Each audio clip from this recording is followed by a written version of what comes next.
Hey guys, welcome to part 5 of What If Naruto Became the Hunter Fox of Konoha. If you enjoy the video then like, share and subscribe as it inspires me to make more such videos. So let's get started. Chapter 21 Cage Tiger.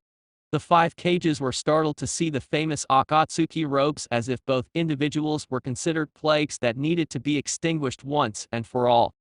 The majority of the cages, though, remained under control, and listened to what the man with the orange swirling mask was about to say. The Yondaime Reikage, though, couldn't control himself, and started emitting lightning energy all over his body. In no time at all, he landed a punch at Madara only for him to pass right through the Uchiha founder like he wasn't even there in the first place. The Reikage gritted his teeth and focused his attack on the other member only for him to be sent flying once more, courtesy of Pin's attack. As I was saying before we were rudely interrupted by the Reikage, I merely wish to talk with you all. It's quite rare to see such an occasion, I might add. In my time this very thought would be a sign of weakness. I guess the times have changed.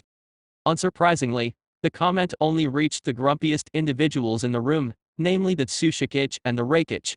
Though none of them attacked this time and the Tsushikage considered the man's last phrase. It's quite rude of you to raise this much of animosity between our villages, and not even introduce yourself. Am I to assume that a man who appears responsible for this madness doesn't have the courage to let the enemy know his identity? The mocking laughter that followed managed to piss everyone at the lack of obvious respect this man had shown towards the Tsushikage. Even if the other shinobis had different alliances, belittling a cage just wasn't done without terrible repercussions. To do so meant that either this man was a lunatic or had enough skills to face a cage-level shinobi. This wasn't surprising, considering that the group targets the tailed beasts. Doing so at this point, Onuki would be quite counterproductive. You see, I came here in order to reveal to everyone about Akatsuki's plan, our goal to be more precise.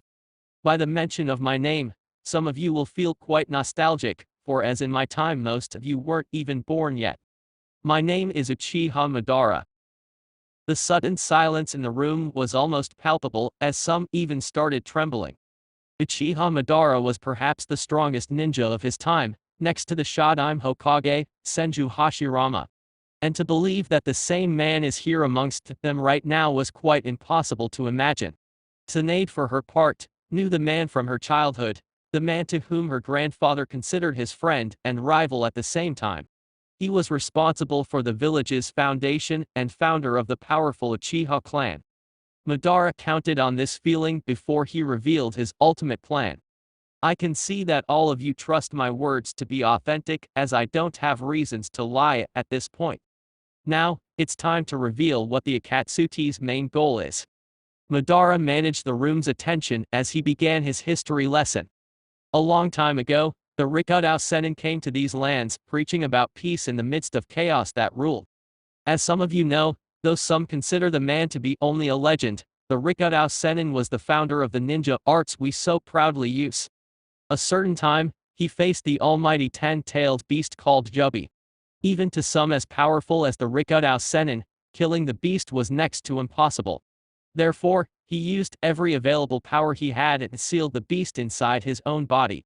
Fearing that with his death the beast would escape, the Rikudao Sennin decided to split the Jubi's power amongst 9 parts, hence the creation of the tailed beasts we all know and fear.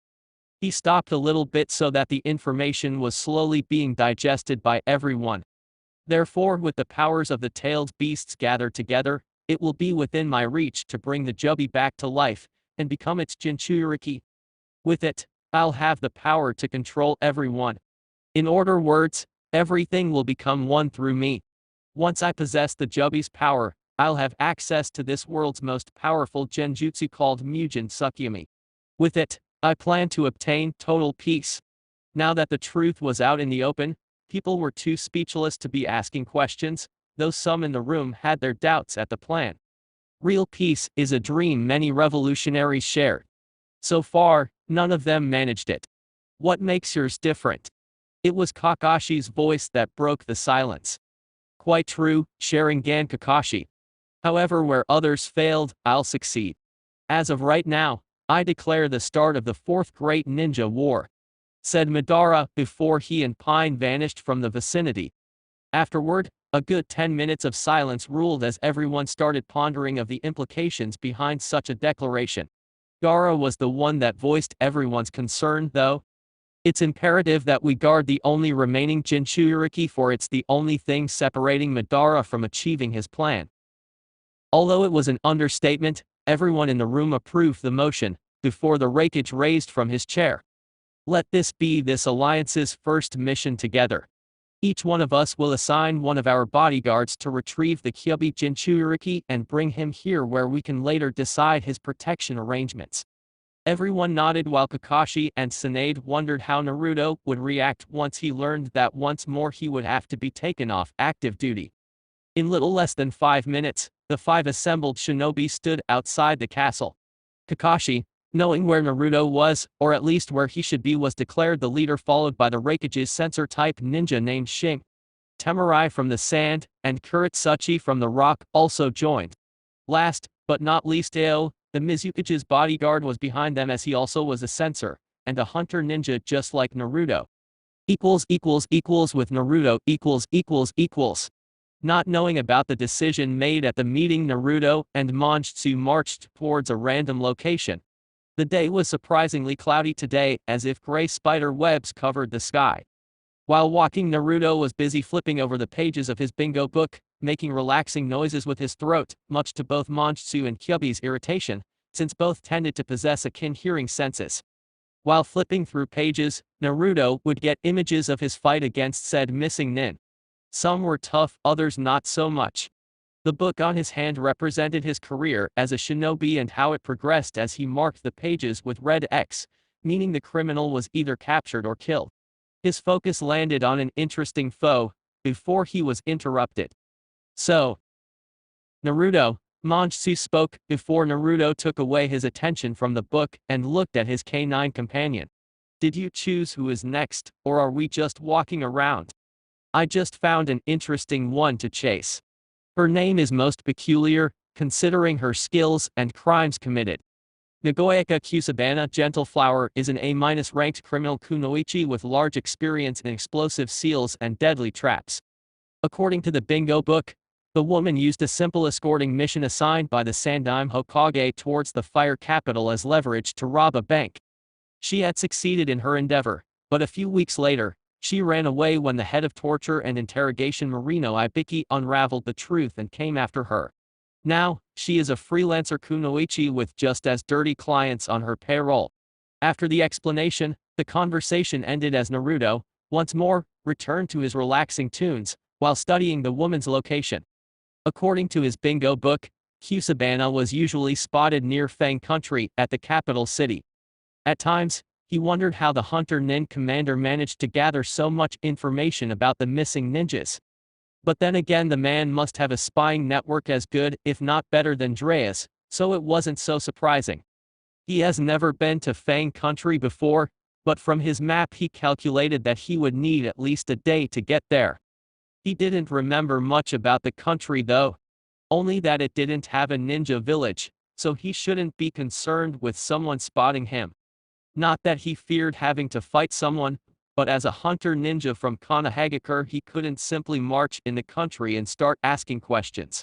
Besides, the bingo book had a very vivid description of the woman, who despite being in her 40s was quite the looker. Besides the vicious smirk on her face and the fact that the woman likes to blow things up for a living, Naruto would be hard-pressed not to flirt with her. He was taken though. So, he would settle for her head instead. Good looking or not, she was an A-ranked criminal. At Konoha . Shikamaru and Shino could say that neither was on friendly terms with one another. They only hanged out together when the old class reunited, and even that rarely happened anymore. Shikamaru was a jounin, and now member of the second version of the Ino Shika-cho team. Shino was an ANBA captain. It was safe to say that even co-op missions were a rare event. Despite it all, the two shared one bond, although temporary. Both were nominated by their classmates as the ones who would decide on Uchiha Sasuke's fate based on his transgressions. The problem was that both were scheduled to give their answers to the Hokage almost 2 weeks ago, and so far, no verdict was reached. Shikamaru, despite being a seasoned jounin, still felt it was quite a troublesome task to think of stuff like this, while Shino wanted his classmates' consent to his choice. Shino ended up taking Naruto's words to heart and decided on sentencing Sasuke to death for his actions. Needless to say, he found a strong opposition mainly from the women department. Even though they considered Sasuke guilty, none of them were too comfortable with the idea of simply ending the Uka's life. Whether they didn't want to live with such conscience, Shino didn't know. All he knew, since his childhood to his time at the Anu department, revolved around logic. In Sasuke's case, it was pure logic. He betrayed the hidden village in the leaves by siding with one of Konoha's most vicious criminals alive. That alone granted him an S-ranked bounty on his head. The death penalty was the only logical choice. Still, he just wished that people would give him the go-ahead so that he could stop thinking about this matter and move on. Even to a stoic brain, it was becoming annoying. Troublesome. I'm actually starting to believe it was best if Naruto never captured that prick in the first place. That way, I wouldn't need to worry about this. It was a known fact amongst the two, who was responsible for both Sasuke and Itachi's capture. However, since only Shino and Shikamaru were nominated for the decision, the Hokage thought best only to tell them about it. Shino already knew, because Naruto himself told him when they chatted a couple days ago. Shikamaru, though, wasn't surprised, or at least found it too troublesome to act surprised. Nevertheless, his position was the same as Shino's, although he half considered sealing the one thing Sasuke was most proud of, his Sharingan eyes. Be that as it may, we still have Sasuke's fate to decide. By this time, it's clear to both of us that a mutual consent will never be reached. At least, one of the girls will believe that Sasuke doesn't deserve it. Shikamaru was considered the best tactician amongst his group, even rumoring to top his father, who was Konoha's head of strategy in times of war. However, he always knew that Shino wasn't far behind him. The logical way of thinking runs inside his veins, so it would be only logical to assume that Shino was just as good a tactician as Shikamaru was. As such, he already knew the answer to a suitable punishment for Sasuke. And as Shino said, at least one of the girls would believe that he didn't deserve it. He wouldn't be killed though. I guess we can ask both Neji and Hinata to permanently shut his Tenketsu as well as seal off his Sharingan for good. That way, he would no longer have access to his chakra or his Sharingan. Shino concurred. I guess it's the best thing to do, considering the circumstances. I bet Naruto would disagree, but seeing his latest achievements, I wouldn't be surprised if he did everything in his power to kill the Uchiha. Shikamaru smirked at the comment as he remembered the comments amongst his fellow jounins. A hunter-nin was cleaning the bingo book, non-stop. Naruto's sensei Kakashi often spoke in private with Shikamaru about his blonde student's exploits. And while some of them sounded a bit too rough, considering it was Naruto they were talking about, none could deny it was effective. With the decision finally made, both marched towards the Hokage's tower in order to deliver their decision. It would be routine procedure to run the idea with the others first. However, both Shikamaru and Shino knew that it wouldn't solve anything and they would have to go back to square one. At least with their choice, Sasuke can be free, after a few years in prison of course, without his usual power. Hell, Sasuke was one of the best in taijutsu, he could still become a shinobi with taijutsu alone. An amusing thought, Shikamaru considered. Imagining the last of the Uchiha clan reduced to nothing but plain martial arts. At the Hokage's office Drea, contrary to what most everyone thought, often wondered how it was to seat behind the most powerful desk in Konohagakure. Both his sensei and his student often spoke the same thing. Just the thought of seating behind the desk and knowing that pretty much everyone in the village depended on the Hokage was maybe the most overwhelming feeling. Sending ninjas to death assignments, already knowing they would never return, was only the tip of the iceberg in Akage's duty.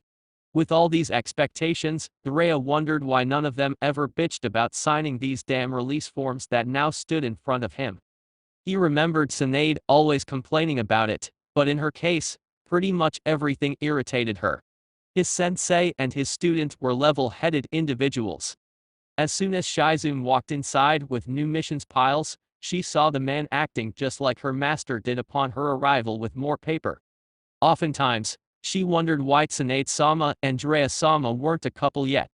They even complained about the same thing.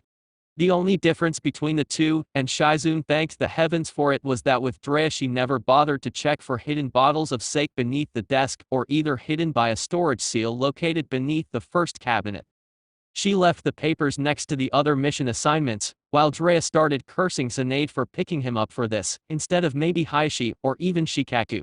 A knock on the door alerted the two, before Shikamaru and Shino entered. Jiraiya looked up and smirked, since he knew what these two wanted to talk about. So it took you two quite a bit of time to decide. You were supposed to give Tsunade the answer 2 weeks ago. May I inquire what punishment are you giving poor little Sasuke-kun? The two exchanged looks between each other, most to see who would be the one to say it. Shikamaru released a sigh in contempt and took a step forward. We decided on a 5-year imprisonment. Also, his chakra tenketsu would have to be sealed off permanently by an experienced Hyuga. Jiraiya instantly frowned at the answer, though that was just for intimidation purposes. Truth was that Tsunade never meant to kill the boy. Sure, he sided with Orochimaru for petty reasons such as revenge, but taking away his life seemed like a minor punishment compared to what these two came up with. He tried hiding the smirk, but he figured the same amusing thought as Shikamaru did. An Uchiha with no access to chakra whatsoever and no Sharingan eyes to gloat about, it would be quite humorous, that's for sure. Finally, he showed a smile on his face, which relaxed Shikamaru and Shino's stance a bit. Indeed, killing him would be nothing compared to what your devious minds conjured. I'll take care of the proper paperwork and, then, call for either Neji or Heishi to perform the ceremony. Seeing that their presence was no longer needed, Shikamaru and Shino turned and left, before Jiraiya started reading the mission assignments and remembering the ninjas at his disposal to be assigned. Shikamaru! Jiraiya screamed, getting the Jounin's attention, before he threw an A-ranked mission scroll. The Jounin caught and opened the scroll as he began to read. It's witness protection mission for your team. Your priority is the protection of a witness inside the Fire Lord's castle. I bet you already knew what happened inside the castle 2 weeks ago. This man witnessed everything and agreed to testify at the Fire Lord's courtroom. Problem is none of his samurai could be assigned to do it, so he asked us. The possible targets are all written on that scroll. Good day. The Nara heir frowned at the mission, but nodded. He knew from his father that a higher official was murdered inside the Fire Lord's castle. Probably this witness confided to the Fire Lord's personal assistant, and the man convinced the daimyo to arrange some protection until the witness could testify who the murderer was. Still, Shikamaru at least now had an excuse to focus on something else other than Sasuke's punishment in case Ino found out about the final choice. With Naruto . Oblivious to the fact that his wish wouldn't be granted regarding Sasuke, Naruto was busy focusing on his next prey, as he conjured any available information there was to know about the missing nin from the bingo book. While this was happening, Manjutsu was busy scratching herself in order to deal with a dog's worst enemy of all, fleas. The female dog learned that when it came to hunting missing ninjas, Naruto managed to transform it into an art of some sort. Everything was planned ahead and everything was accounted for. It was actually impressive, the level of dedication showed by the hunter-nin. Manjutsu though was just happy to be by his side, helping him in every way possible to rid Konoha of criminals. When Naruto placed the bingo book inside his jacket, the dog looked at him since it knew that Naruto already managed to think of a way to beat the A-ranked missing nin traps expert. Suddenly, Naruto opened his map and looked at the horizon, in order to grasp the distance needed to cover before they reached Fang country. While pondering on the distance, Naruto also used part of his brain in order to think of the woman's weakness. The thing with traps was that they were almost deadly against a single enemy, however against an army, she would most certainly lose. She may hit 5 enemies, even 10, but she wouldn't have much artillery against say an entire platoon. Said weakness was only exploitable by a shinobi who had enough chakra to replicate himself multiple times, and Naruto had that in spades. However, the Kage Bunshin, the Rasengan and the Kuchiyos no Jutsu were obvious techniques, and anyone with a few knowledge on his past experiences would find out his identity. He had to think of something else. Let's go Monjutsu, let's go fast until we reach the border of Fang country. Afterward, we'll return to walking. With Drea ====. After assigning the missions to the respective ninjas, Drea figured he could already take care of Sasuke's punishment, thus alleviating Tsunade from another headache. Surprisingly so, with her gone, their sensei's old teammates had yet to show their faces. This meant that Drea could carry on Sasuke's punishment without being interrupted, or even thinking about future consequences. It would be quite infuriating if he appeared in front of Sasuke's prison only for Homura to stop him with some pathetic excuse that the Uchiha blood must be preserved for the village's welfare. As if Konoha wasn't considered the strongest village even after Itachi killed his clan. Seeing as the coast was clear, he went to the Hyuga compound and conversed with Hishi regarding Sasuke's punishment.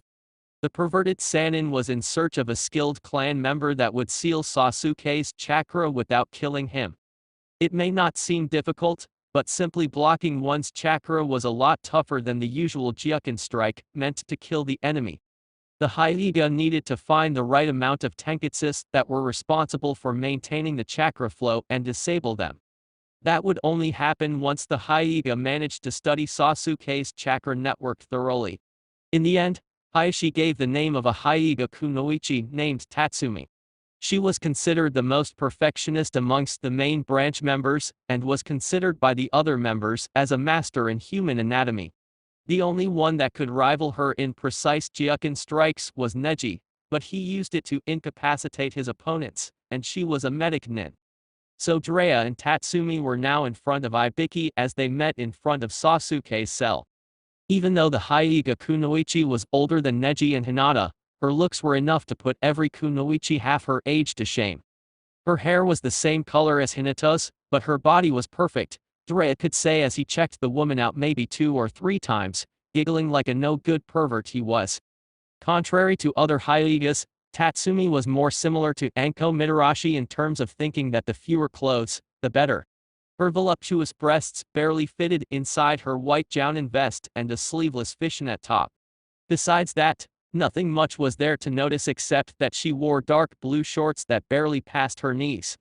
I see that those two finally reached a decision, Drea-sama. Ibiki asked as he opened the door to Sasuke's cell.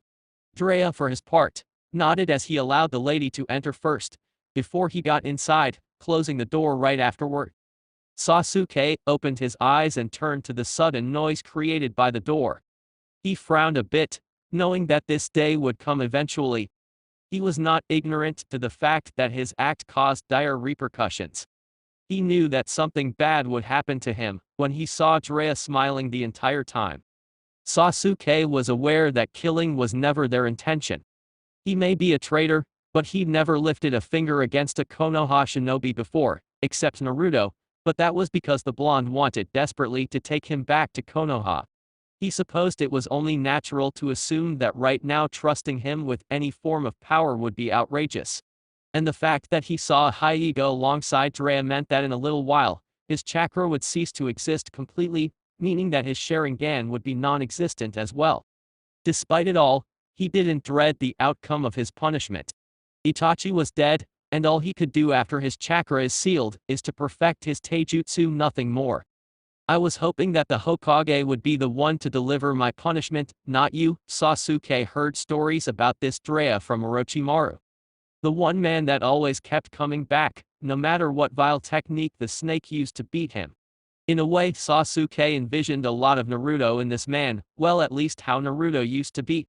Drea only smirked at the comment directed his way, and he couldn't think of a better comeback than prying on the Ukka's never-ending pride, their Sharingan, and how in about 2 minutes, it would cease to exist. Tsunade is busy with other affairs right now, so she asked me to take good care of you, little Uchiha. I bet you're a smart kid, so I don't need to explain what your punishment is going to be. My Hyliga friend will take good care of your chakra system. Now Miss Tatsumi, if you would. Sasuke landed his stoic raven eyes on her pupil-less eyes, and like he remembered, her eyes were similar to all of her kind. Cold, menacing. Even more so than the Sharingan eyes ever were. When the veins around her eyes expanded, Sasuke just closed his eyes, taking a minute to say goodbye to the one thing that never abandoned him, his Sharingan eyes, the pride of the Uchiha clan.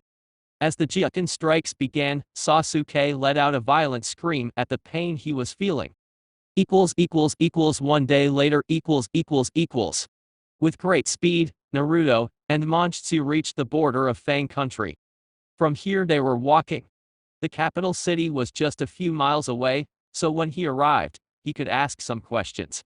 The scenery here was quite peculiar, he reasoned. A great load of Fang-looking mountains filled the horizon. Also, he could see a great load of rivers. By now, the once clouded sky opened a sizable hole, allowing a nice bath of sunlight. Looking at Manjutsu, he realized that the dog was quite tired from their trip. In front of them was a little stream where Manjutsu could drink some water, while Naruto prepared her lunch as he thought of his plan so far. The bingo book didn't give much to work on regarding her location. He knew, though, that the ones who hired her were from the black market. It meant that his hopes would rise if he managed to interrogate someone and find out where her next mission will be. After Manjutsu returned by his side, they continued walking until the capital city appeared on the horizon. The city was covered by the same mountains that he saw upon crossing the border. A great load of rivers crossed the city, and even some houses were built on top of it. Not wasting any more time, he walked inside the first bar, henged as some low-life mercenary wearing a black eye patch which covered his right eye. His hair was black and his whisker marks gone.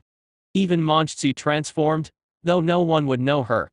At this time, it was almost lunchtime, so the bar was quite crowded with civilians and even some low-level thugs screaming with each other and drinking like maniacs. Naruto walked through the crowded tables and took a sit right in front of the bar as he landed his sword right in front of the bartender. It had the desired effect as the man focused his attention on Naruto instantly.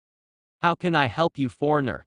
"Some sake, please." The bartender nodded as he grabbed a bottle of their finest from Earth Country and poured some for Naruto. "I was looking for someone, and I was hoping you could help me," Naruto said, as he drank the entire glass like it was nothing. The bartender poured some more as he looked at Naruto's hinged face for a minute, as in trying to figure if perhaps Naruto wouldn't hesitate in killing him. "Maybe I can help you. Do you have a name?" the bartender said, before showed him a picture. "Her name is Nagoyaka Kusabana, A-ranked missing nin from a village called KONOHA." As soon as Naruto said the name, unsurprisingly so, the entire bar was suddenly silent. Naruto figured it was routine, considering that anyone measuring up to Kakashi Sensei's level was threatening to say the least. Even the thugs that were enjoying themselves now looked at Naruto like he was the enemy. It all changed though, when the blonde narrowed his only visible eye and focused some chakra directed at them in a menacing manner. Immediately, they paid their bill and left the premises. Naruto turned to the bartender and waited for an answer. He could tell the subtle change in mood from the man, thus he knew that the man knew something about Kusabana. "Okay, old man, let's start talking." "Oh, and more sake, it's quite tasty." Naruto's hand reached for his sword, before the bartender pleaded with him not to kill him. "I don't know where to find her, but I know someone who does. Any information would suffice. Rumors are this man is like an agent of sorts for criminals. Kusabana goes to him for missions." Naruto smiled and immediately went to thinking. By following this booking agent of sorts, he would eventually find Kusabana's location and fight her once and for all. "Okay, old man, you seem to know a lot about this man, so tell me what you know about him and where can I find him? Oh, and while we're at it, do you serve any ramen here? I'm starving. After I'm satisfied, I'm leaving a very sizable tip." "That is, if I'm satisfied with the answer you supply me," the bartender nodded, before going to the back and handing Naruto's ramen order. He came back and served more sake, which Naruto greatly appreciated. Once Naruto ate his ramen, he left the bar and vanished within a shunshin together with Manjutsu. According to the bartender, this agent guy always hung around a specific back alley close to the daimyo's mansion. While the bartender didn't say his name, he gave his description. Spiky black hair, weird-shaped head, and wears a gray oversized coat. Somehow, the description sounded familiar to Naruto, but he couldn't quite place it. He had to be fast though, because the man usually sticks around maybe 10 or 20 minutes for Kusabana to appear, if not, he leaves. As soon as he landed on the rooftop a couple meters from the location, he saw the man described by the bartender. He was just standing there doing nothing. From now on, he needed to wait. If he was there, then he was expecting Kusabana to arrive any minute now. May I suggest that you use something to hide your presence, Naruto? He may not realize you're spying on him, but no doubt one like Kakashi would. It has been a while since Kyubi spoke, hence why it spooked the hunter-nin a bit. Naruto, though, didn't know any genjutsu techniques. It's something that he planned on learning in the future. The way in which he was positioned could easily shadow his presence, but that would only happen if Kusabana came from the other side of the alley. However, any seasoned jounin would be aware of his presence, hence why the blonde tried every bit of control he had into lowering his chakra capacity. This way, if the woman senses him, she will probably think that it's just some civilian or a genin shinobi. Just like the bartender said, Naruto's target appeared soon afterward and, like he suspected, wary of a foreign presence. After waiting a few more minutes, she backed out and started her conversation with the agent. Naruto knew that from his position, he couldn't hear anything. His plan was to identify the woman more in terms of determining her location. And if his eyes weren't playing tricks on him, the photo displayed inside the bingo book did the woman very little justice. She was even more beautiful with tight light blue shinobi wear that would top any woman Drea could ever hope to describe in his novels. From what he could see shinobi-wise, she didn't appear like much. No visible weapons could be seen, however she could very well have hidden them within scrolls or something. Her presence stood out as peculiar in Naruto's opinion. It was like she knew someone was there watching her, if her eyes looking around were any indication. After 10 minutes, she left the place the same time Naruto left his position. He was fortunate that Manjutsu was near him, because now his companion memorized her scent. He told Manjutsu to stay put before vanishing. The agent decided to light a cigarette, confident that the job would be performed without drawbacks. Kusabana was as skilled as the money needed to hire her, thus this time it was guaranteed that the job would be complete. The man blinked once, which proved to be his last mistake. When he opened, his mind registered one big sword placed mere inches from his throat. Before he even knew what happened, a hand grabbed his hair forcefully. He realized with dread that whoever it was behind him began to slightly bend his neck towards the blade, causing the man to shiver in fear for his life. Do not scream, do not cry for help, for it will be your last breath here on earth. I want to know what you told Kusabana. It was a job. I want to hear everything. Naruto brought the sword a centimeter closer for him to realize Naruto was serious. Who are you, and why are you after her? Every second passed was like torment to this poor man, whose only job was to hire missing ninjas for his clients. You let me worry about my intentions. You should worry about satisfying my curiosity. Otherwise your throat will suffer because of your stupidity. What did you tell her? After the forced question, Naruto even focused some chakra to scare the man into believing he'd actually do it. Still, it proved adequate as the man instantly begged for his life before spilling everything he knew about Kusabana and her future location in 4 hours. According to the man, she was hired to assassinate the daimyo's head of security. He was scheduled to arrive through the forest where Naruto came from at night. The blonde wasn't much worried about the daimyo's head of security, but he was about fighting the girl at night. It was risky to fight a traps expert without the aid of the sun. Nevertheless, Kusabana wasn't the type of person who would stick around after her job was done. She would flee right afterward, which meant that he would have to stop this assassination from happening. Fang country's border . After speeding a bit, Naruto, and Manjutsu managed to reach the place where Kusabana would kill the country's head of security. So far, nothing of the sort was visible. The moonlight helped a bit, but they couldn't see much with it. Still, Naruto figured that Kusabana's target would have at least a couple of samurais tailing him for his safety. That meant that Naruto would soon hear horses approaching. He and Manjutsu began their travel once more throughout the dense woods. His brain started to wonder about the possible path in order to foresee his actions as much as possible. The forest he was now in was very dense and didn't allow a carriage to pass by so easily. Actually, there was only one path available, and that would be the one he was looking down upon. With that, he was now able to narrow down the possible locations for the attack. Kusabana wouldn't attack the man close to the border, since it would attract the border guard's attention. As a shinobi, she would be obligated to deal with the country's head of security before the carriage appeared at the border guard's line of sight. Looking at Manjutsu, he saw that it was sniffing around. Naruto figured that it wouldn't take much time before Kusabana's position was found. "Naruto, I found her scent. A couple of meters to our right." The blonde nodded, before they vanished once more via Shunshin. When they appeared once more, Naruto started hiding behind a thick tree as he spotted his target placing what appeared to be exploding tags on specific parts of the forest. That was precisely her expertise, he thought as he remembered what the bingo book said about her. It would be an easy kill and easier exit strategy. When the target appeared within range, she would activate the exploding tags from a reasonable distance.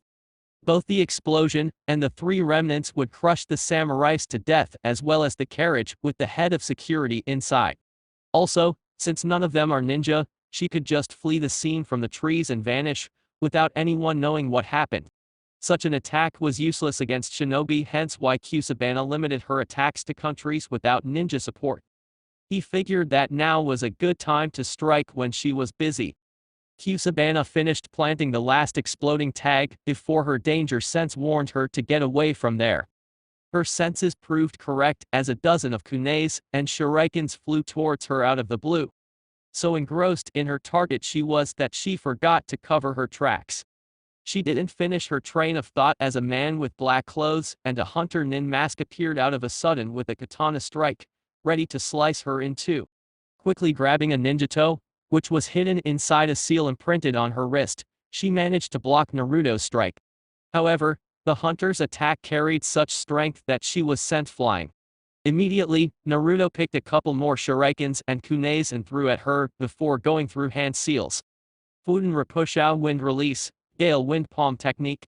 The wind technique propelled the projectiles towards Kusabana, who still in midair couldn't dodge in time. When Naruto saw a pierced log in her place, his eyes began scanning the place for her whereabouts. Suddenly, three kunes flew at him from his blind spot, carrying seals along with it. Naruto instantly jumped away from the kunes, assuming that the seals were exploding tags. However, when Kusabana activated them, he saw his mistake as a powerful sound reached his ears, forcing him to use his hands in a pathetic attempt to stop his ears from hurting so much. Even though the pain was unbearable, the blonde took the time to berate himself from assuming things against a person of her level. An exploding tag would alert the samurais and would endanger her mission. Despite the pain, he could see the woman on the verge of killing him before Naruto focused enough wind chakra that he created a vacuum around his body. With it, he managed a few seconds more to get over his bearings as Kusabana was stopped by the force of wind. Naruto managed to land a fierce kick on her stomach and was about to continue the sequence, but had to block a fast sequence of punches, all of it aimed at his face. As he blocked, he could feel that the woman was adding chakra to the attacks. Quickly blocking the last punch, he used brute strength and grabbed her clothes, before throwing the woman a few inches. Afterwards, he grabbed his katana and charged once more. Kusabana, though, managed to land on a tree with enough time to get her bearings before Naruto appeared. The noise of swords continued until both spotted upon hearing horses approaching. Kusabana cursed the hunter-nin's existence before throwing some smoke bombs on the ground. Naruto was caught by surprise, but Manjutsu was close by and stopped Kusabana from fleeing using the Tsoyuga technique. The tornado also served to expel the smoke bomb, allowing Naruto to attack her once more as he started a sequence of hand seals. Fuden Idama no Jutsu, wind release, air bullet technique. Kusabana managed to dodge the deadly technique in time by hiding behind a tree, but upon inspecting the damage, she realized how close to death she was. By now, her target was already inside Fang country, which meant that she failed her mission. Right now, though, her life was more important. The hunter nin was good, but so were the others who thought they could mess with her, just because she was a woman. While hiding and knowing that the hunter nin was about to strike, she began her own series of hand seals before gathering water inside her lungs. Sutan Teodan water release, large projectile technique. Naruto was caught dead on and was sent flying. Using the opportunity, Kusabana began molding her chakra for her most powerful technique. This hunter nin was good, no doubt about that. But no one survived against said technique. She saw that the hunter nin managed to escape her water jutsu, but her plan accounted such a possibility. She just wanted a couple of seconds to mold her chakra the way it was supposed to. As soon as Naruto escaped from the water projectile, he froze on top of a tree log as in front of him was Kusabana. Except that right now, she was naked and every hormone inside his body was begging him to go and have his way with her.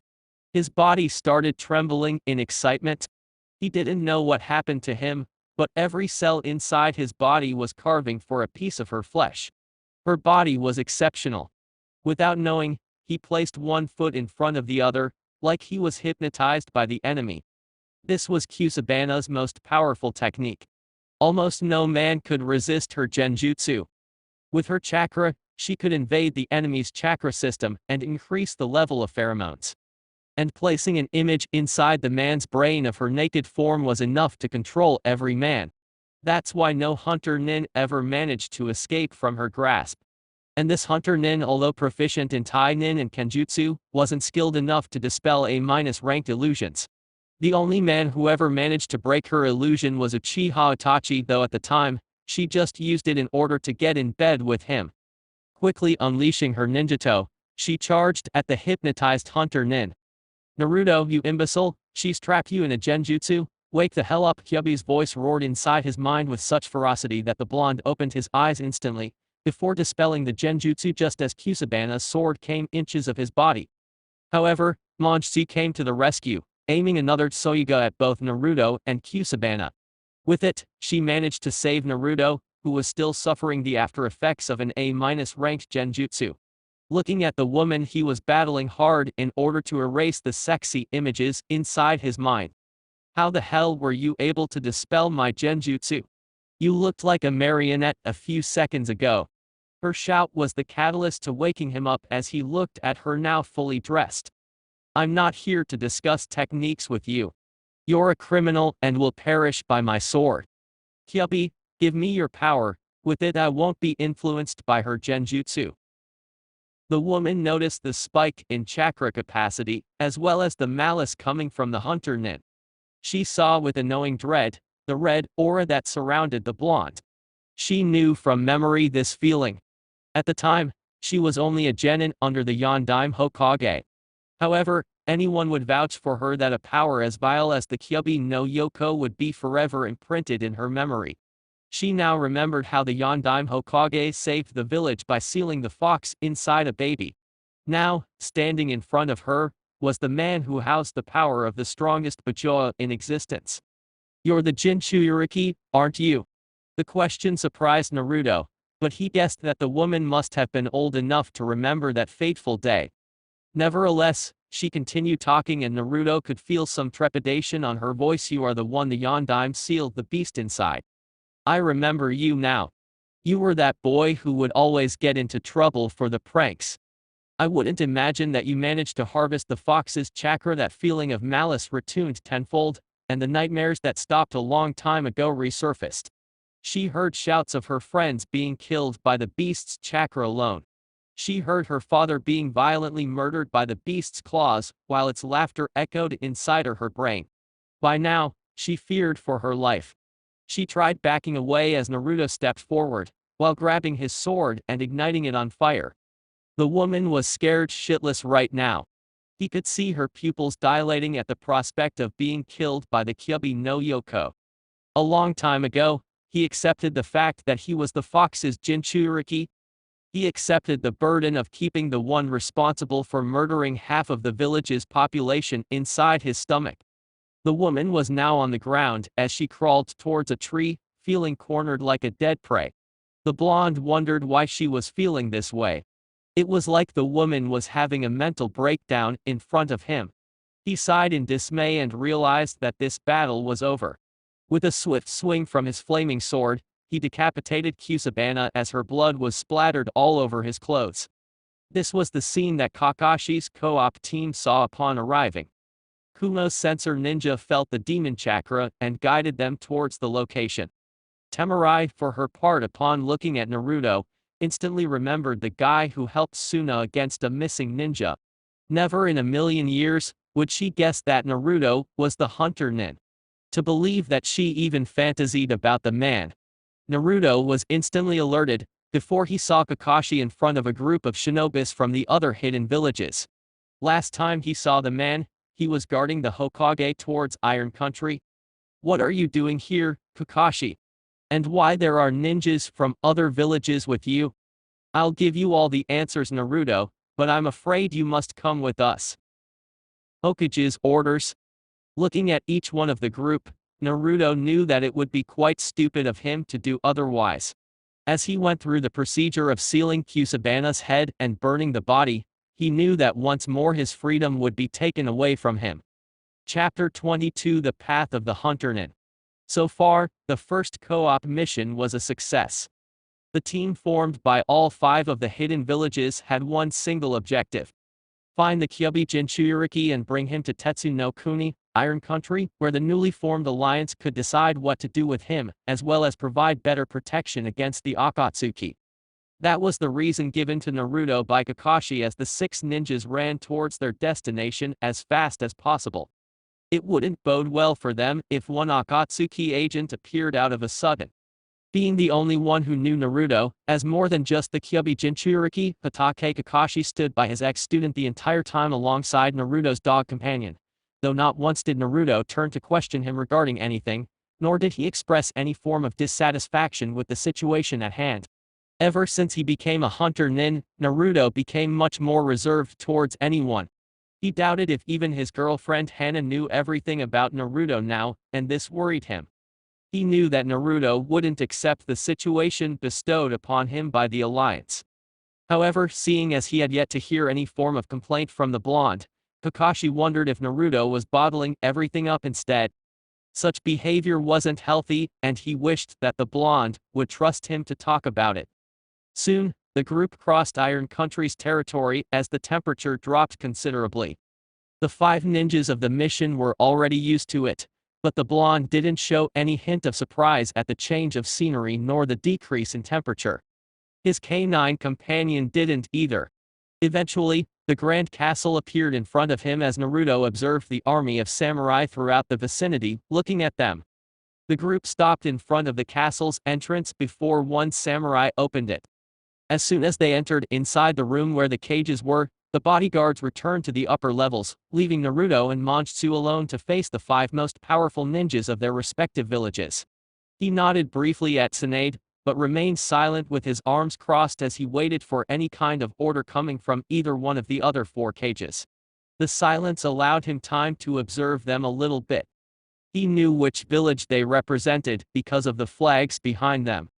Firstly, the Tsukikage, or rather the midget form of him as far as Naruto is concerned. He was the only one at the table, apart from Tsunade, that knew who his father was, though Naruto wondered if the man knew that the one who attempted the Chunin exams was the person wearing the hunter-nin mask. From the neutral look on his face, Naruto believed that Onoki hadn't realized his identity yet. He didn't need to observe the Kasuke, hence why his eyes landed on the Raikage for a brief second. The man's stature was impressive and quite threatening, but usually with size comes lack in speed. Lastly, the Mizukage was a woman, a very beautiful one. She was smirking at him, and for some reason, he wondered about the reason behind her smiling at a stranger. Of course, He didn't know that she was checking him out from head to toe. Suddenly, the Raikage got up from his seat and addressed the hunter-nin. Kyobi no Jinchuriki, this meeting prohibits the use of masks. Please remove it so that we can proceed. The look on the Raikage's face indicated that his request was more of an order to be fulfilled. However, the blonde remained with his arms crossed as he was a registered shinobi of Konoha and only one person could order him to remove his mask. Of course, the Raikage wouldn't see his reason, but that wasn't his problem. Plus Naruto didn't enjoy how the man addressed him. Seeing as the Jinchuriki had yet to remove his mask, the Raikage's patience was beginning to waver. Is there a problem with what I said? Remove your mask this instant. A snort was heard from within the mask, which infuriated the Raikage. In fact, both Kumo Jounins shared their master's anger at the response. Only one has the authority to demand such a thing, and it isn't you, Raikage-sama. Also, my identity is to remain a secret as expected from every hunter ninja or Anu-level shinobi. Despite the seriousness of the situation, both Gaara and Tsunade smirked at the blonde. Naruto's lack of respect for authority was known by both of them. Also, in their frank opinion, Naruto was right. Only Tsunade had the authority to order her shinobi around. The Raikage was overstepping his authority. From his angered face, though, it was clear that he had a different opinion. However, before he opened his mouth, Tsunade was right ahead of him. Raikage Dono, his identity is irrelevant to you. As he said, only, I'm privy to said information. The Raikage snarled at her for some time before clearing his throat.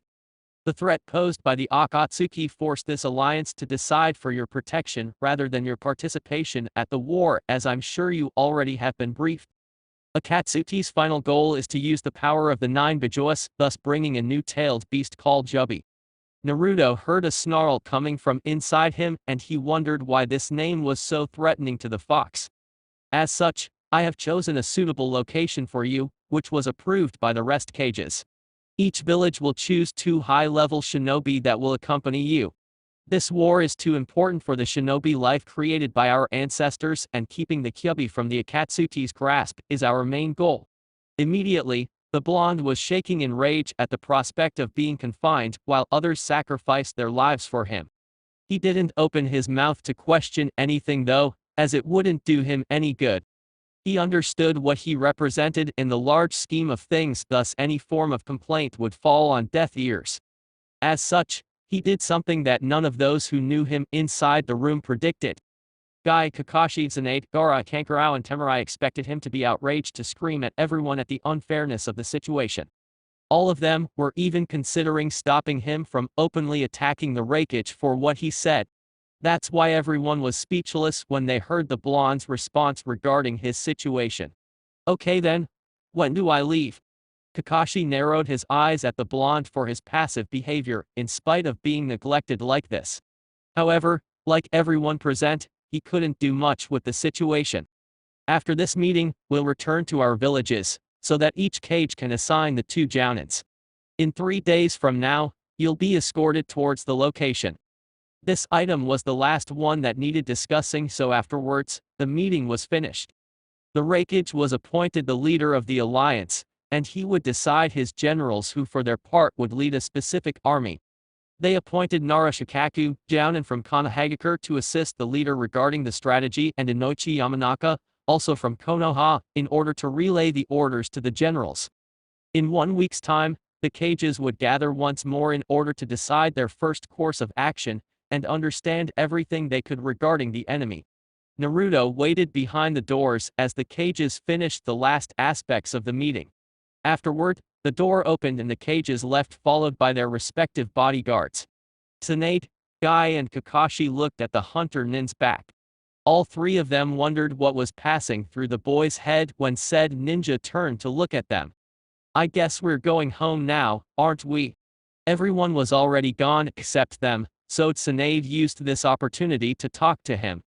Naruto, I was hoping that we could talk about this first, but the situation called for it. Tsunade-sama, you shouldn't apologize for this. After all, I'm merely a tool to be used. The fact that none of them felt any venom in his words surprised them and even brought fear to the mix. Fear that Naruto truly believed that he was merely a tool to be used. History has shown that to be true, isn't it? Momoki Zabuza regarded Haku as merely a tool for him to use. Uchiha Itachi, as I recall, was a tool used by the village in order to rid Konoha of the Uchiha clan. I was chosen to be the Kyuubi Jinchuriki by my father. Believing otherwise would be foolish. It's my duty to follow the Hokage's orders, no matter what happens. As he spoke, Kakashi could imagine Uchiha Itachi behind his ex-student speaking the same thing. Something inside of him saw truth in what Naruto was saying. Despite what he said to Naruto when they faced Zabuza and Haku, rationally speaking, the shinobis and kunoichis of the village were tools to be used by the Hokage. As an Anbu, he sustained situations that no human being should go through. Nevertheless, he couldn't help but feel that he failed Naruto somehow. Guy was surprisingly silent, but Tsunade was using every bit of her strength in order to control her sadness from being made public. If it was one thing she regretted more than anything, it was to accept Naruto's request to become a hunternin. It was too late now. She feared that his will was shattered after following the path of the hunternin. Instead of attempting to convince Naruto otherwise, she just nodded and walked towards the door. Naruto, Kakashi and Guy just followed her. No one spoke to each other throughout the trip towards Konohagakure. And the blonde appreciated the silence for once as he engaged in a lively conversation with his tenant regarding this situation. I must say I was surprised by your response, or lack thereof. Not that I care much. My only question is, do you truly believe in what you just said? Given these last occasions, I'm inclined to believe. Yes. Of course, I was angered by their decision, but I can't do anything about it, now can I?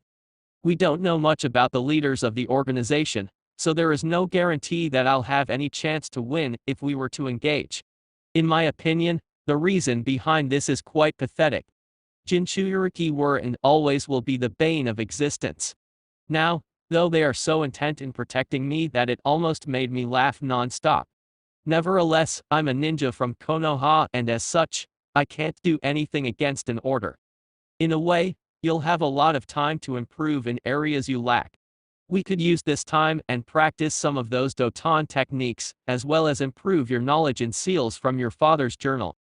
I guess you're right. Perhaps getting used to more tales of power could increase our strength. I could even begin to understand the art of genjutsu better and adapt high-level techniques that require a lot of chakra into our arsenal.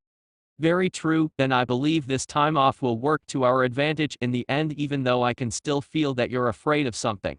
Is it fear that you may lose your little girlfriend? It would be a lie if I said otherwise, but being a medic nin, Hana-chan won't be doing much fighting. At least I hope so. They resumed the conversation about their training before Konoha's walls could be seen. With Drea .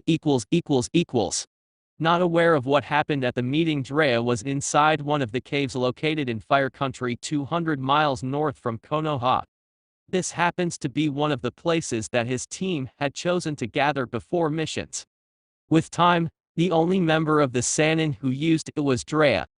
The place was filled with a lot of memories, some of them bad, but lots of happy ones as well.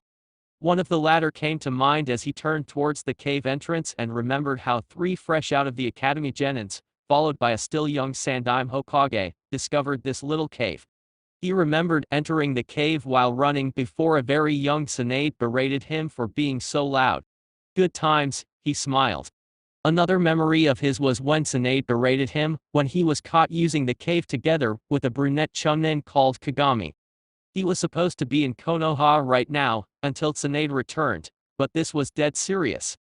Frowning in sudden seriousness, he initiated a series of hand seals before opening his mouth as wide as possible.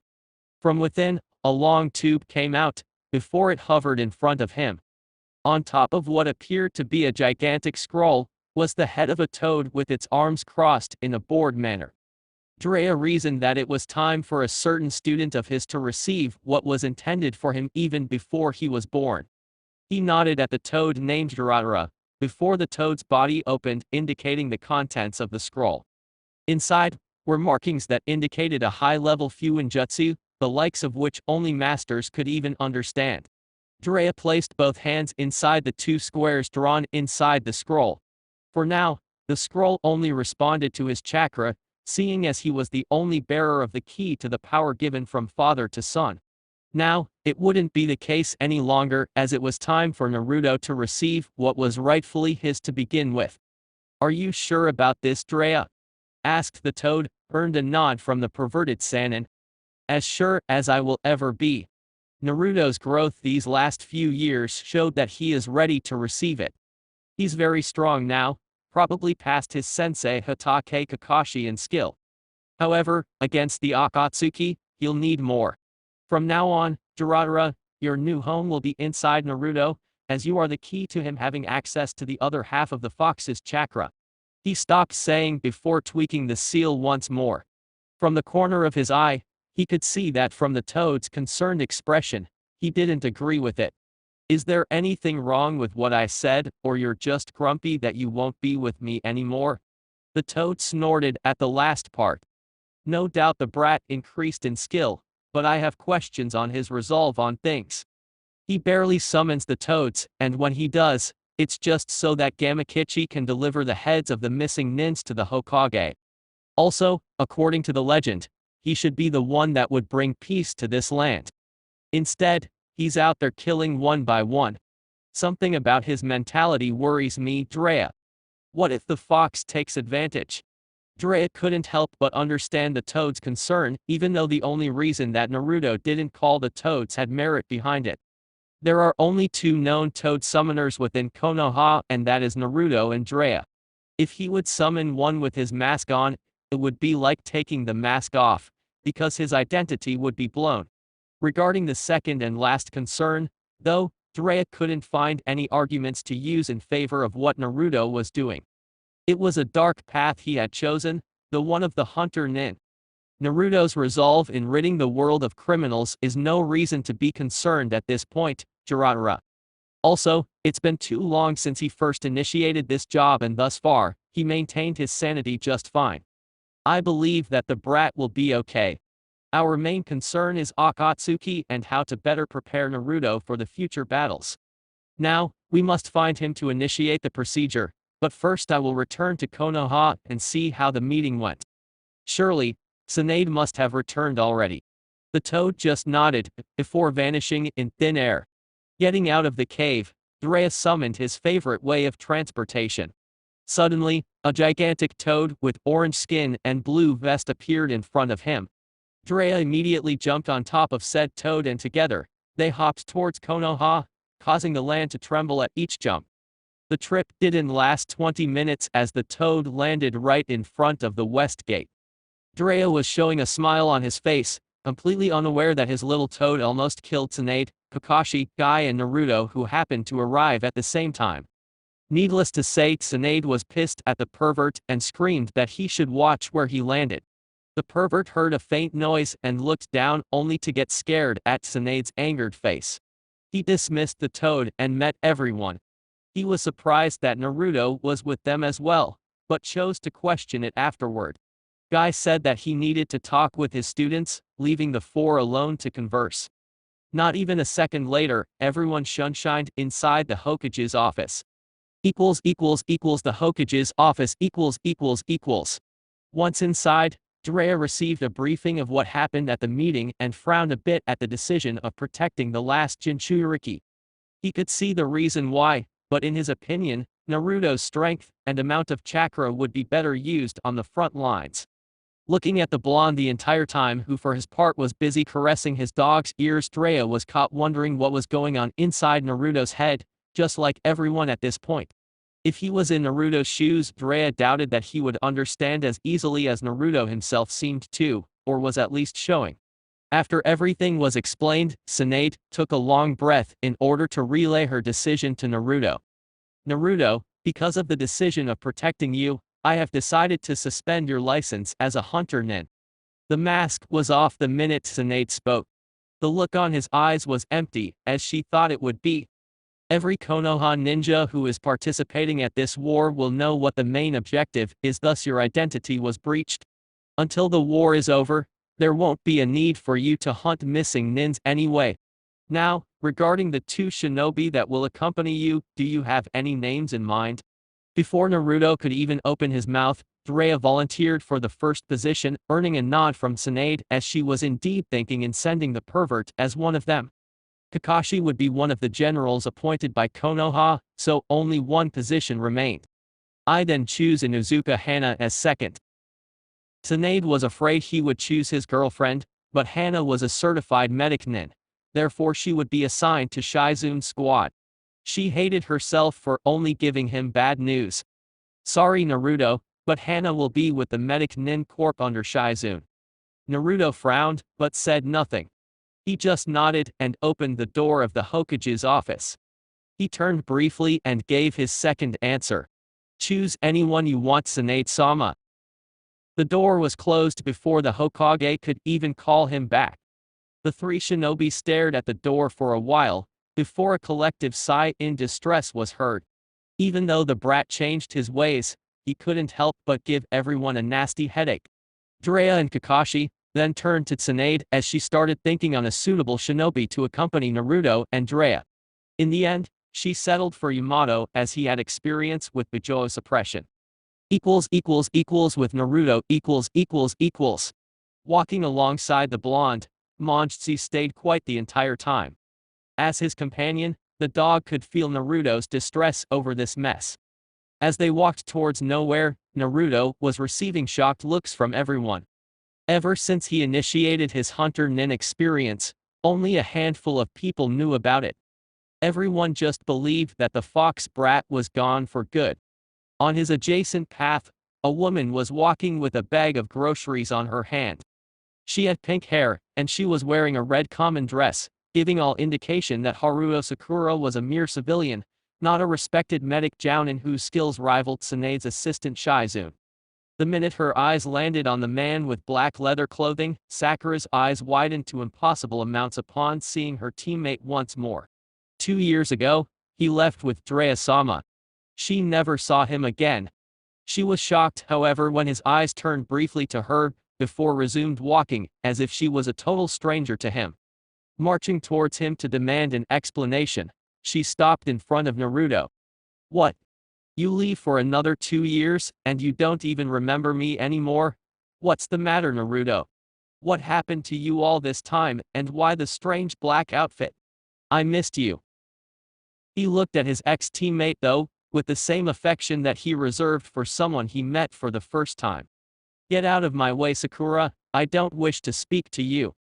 The cold tone in his voice surprised her so much that she barely registered that Naruto started walking again and left. A few seconds later, she turned and looked at his back as a tear escaped from her eyes. First Sasuke, now Naruto. Ever since the Uchiha suffered his penalty, she tried visiting him on several occasions.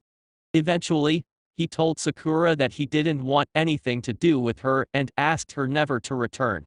Her heart was already shattered there, but at least she knew that Naruto would be there for her when he returned. Now, it was evident that she'd lost both of her teammates forever. By the end of the day, every ninja in Konoha, from Chunin and above, knew about the meeting of the cages and the consequences. Tsunade opted to call everyone and gather them, in order to explain everything and possibly answer everyone's questions. It came as a surprise to those who knew Naruto's situation that he attended the meeting. His eyes still showed the hollow expression of a man who had lost his fire, but not once did he cower when everyone looked at him differently. Their feelings were understandable given that this entire war was only to protect one single individual, even though the logo was formed. Save one, save everyone. If Akatsuki were to get a hold of the fox inside Naruto, then Madara could easily dominate the elemental nations. Surely, that did little to ease the minds of the few who believed that the reason behind this war was ludicrous. Naruto even had to endure one Chunin, an old one who accused him to be the demon and thus, responsible for this occurrence in the first place. The blonde just looked at the old man for a few seconds, wondering if any form of response would be relevant at this point.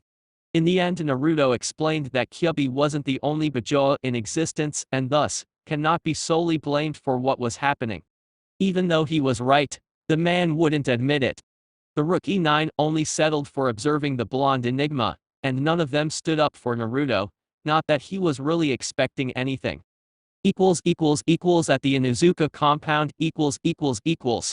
It was now nighttime as the members of the Inuzuka clan were having dinner and discussing the repercussions of this war. Hana wanted to be with her boyfriend, but she understood her position as one of Konoha's medic nins. The Inuzuka family was perhaps Naruto's biggest supporters in Konoha right now due to his relationship with Hana, and the fact that Manjutsu enjoyed his presence perhaps even more than Hana. Hence why the clan compound was the only place Naruto could go to right now, just in case someone wanted to do something stupid and attack him because of what happened. Said blonde was outside with his eyes closed. His resolve upon taking the mask of the hunter-nin was to rid Konoha of criminals, thus bringing peace to the village. Now, he was nothing but a prized possession to be guarded. Akatsuki would no doubt kill more Konoha ninjas only to get to him. The question he ended up asking himself was if his decision back then was the right one. Sure, this war would occur regardless of said decision, but what if it mattered? You can't change the course of history, brat. If you could, then you'd stop Akatsuki from existing. What you can do is focus on the present and increase your skills in order to beat those imbeciles. It was quite ironic that this fiery passion didn't come from Naruto, but the fox instead. Something inside Naruto just wanted to laugh at this. It was true though. The only thing he could do was train and hope that with it, he could finally deal with the organization.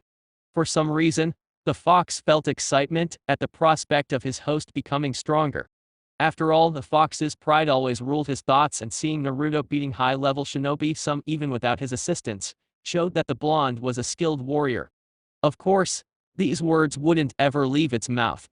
Naruto just kept outside the residence until he saw the lights being switched off and Hana appearing behind him. He turned briefly and smiled at her presence, despite everything. Naruto, I'm going to bed, are you going back to your apartment?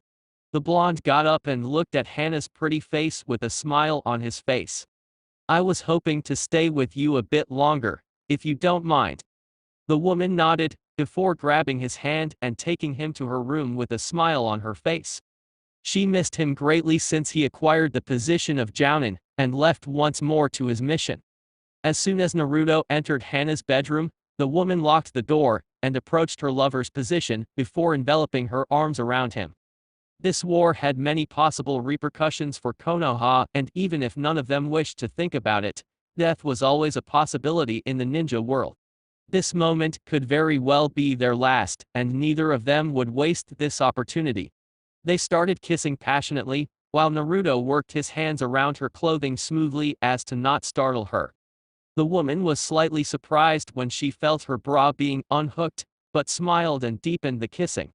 After a while, they both wondered why the hell they were still standing and slowly went to bed. Hana stopped the kissing and removed Naruto's black leather jacket before massaging his muscles.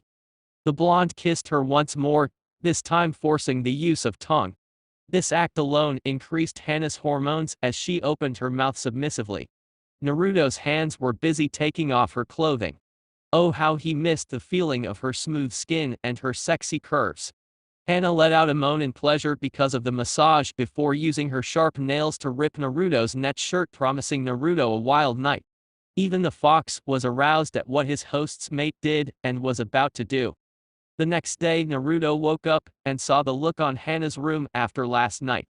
Their clothes were ripped to shreds and some of Hana's sheets were sprawled on the floor. The memories from last night still present in his mind as he woke up and looked outside the room window while Hana was still asleep. He didn't remember one time when he had such a night, not even on their first time, was as excited and wild. Rubbing his open chest a bit, he was surprised to feel 3 scars, before he remembered that instead of using her hands, Hana used her claws to remove his fishnet clothing. Quite surely, they weren't the only ones enjoying the ravaging act. He remembered the fox giggling like a schoolgirl in heat, while watching everything. Turning to look at the girl of his dreams, Naruto couldn't help but smile upon seeing her sleeping with a smile on her face. It was such an interesting view for him. It brought warmth to his already cold heart, and he figured that only she could bring the best out of him nowadays. Naruto saw the door opening, only to see his mother-in-law, standing there with a smile on her face.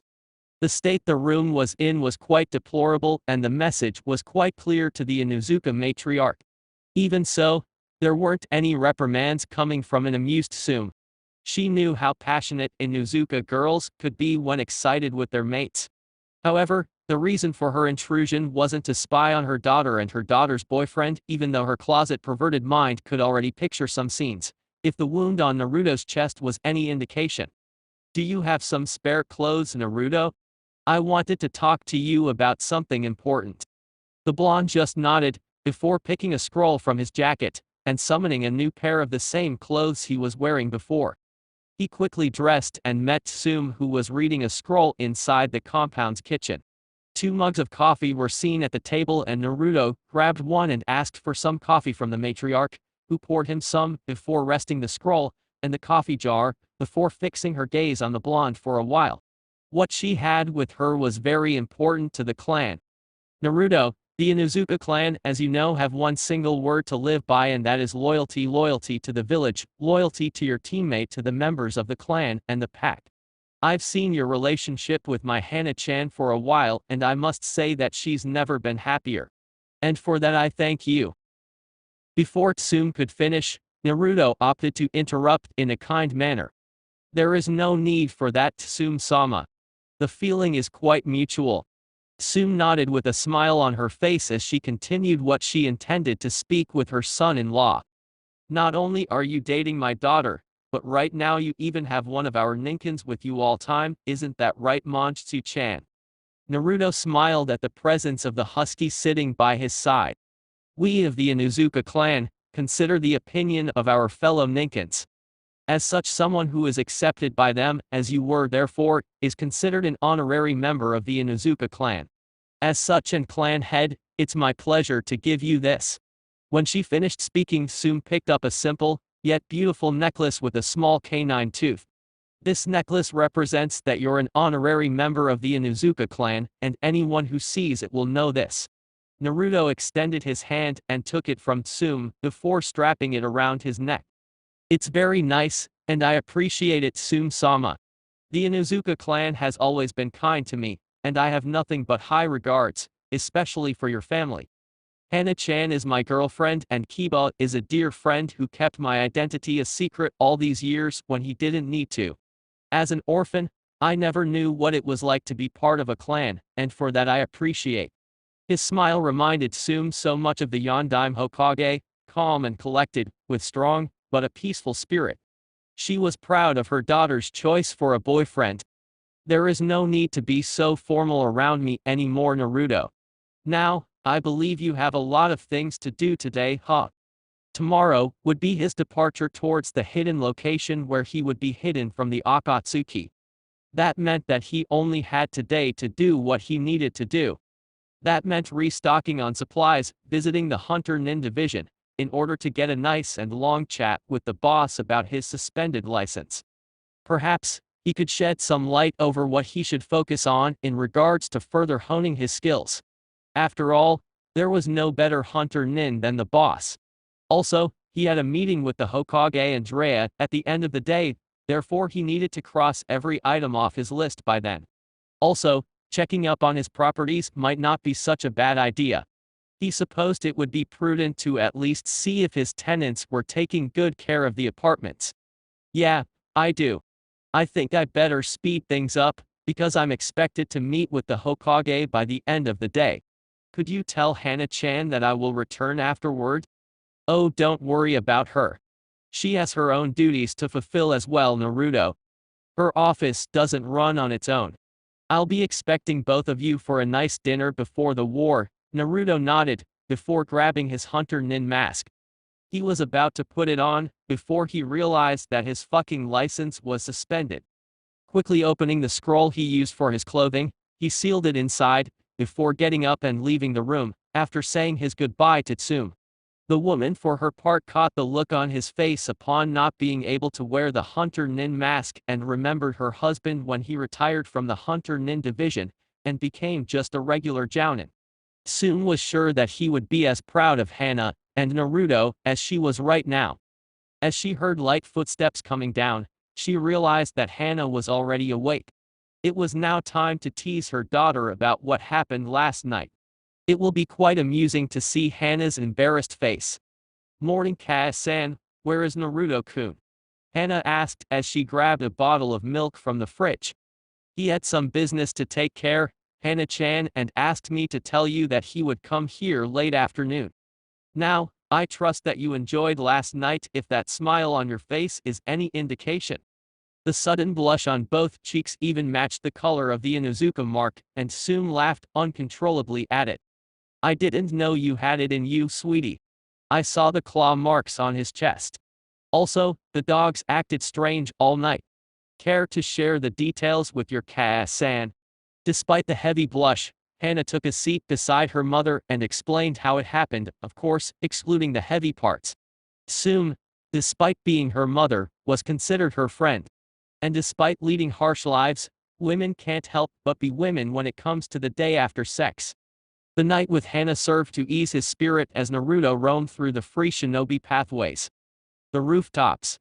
His first item of the agendas was to restock on supplies and fix his sword. Afterwards, he would talk to the boss and see what he had for Naruto in terms of training ideas. His license was suspended by the Hokage, but that doesn't mean he couldn't interact with the man anymore. After this stupid war is over, he could hunt the rest of the missing nins. Now, he settled for the items on his agenda. After all, he didn't have much time left. Departure date The last day in Konoha passed quickly, and today Naruto was in front of the gate where he was supposed to meet Drea and Yamato to leave towards the hidden location. He was accompanied by his girlfriend Hana and the couple's 3 dogs, as Hana herself now regarded them. She figured that Manjutsu possibly liked Naruto more than even she and the other 2 also enjoyed his company. Regarding Naruto, he managed to do everything he needed to do. He managed to fix the dent on his sword and restock his supplies, a lot of it meant for months on the field. He managed to talk to his boss about this whole situation and received some nice tips for training in the field regarding the art of genjutsu. The man was right, as it was the blonde's most glaring weakness. When smoke appeared next to them, Naruto breathed out a sigh at having to leave Hana and the dogs. He turned to her first. "Please promise me that you'll be safe, Hana-chan. If you die, then I..." Hana stopped him from completing the statement by kissing him with passion. "I'll be safe, Naruto-kun, don't worry. You just focus on getting stronger than you already are, just in case the Hokage changes her mind and decides that you should be on the front lines, as I really think you should be. I'll be here when you return, and we can be together once more, everyone. I love you, Naruto-kun." This time tears fell from her eyes before Naruto gently used his hands to wipe them away. It was hard, nowadays, to get a smile out of Naruto. It was even harder to see that and tears in his eyes for the first time. Hana was the first person who ever said the word love to him. "I love you too, Hana-chan." The sad noise from the dogs below made him smile, before he patted all 3 of them a bit, obviously focusing on Manjutsu the most. "You take care of Hana for me, okay?" Manjutsu just nodded with her head, before returning the affection by licking his face. Drea and Yamato just stood outside the gate, waiting for Naruto to say his goodbyes. It was strange seeing only Hana there with him, seeing as in the past, the blonde had many friends. They supposed it was the hunter-nin position that drove everyone away, or the fact that Naruto chose to hide his identity from people. None of them knew the answer to this question. It was really a shame that things turned out like this, and now, the acknowledgement he fought for in the past was completely shattered. When Naruto appeared by his side, he was looking down the entire time. It was probably because he was still crying over leaving everyone behind. "Let's go already." The 3 vanished like blurs towards the hidden location. Chapter 23, The One You Used to Be. It took a total of 5 days for Naruto and his bodyguards to reach Lightning Country's port city. Both Yamato and Drea were used to silent travels as both had already participated in sensitive missions throughout their careers. However, none of them were prepared for a trip of complete silence. Naruto hadn't muttered a single word since they left Konoha, nor did he pay any attention to either Drea or Yamato's attempts to begin a conversation. Both of them could see how his eyes lacked the usual focus on his surroundings, and it began to worry them greatly, since they didn't know how Naruto was processing this mess. After the third day of travel, they gave up and let him be until they arrived at their destination. Naruto would have to open up to them eventually, since they were scheduled to remain at their hideout for a long time. They could only leave the place once the 5 cages appeared and released them, otherwise their orders were to remain hidden indefinitely. Of course it wouldn't take that long though. The bigger the enemy, the longer it takes for the war to finish. Akatsuki was composed of only a few members, even if each member has the power to level an entire village. That being said, if the alliance managed to take down the members, then the war would end and everything would go back to normal. Or as normal as it could be anyway. Lightning Country's port city was easily 3 times as big as Fire Country's, perhaps because it was Lightning's main source of travel, whereas Fire Country used the land as its main way of transportation. It didn't mean that Fire Country didn't use sea routes, it's just that it had less than other countries such as Lightning, Water, and Wave. Quickly moving through the docks, the team from Konoha located the ship that would take them as well as 2 members from each village to a hidden location chosen by the Raikage himself.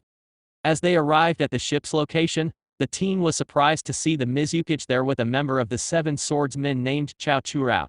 As far as the ninjas from Konoha were concerned, the cages wouldn't participate directly in this war, but rather as commanders of the alliance, with the exception of Gaara, who was appointed as general of the army. The team from Konoha quickly went on board and Drea approached the Mizukage for some explanation. "Good afternoon, Mizukage-sama. I wasn't aware you'd be joining us." Although it was a sensitive mission, Drea couldn't help but check the woman's impressive figure. May Terumi just smiled though, not caring. "Indeed, my part in the Jinchuririki's protection was decided by the cages at the last minute. I'm here just in case Akatsuki finds our location." Despite the lack in Asanin skills, Drea just nodded and left the Mizukage alone. At the ship. Since the Jinchuriki was on board, the ship set sail, leaving the port city towards the hidden location.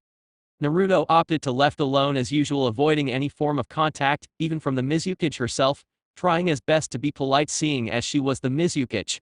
No matter what everyone said, though, this entire situation was fucked up in his opinion.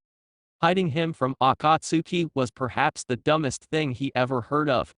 However, he couldn't argue with his cage's decision. In their right mind, protecting him would stop Akatsuki from fulfilling their ambition. And even if thousands are killed in the process, he was the one who needed protection. Naruto just hoped that the alliance managed to take the Akatsuki down without many casualties. He became a hunter-nin so that he could take care of them alone, without killing the ones he held dear, not to be protected like this. Also, was it not the alliance's wish that its weapon fought for the village? All of these thoughts were in Naruto's head and only one, besides him, could hear them. "Would you stop whining, you damn piece of flesh? No one can hear your thoughts but me, and it's been 5 days already. Give me a break." "Okay, already, I'll stop. But I just needed to vent out my frustrations, that's all. I'm aware that is no use complaining." The fox just snorted at him before stopping the link. Naruto let out a long sigh as he stared at the horizon ahead. So far, his sight was limited to water and more water. The island, or whatever place he was heading toward, would not be visible for a couple of days. Still, the ocean was a nice place to allow him some peace of mind.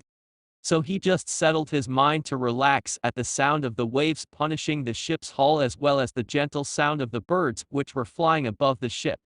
Complaining non-stop would get him nowhere as the situation was now irreversible. His only hope was to train constantly and with it, defeat Akatsuki once and for all. Slowly, But surely, Naruto's eyes returned its regular focus as he now was able to think without his emotions clouding his judgment. It happened just as Jiraiya appeared by his side. "I'm glad you came back to us, Naruto. I was starting to worry." The blonde hunter nin turned his head and saw Jiraiya smiling at him. "My thoughts just were elsewhere. I kept wondering if protecting me was the best alternative to this entire mess. Why protect the weapon, which was created for the purpose of fighting in the first place?" Jiraiya frowned at the word weapon but didn't make that much of a deal. The fact that Naruto was talking to him was enough for now. He knew now that during the trip to the port city, Naruto was busy wondering about these questions. It wasn't healthy for him to dwell on such thoughts. One shinobi alone shouldn't carry the burden of others unless he or she was the Hokage. Even if this entire event was triggered because of the tailed beasts, Naruto couldn't be held responsible for whoever died because of it. It was the blonde's nature, though, he reasoned, to take responsibilities that far exceeded his current position. Even as a genin, Naruto was like this. You shouldn't consider yourself a mere weapon without conscience, Naruto. The need for your protection far exceeds your importance for the village's military power or the alliances. Tsunade wouldn't throw you to the wolves just like that. Well, at least not more than what you had actually asked her to. Jiraiya was referring to his hunter nin responsibilities. Although you never seem to consider yourself much in detriment to others, you are important to Konoha and above all, you are important to us as a human being. Don't ever think that the village only needs you as an asset. Naruto held a smile on his face as he heard Jiraiya's attempt of convincing him not to consider himself a weapon even if deep down not only him, but every shinobi in Konoha is considered an asset for the village to use. It's through them that the village's economy survives. The shinobis and kunoichis are Konoha's products to sell. Naruto remained silent though, as he pretended to think about Jiraiya's words. The pervert bought the lie and went to chat with Yamato a bit. The blonde was interrupted once more though, when a man approached him from the left. It was one of the Kumo's representatives by looking at the type of wardrobe he was wearing. The man named Motoi's wardrobe was black all over with a Kumo standard white vest on top as well as a white scarf around his neck. He also wore white arm braces and white battle boots. The man's hair was weird in Naruto's opinion. It was black and had the form of 3 spikes from both sides followed by 2 smaller ones on the top. And, I can't really describe the man's hair. You are the Kyubi Jinchuriki, correct? Naruto chose not to answer the obvious question, but Motoi really wasn't waiting one since he just used this way of approach to begin the conversation. My name is Motoi and I'm one of the 2 representatives from Kumagakure along with Dodai over there with the weird looking hat. It's a pleasure to meet you. And for those who don't know who Dodai is the jounin from manga 555 that assisted Naruto in defeating the Sandaime Raikage. Naruto merely shook the man's head and greeted him back, earning a smile from Motoi. Now that the pleasantries are over, I feel that it's prudent to explain you a thing or two about the place we're heading right now. Ah yes, all I know is that is an island that doesn't appear in any map. I was actually wondering why. Motoi smiled at that knowledge. The place was indeed the world's best hiding place. Of course, it wasn't registered in any map because technically it couldn't be considered an island. The island, let's call this place as such, is 20 miles at the direction we're heading to right now. It is mainly filled with wild vegetation and gigantic animals. In a way, it is similar to Konoha's famous Forest of Death. No human lives at the island, which is one of the reasons that is considered the best hideout in all the elemental nations. The other reason, which to me is the main one, is that the island isn't an island in the first place. Naruto just looked at the man with a lifted eyebrow, urging the man to explain why it couldn't be considered an island. Motoi smirked once more. You'll know what I'm talking about once we arrive. Motoi turned and went to his comrade's position, leaving Naruto alone to wonder what exactly he meant by that. He may not be a very intelligent human being, but even he knew that any piece of land surrounded by water from all sides was considered an island. Nevertheless, his mind could easily find more pressing matters to consider than merely attesting the quality of his hideout, or prison, as he liked to call it. After Motoi's interruption, the trip proceeded without any form of interruption, so the blonde had just settled to relax and feel the environment around him. It was actually relaxing to the tormented hunter-nin. He was now standing right in front of the ship as if he was the captain. Eventually, Naruto opened his eyes when Motoi announced their arrival at the so-called island they would be staying for the duration of this war. From the position that Naruto was, he couldn't see anything out of the ordinary. The trees were easily enormous, even if the vessel was still 2 miles away from the dock. Naruto couldn't see why it couldn't be considered an island. When the corner of his eyes caught the slight turn of the ship, he started wondering the necessity of it. They didn't need to change course, since the island was straight ahead. He took a while after the ship was turned to realize that the vessel was actually following the island's movement. The hunter-nin was speechless as Motoi appeared next to him. It appears that you know what I was talking about earlier, huh? Even if you don't know why, you're aware that the island is in constant movement. Yeah, why is that? The island, if you still want to call it that, is actually a gigantic tortoise. You'd only be able to see if you got underwater. That's precisely why it isn't registered in any map, and also why Akatsuki can't appear here. We will be in constant movement throughout the immensity of the oceans. Actually, this is the place where Yondaime Reikage-sama and his brother Kairabe-sama used to train together. May Kami have his soul right now. Naruto knew that this Kairabe person was in fact the Hachibai Jinchuriki who was captured by the Akatsuki and had his demon extracted from him, which led to his death. Naruto could also sense great sadness coming from Motoi's words upon mentioning Kairabe's early demise. From the sound of your voice, I take it you were friends with Kairabe. Motoi instantly berated himself from being that transparent. However, he didn't find any reason not to tell Naruto the truth. When we were children, Kairabe and me, Hachibai belonged to another Jinchuriki. The man had skills that far exceeded any expectations, but the beast's will was just too powerful, and couldn't be tamed that easily. It eventually escaped from the previous host's body, killing him instantly. The Sandaime Reikage engaged in a fierce battle against the beast. Many shinobis perished, including my father. After the beast was finally imprisoned, once more, Kairabe was chosen as the next Jinchuriki. Motoi waited a moment for Naruto to digest the beginning of the story before continuing. I grew up resenting the beast because of it, but because Kairabe was its Jinchuriki, I ended up resenting him for it.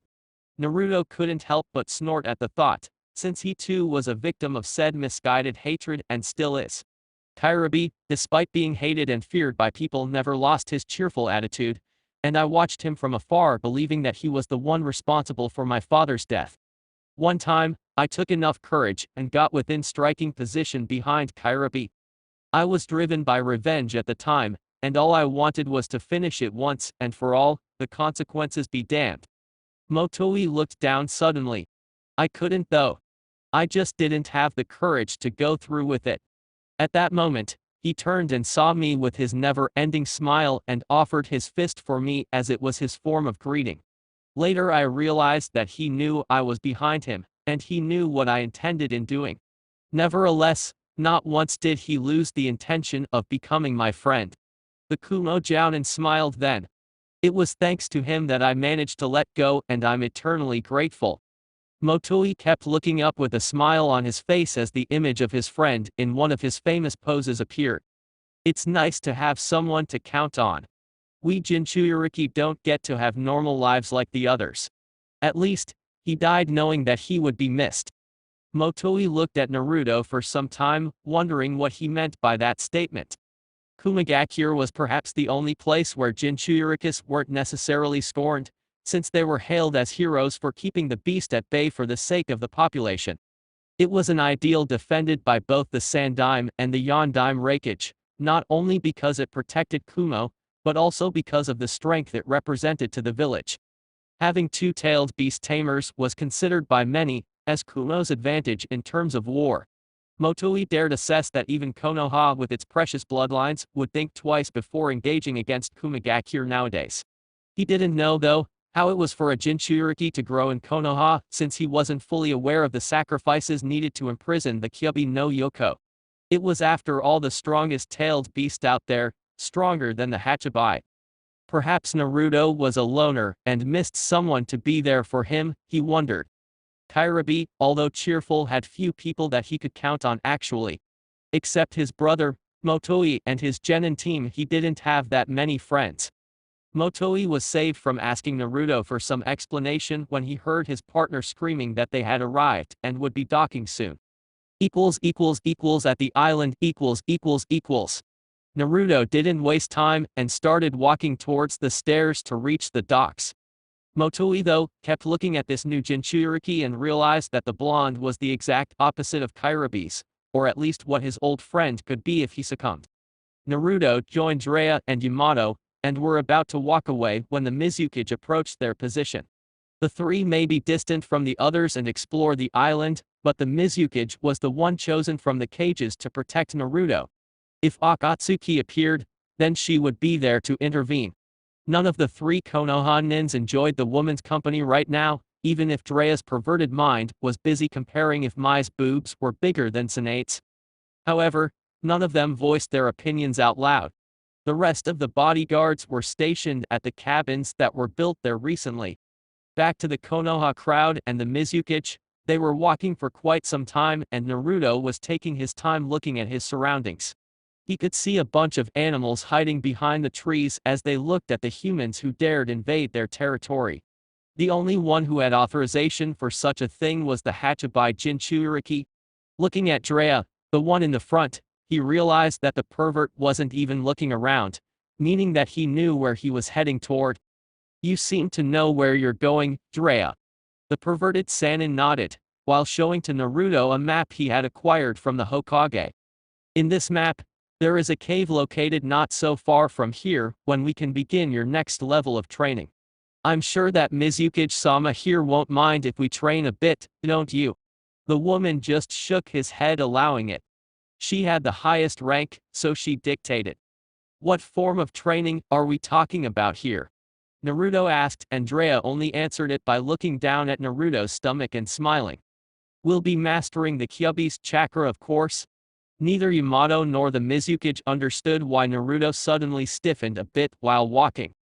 It appeared as if he was terribly afraid of what Jiraiya was talking about. The pervert, though, understood why. He was the one who was on the receiving end of a four-tailed influenced Naruto when they attempted this the first time. He even rubbed the scar on his chest caused by Naruto's attack. It was perhaps the only nearest he's ever been to death, so he understood Naruto's reluctance. Don't worry about what happened that time, Naruto. You've become a lot more skilled since then, I'm sure you'll do fine. Also, I have another ace in the hole to use, which will aid you in further controlling the fox's chakra. Naruto remembered the last two times when he used four tails. His skin was corrosive, his blood was too hot, and he just couldn't control his actions.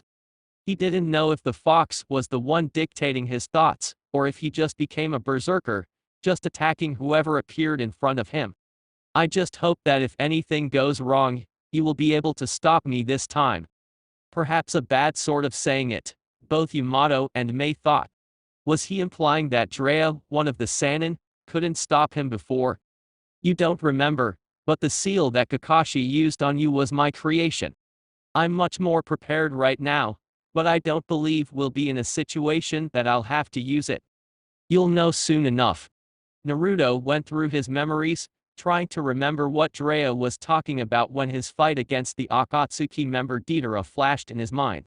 At the time, he remembered using a second tail when Kakashi appeared from behind and placed a seal on his forehead.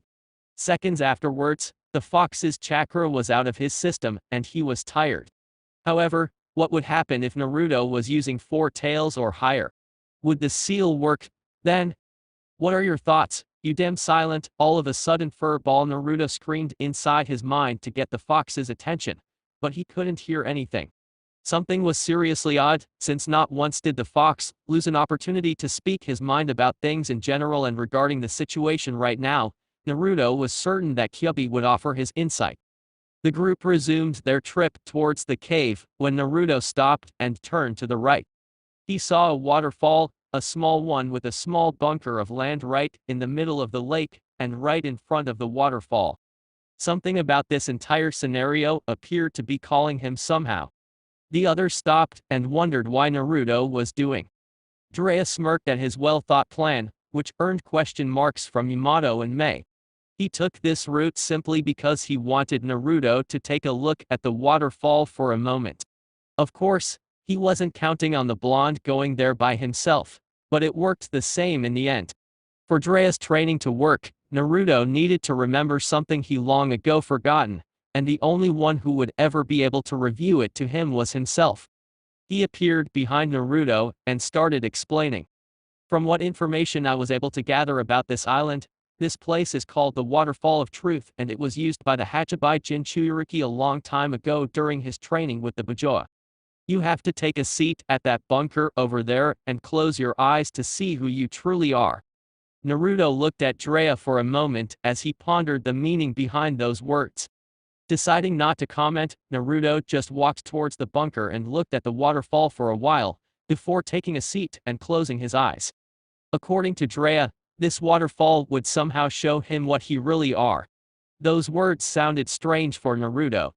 Who he really was?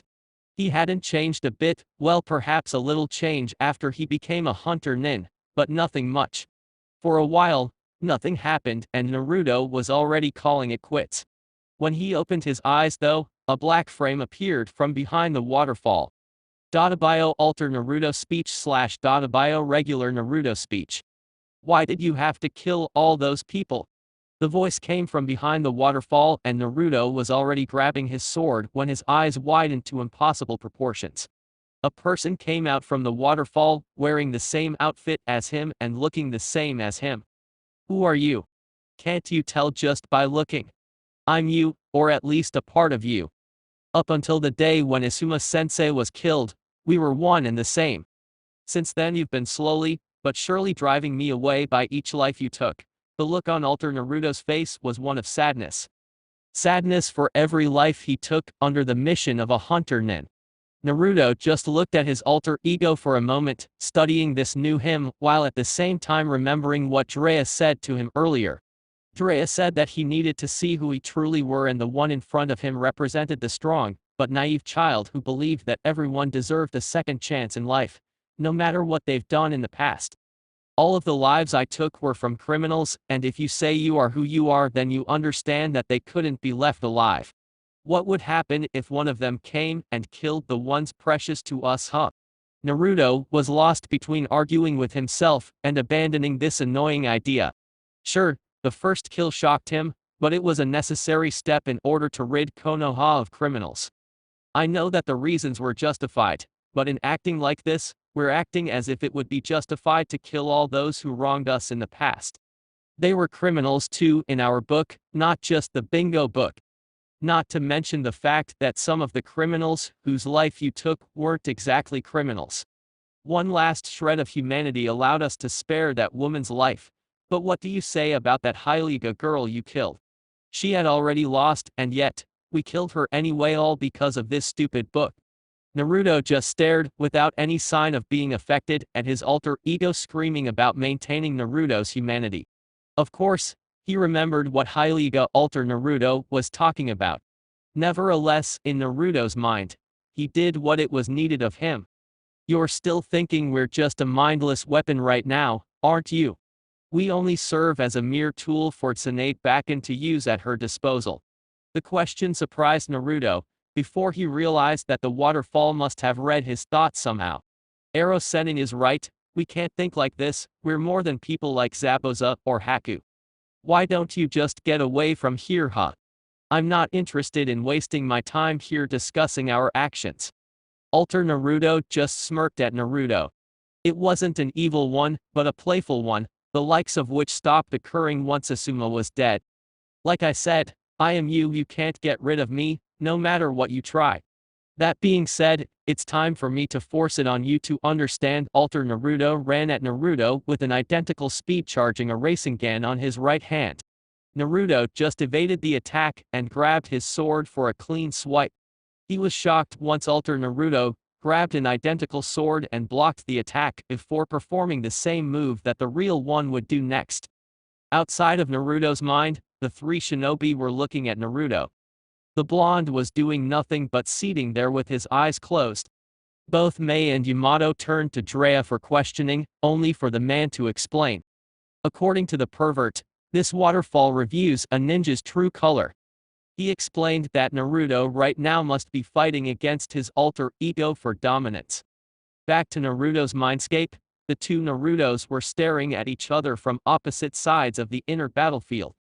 Naruto was shocked, but not surprised that the one in front of him would have the same skills as him, including all the jutsus and control over the fox's chakra. One aspect of the fight was that after a great load of jutsus, Naruto was getting tired, while Alter Naruto appeared to be okay. He then remained on the ground as he pondered on a couple of facts. First of all, the one in front of him was indeed himself, even if he was different. Drea couldn't have manipulated this simply because he didn't have access to Naruto's reports, only the hunter-nin commander had. Also, he realized that there was only one way to get rid of this alter ego in front of him. When he got up, the blonde realized what he could do. There is no use using force against you. You are me after all, hence you know every move I'll make and I'll know every move you make. The only way I can get rid of you is to suddenly embrace you and admit that everything I did was wrong. Indeed, going on a killing spree cannot be the answer to a peaceful future. Alter Naruto smiled at this comment, but he would soon stop when Naruto finished. However, a criminal won't simply stop being one if his executioner shows leniency over what he had done. In letting them live, we're letting them the chance of coming up with something, and that generally leads to the death of those we cherish. Perhaps, before Asuma's death, we were naive to the world. We believed that everything could and would be fixed with perseverance and hard work. But we both know that there are those who wouldn't stop at nothing to see the world burn, and that's why I can't simply stop and let those who wronged Konoha to survive.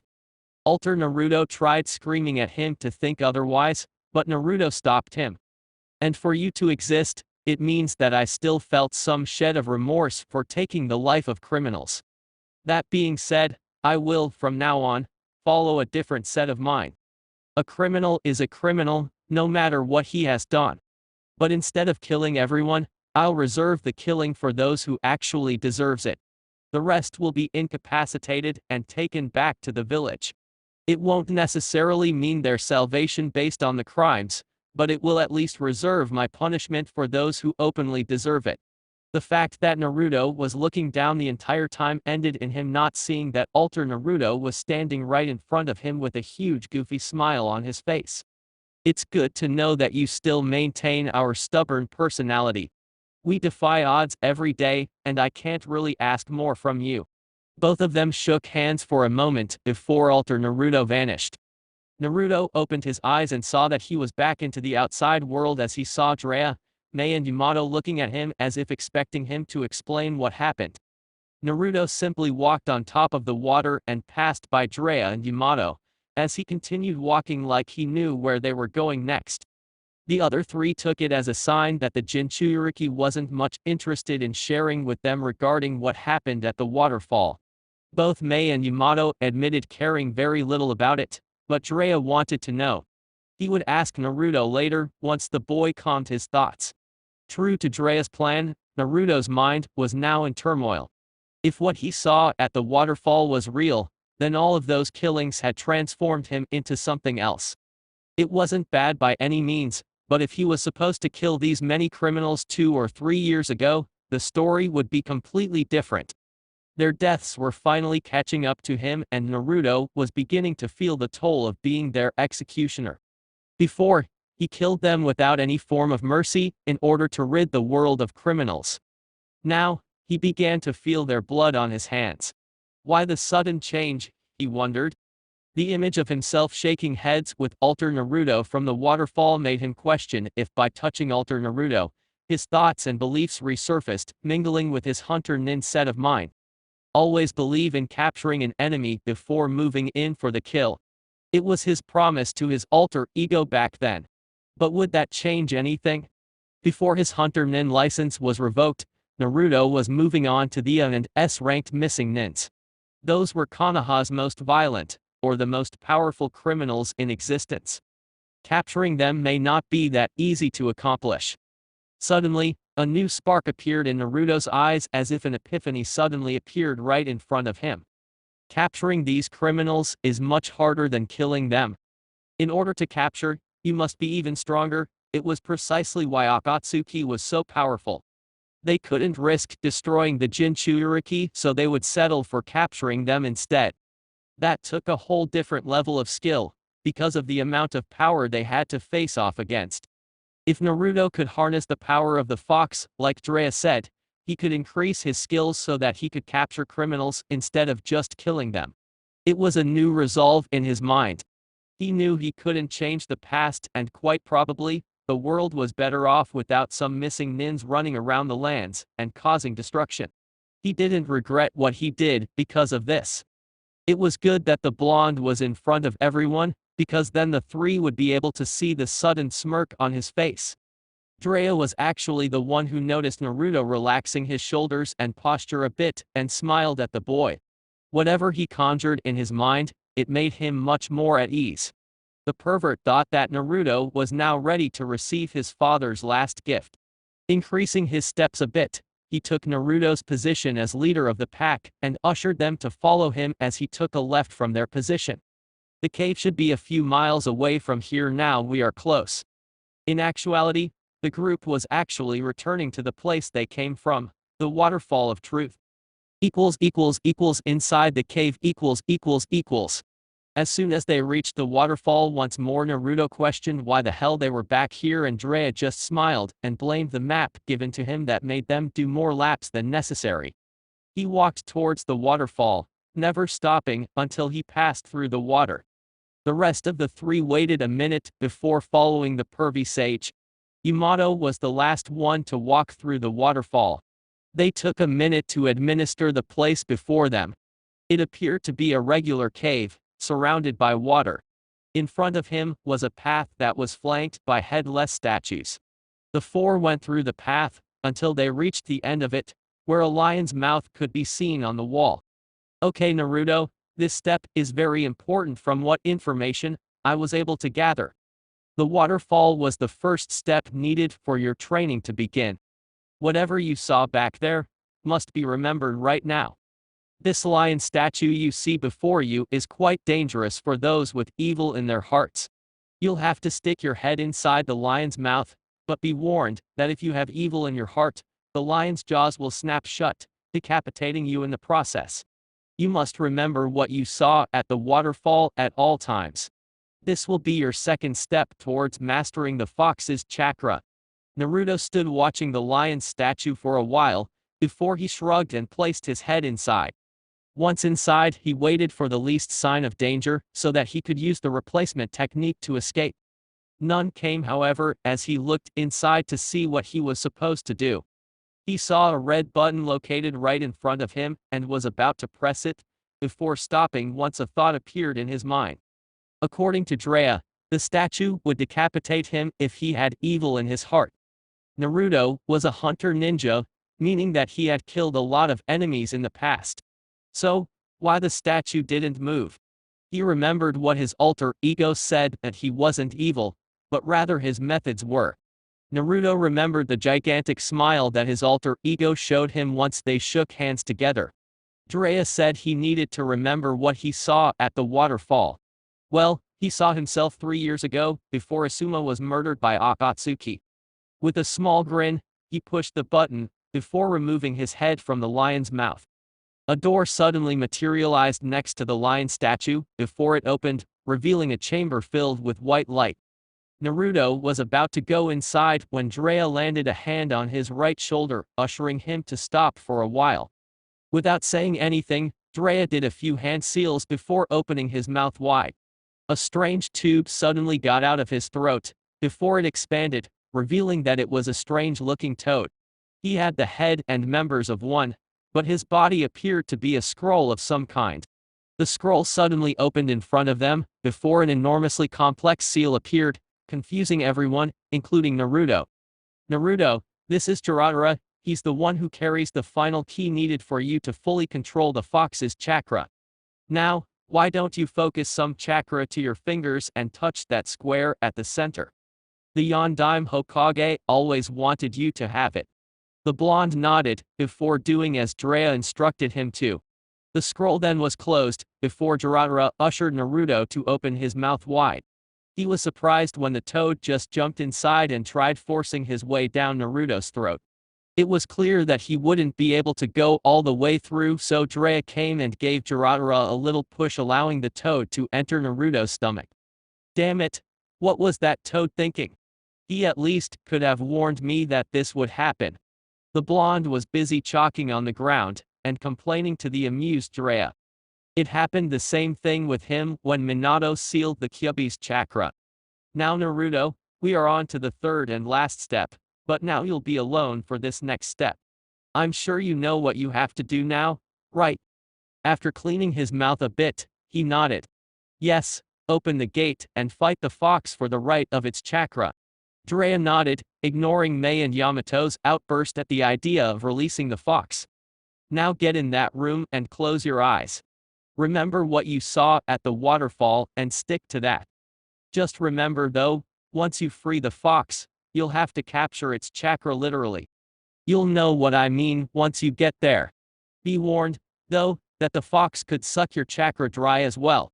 If you wish to take your time, feel free. We are going nowhere for a while. Naruto nodded, but didn't feel like waiting for it. He entered the room before the door was shut. Naruto was truly alone in this, whatever it entailed. Yamato approached next to the focused Jiraiya. He wasn't that much thrilled with dealing with a loose Kyuubi. Jiraiya-sama, with all due respect, I don't believe it is wise for Naruto to free Kyuubi. What happens if he can't handle it and the fox escapes? This cave was built specially for taming tailed beasts, Yamato. If Naruto can't stop the fox, I will seal it inside the chamber which, according to the Reikage, was designed for this purpose. Inside Naruto's mind equals. Taking a seat and closing his eyes, Naruto didn't take long to reach the Kyuubi's chamber. The fox appeared to know what happened and looked at a different Naruto in its eyes. Albeit different, Kyuubi could see that the blonde retained a great load of the qualities he possessed before coming to this forsaken island. The fox was looking down at its host differently than before. Even if Naruto got accustomed to the Kyuubi's presence, he never stopped sensing the evil atmosphere in this place. Opting not to say anything, Naruto just approached the cave and grabbed the seal that was holding the prison, before ripping it off, revealing a second lock design. What are you doing, Naruto? Just wait and see, fox. I'm almost done. Lifting his jacket, Naruto activated the seal in his stomach, before it spread throughout his right arm. With the key in place, he slammed it at the lock, before turning. The sound of a lock being opened came first, and the Kyuubi punched the prison, knocking the doors open with a mighty roar. Naruto immediately jumped backwards in position to fight as the fox appeared right in front of him, snarling at him. Kyuubi's face promised a great load of pain, but Naruto could see something that surprised him. He was surprised to see it though, before he remembered and asked the fox. You were awfully quiet throughout this entire ordeal, Kyuubi. Why didn't you speak your mind when this entire thing started? For someone with half a brain, you actually caught it quick. I don't have any intention of fighting back if you desire to take my power. The fact you freed me from the cage is enough. Even if you take my chakra, you won't get rid of me that easily, you brat. Let's just say once that I enjoyed being inside you since you started the killing spree. Now, you can see an aura next to me that looks just like me. Naruto turned and saw the black aura of the fox extending from his body, and realized that Naruto too had one just like the fox. You can grab and start sucking the chakra. It will hurt like hell, but knowing it will be used to squash our enemies is enough.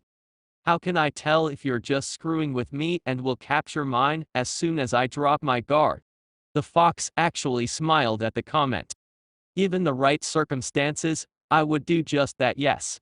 It's one of the reasons why I'm letting you take it, you brat. Now go on already before I change my mind and eat you. Naruto smiled at the creature before doing as he was instructed. The fox let out a roar of pain as his chakra was being sucked by Naruto at a fast rate. When the procedure was finished, Kyuubi's fur was practically ripped from his body as he looked weakly at its host. Naruto was looking at his sudden change. His body was surrounded with golden flame and a new seal design appeared on his chest. It wasn't to say that the fox was sucked dry, just that it would take a little while to gather back its chakra. The fox saw that Naruto approached and landed his hand on its nose.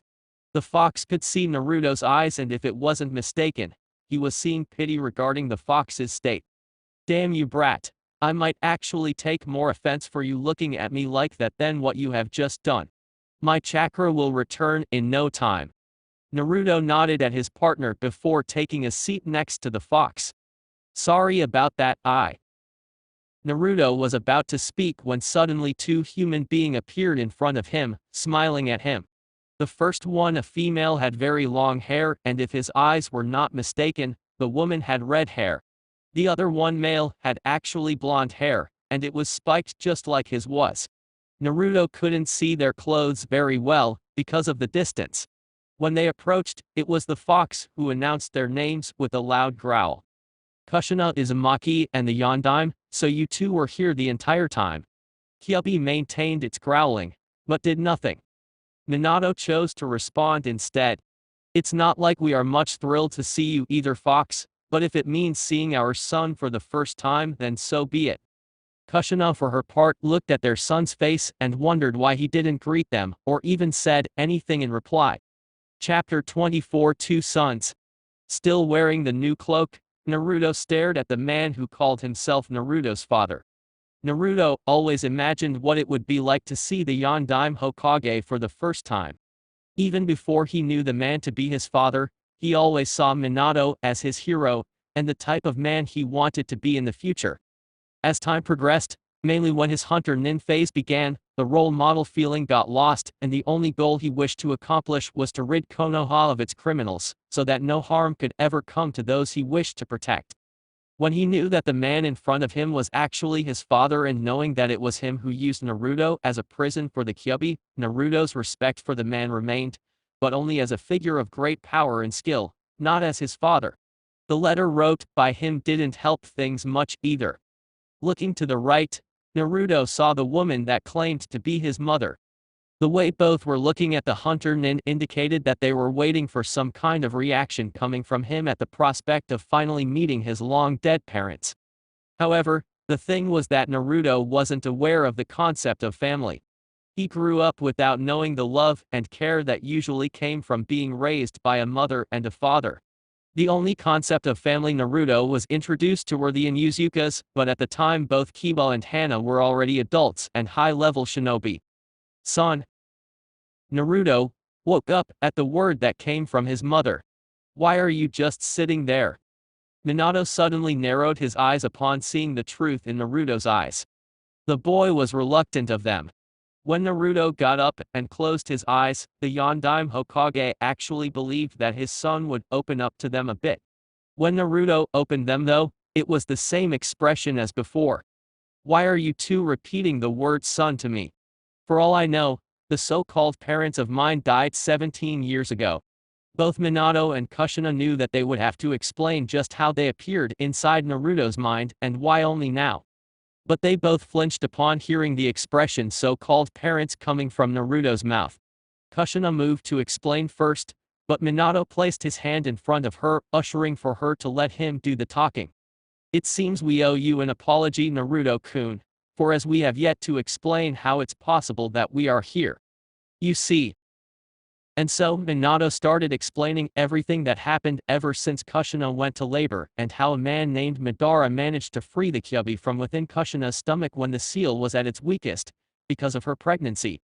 Naruto was shocked to hear that Kushina was the Kyuubi Jinchuriki before him, but not once did he interrupt the Yondaime's explanation. Naruto's feelings reduced a bit once he knew that it all started with the leader of Akatsuki freeing the Kyuubi, forcing Minato to seal it back inside Naruto. And I trust that by now, everyone knows of what happened with Minato, Kushina and Madara, so I'll skip the explanation. So, after performing the ritual needed to imprison Kyuubi inside of you, I managed to use my and your mother's last bit of energy and sealed that inside of you. Our essence was linked to the seal that kept the Kyuubi at bay. So when you ripped it off, our link to the seal ended, and we appeared. We wanted to be with you so badly, Naruto. To see you growing up and shaping up to be a man as you've now become. Like before, there was not a single shed of emotion coming from Naruto, except plain stoicism while looking at them. Naruto had one more event to question them about. Minato wanted for the blonde to open up now that he realized that a part of his parents' lives inside of him. Is this Madara, the same one that leads the Akatsuki? Uchiha Madara. Minato and Kushina knew who Akatsuki was because they were a part of Naruto's life, so they got to see everything. Minato nodded and explained a bit more. At the time we engaged in battle, and I managed to wound him, but the Kyuubi was far more important to deal with than him. I know that you may be angry with me for what I had to. No, not really. Naruto's answer shocked the man, before he smiled at his son. As Hokage, you had to save the village from the fox. Therefore, you picked me because I happened to be born at the exact same time. I get it. Minato knew when to trust his instincts, and his instincts were telling him that perhaps he misinterpreted Naruto's words a bit. The younger blonde so far haven't called them as either Ka-san or Ta-san, and he looked at Minato and Kushina as if he didn't recognize them as such. As a father, though, the story is different, isn't it? I've read the letter you wrote to me, Yondaime. Sorry, but I was expecting something more than what everyone told me about your so-called reasons. The part of the Kyuubi, I'm pissed, yes. But if complained about that, I'd be a spoiled selfish brat that preferred himself over the entire village, even if I only concluded this a few years ago. Kushina remained silent throughout the whole ordeal as it pained her to see their son battling them so fiercely. Minato was narrowing his eyes, thinking what Naruto meant by that, the part of the Kyuubi. Was there another reason he could be mad at them? What would the other part be, Naruto? Asked the Yondaime, before he widened his eyes at what he saw. Naruto immediately vanished from his usual position, and appeared right in front of him, landing a strong punch on the Yondaime's stomach. Kushina was shocked. Even in pain, Minato looked up and saw the first level of emotion coming from the blonde. He was shaking from clear anger. His eyes were going from blue in color to fiercely red, just like the beast that was resting behind them. Whatever it was, it had something to do with the letter he had written to Naruto as a way of explaining to him his reasons for everything he did right before his death. Suddenly Naruto, through clenched teeth, began to speak. Ever since I was little, I was alone. Ever since I was little, I didn't know my parents. Ever since I was little, I didn't know why I was abandoned. Everything related to you was S-ranked secret decreed by the Sandaime Hokage. For all intents and purposes, even I couldn't know who you two were. Everyone knew about it, but me. But they couldn't and wouldn't tell me anything from fear of breaking the law. So I grew up never knowing who my parents were or the reason why I was alone in the world. I didn't know if my parents died or if they abandoned me because of some pathetic reason.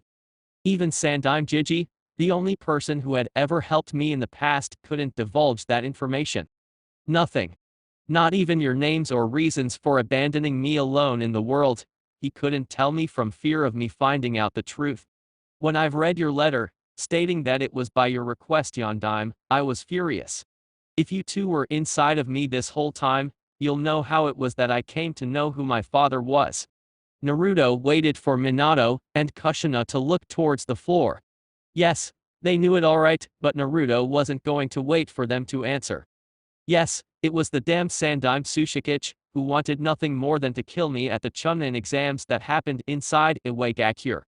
Naruto, you're...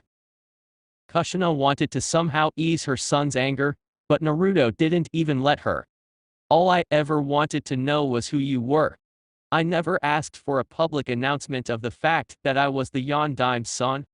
Do either of you know what it's like to never know the reason why your parents abandoned you? At the time I was so angry at Sarutobi Jiji for not telling me that I would run away from him at times. If only I knew that he was only honoring your last request of not saying anything to me, simply because the entire hidden village of the rock hated your guts. Add that to the fact that you placed the strongest tailed beast inside of me. How do you think I felt all this time? Oh, and it was the best thing learning from the enemy instead of those I came to love. For the life of him, Naruto didn't know what happened to him to be controlled so easily by his emotions right now. Truth was that he was compensating for a lot of pent-up anger that he repressed it with a big goofy smile on his face. The boy turned away from his parents for a while and looked down to see his reflection from the water surface. He saw his mother coming from behind and suddenly enveloping him in a hug without speaking a single word. For some reason, though, the blonde felt something inside of him relaxing. His golden cloak already left him and the black suit returned. The blonde just closed his eyes and let the woman comfort him. Naruto knew that Kushina wasn't the one to blame for any of this. But it was different. It was not logic that made him so relaxed. It was something he didn't have a name for. Whether or not you realize it, Naruto-kun, I'm your mother. I've watched you when you were just a tiny person. We have a connection, you and me, that goes far beyond anything. I know you're mad at us, and we both know it was tough for you. I was a Jinchuriki as well, you know.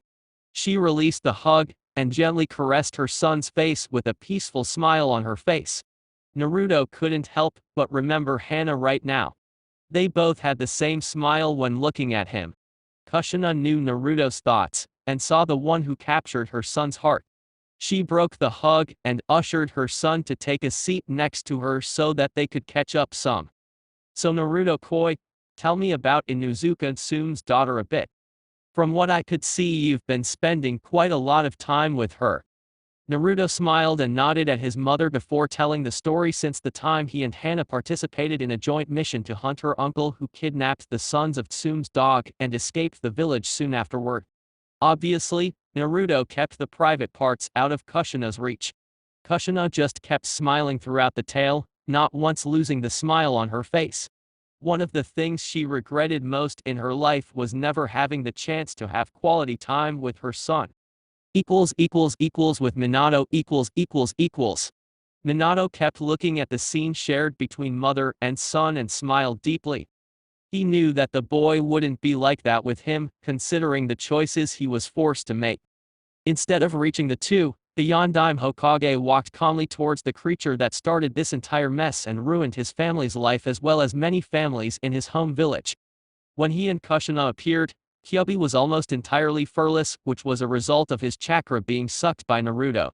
By now, though, the fox's chakra was slowly returning as its fur was growing back once more. A sudden thought passed through his head that the Kyubi was now free from his cage and would harm his son. His thought apparently was foreseen by the fox which, for its part, looked at the man from the corner of its right eye and snorted at him. You needn't worry about my freedom, Yondaime. The chakra chain, created by my former Jinchuriki, still keeps me trapped, and your son can always recreate the cage and trap me. Even if I didn't have restraints, I wouldn't do anything. You can thank your son for earning my respect as the first Jinchuriki who managed to do that. Minato nodded, despite knowing that for Naruto to earn the fox's respect, his hands must be soaked in blood. Naruto's hunter-nin career was no secret to him and Kushina, simply because they'd been there with him. Naruto's resolve in ridding the world of criminals may be a noble goal, but it's a path filled by darkness and blood. There was a reason why no hunter-nin managed to remain as such for long periods of time. With time, the hunter-nin becomes addictive to killing, therefore his judgment becomes clouded. You are a bloodthirsty demon, after all, Kyubi. No wonder Naruto managed to earn your respect. Now, there is one thing I'm more worried about. What is it?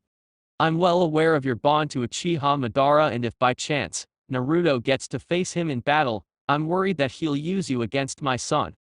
Kyubi snarled at the mention of the name and wondered which one was on top of the list of humans whose flesh Kyubi wanted to digest, the Yondaime or Uchiha Madara. However, the fox did recognize merit in Minato's concern. Despite being the strongest tailed beast, that damn Uchiha Madara was always able to control the fox through that blasted Sharingan of his. 17 years ago, Kyuubi was extracted from Kushina's body by Madara's hand, and after that the Uchiha hypnotized the beast. Now, he was inside Naruto's body, so Madara would have to extract the beast first. Have you no faith in your own work, Yondaime?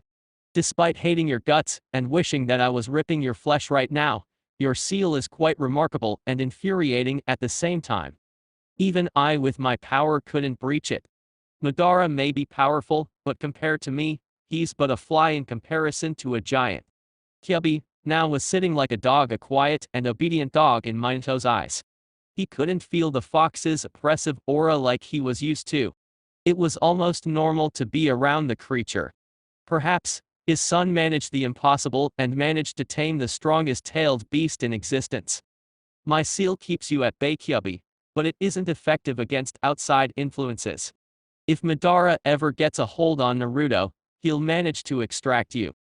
Unlike Kushina, who was pregnant at the time, Naruto won't be in that position. Plus, I can offer aid as much as needed. A demon bonding with a human? I thought I'd seen it all during my days. Minato knew the situation didn't call for such a remark, but he couldn't help it. Kyuubi was the source of agony for every living being in Konohagakure and perhaps other villages as well. It wasn't so easy to believe that such a being found within itself to respect one single human, even if this person happened to be Minato's son. Quickly grabbing the scroll from within his white coat, he extended a scroll to the fox. This is the first and last gift that I will ever give to my son, Kyuubi. Since you witnessed it firsthand, I trust you will be able to teach him my prized technique, the Hiraishin no Jutsu. The fox looked at the scroll for a while, before crossing eyes with the Yondaime once more. What makes you trust me with this, Yondaime? Why not infuse the scroll in his memory? Kyuubi asked, before he saw the smirk in Minato's face. The moment the seal was ripped, the knowledge of the Hiraishin was transferred to him. He isn't aware of it now, because so much is happening at once. But once he leaves this place, he'll know how to perform it. My special kunes were kept by Sensei Jiraiya, and it was meant for him to deliver them to Naruto once he acquired the knowledge for it. Indeed, everything I did for him ended up hurting him in the long run, and for that, I can't express how filled with regret I am, at least not with words anyway. Minato said as he looked towards Naruto and Kushina. He may never grant me the same treatment as my wife, and that's okay. I cannot change the past, but I can aid him in the future. Are you expecting a sympathetic shoulder to cry on, Yondaime? I couldn't care less about your regret. What matters is that I and the brat kill our enemies.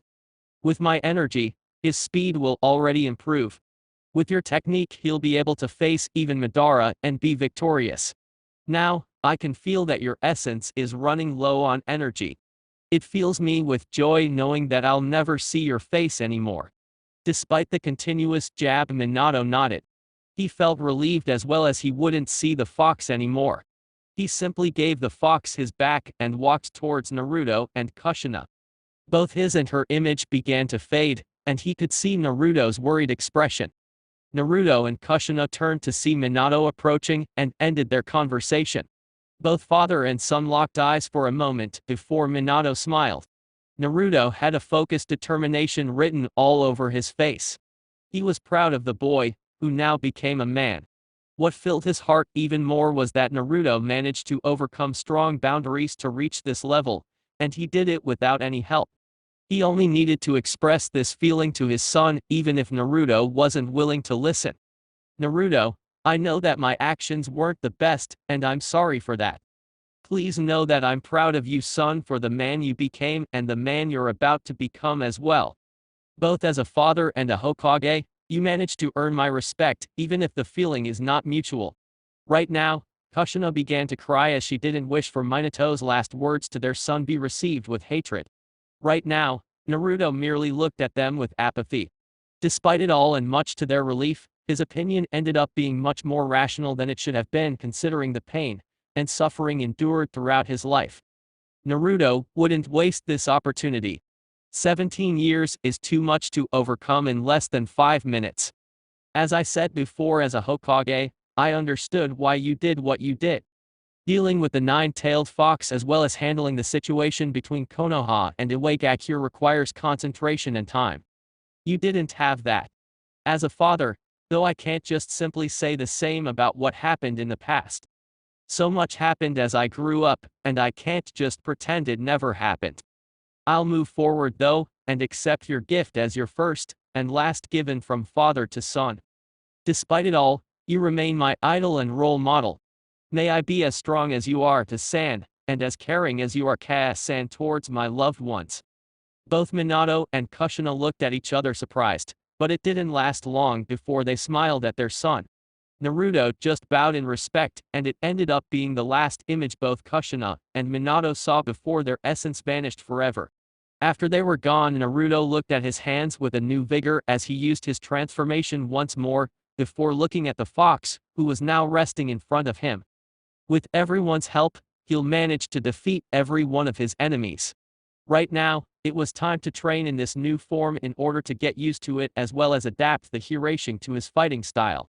Outside his mindscape When Naruto opened his eyes, he saw Jiraiya, Yamato and the Mizukage looking at him as if expecting to see who would come out.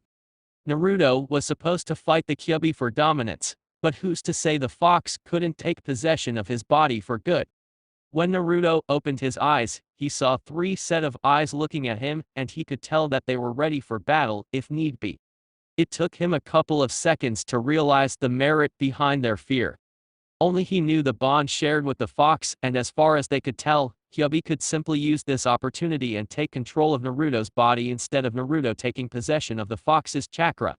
Slowly getting up with his eyes closed, Naruto cleared a bit of dust from his clothes, before looking at his comrades once more. The lack of response caused them to be in doubt regarding who was in control right now, and to Naruto, it was rather amusing. "Why are you all staring at me like that?" His familiar voice eased the tension, and Jiraiya smirked at him. "I take it that the procedure was successful?" Naruto just nodded his head, and showed everyone the result of the procedure. His body was transformed once more as the gold energy surrounded him. Jiraiya took a while to study the markings on his body, hoping that his mind would show him just where he last saw them. Its design was familiar, but he couldn't place it. He opted to let it go for now, and start the next and possibly last part of Naruto's training.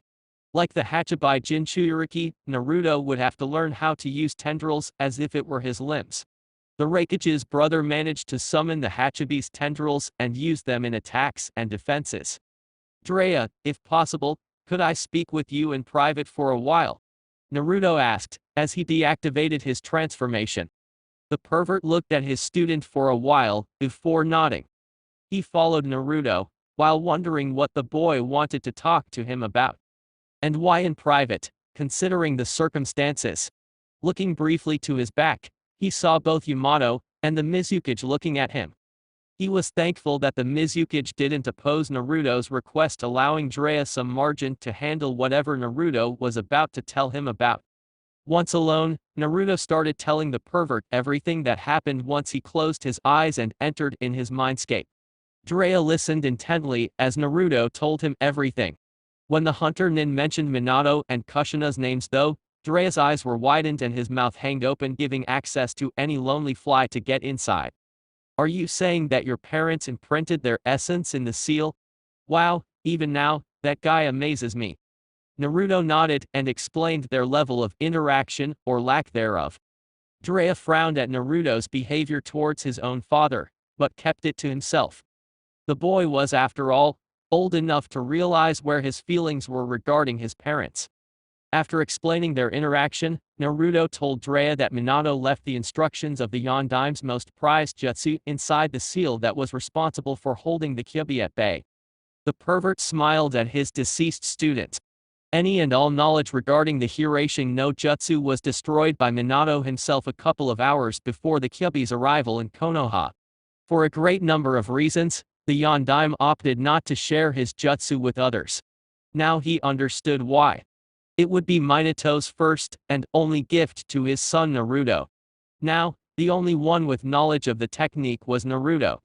Jiraiya collected a scroll from inside his red jacket and gave to Naruto. He asked me to keep this safe from his enemy's grasp. But from what you told me, he always intended for me to give it to you. The blonde smiled at this and accepted the scroll, before storing it inside his own leather jacket. He would have to come up with some way of using the special kunai apart from the regular ones. Perhaps a storage seal tattooed near one of his wrists or something like that. Right now, getting used to this new form took precedence. His speed would have to be adjusted and even his movements because of it. Once the pair discussed everything, they returned to the place where Yamato and the Mizukage were, only to see that they were busy arguing about elemental bloodlines. Apparently, the Mizukage was aware of one shinobi using the wood element and Yamato was aware of her boil and lava elements as well. They were now discussing which would prevail.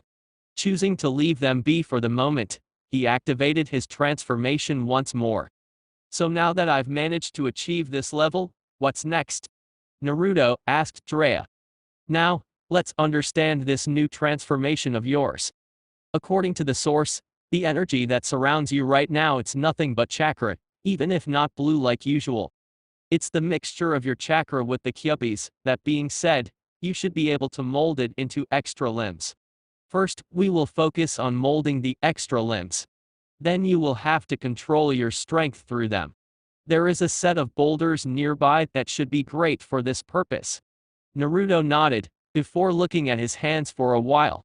Molding the energy around him should be like molding his chakra, even if it required a lot more chakra than normal.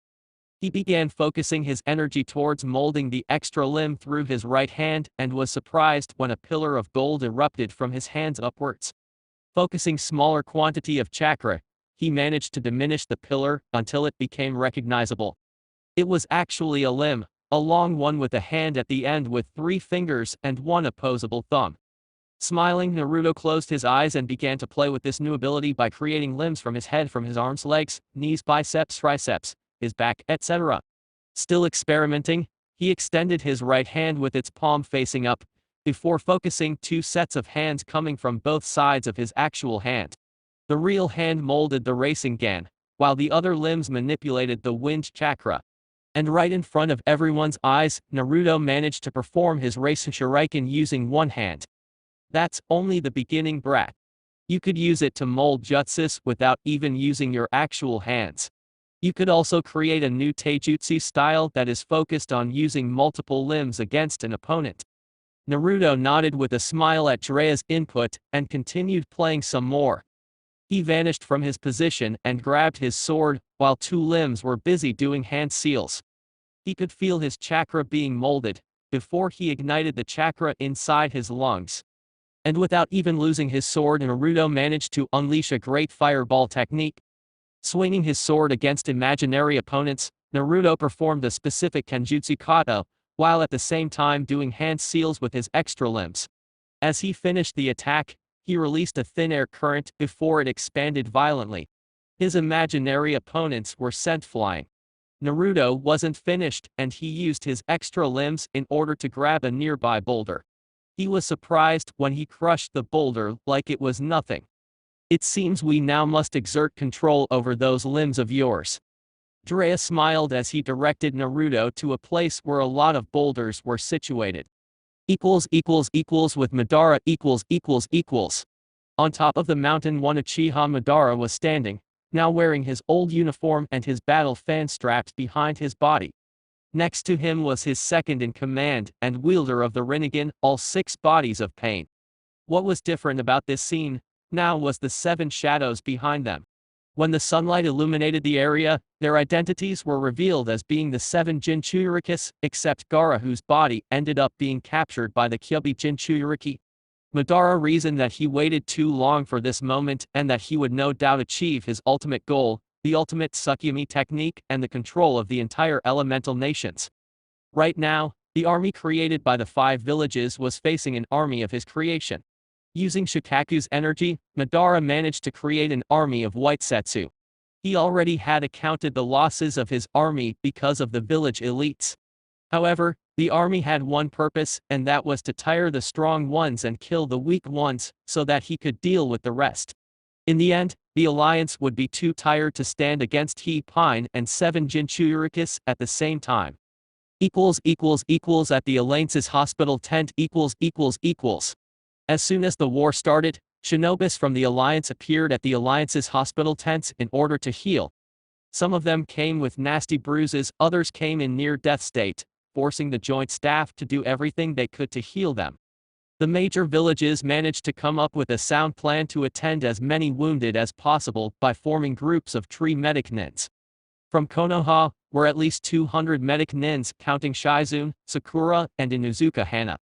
Even if she was technically a veterinarian, fixing chakra paths required similar procedures, so she ended up being partnered with Shizune and a medic from Kumagakure. Hana's face was determined as he did her job healing in Iwakunoichi by removing a good set of shurikens from her back, while using medical chakra to ease the pain. Akatsuki wanted to capture her Naruto, and she would do everything she could to heal these shinobi and kunoichi, so that they could aid in his protection. Of course, she wanted to stay with him, but right now, the alliance needed every available medic to help heal the ninjas.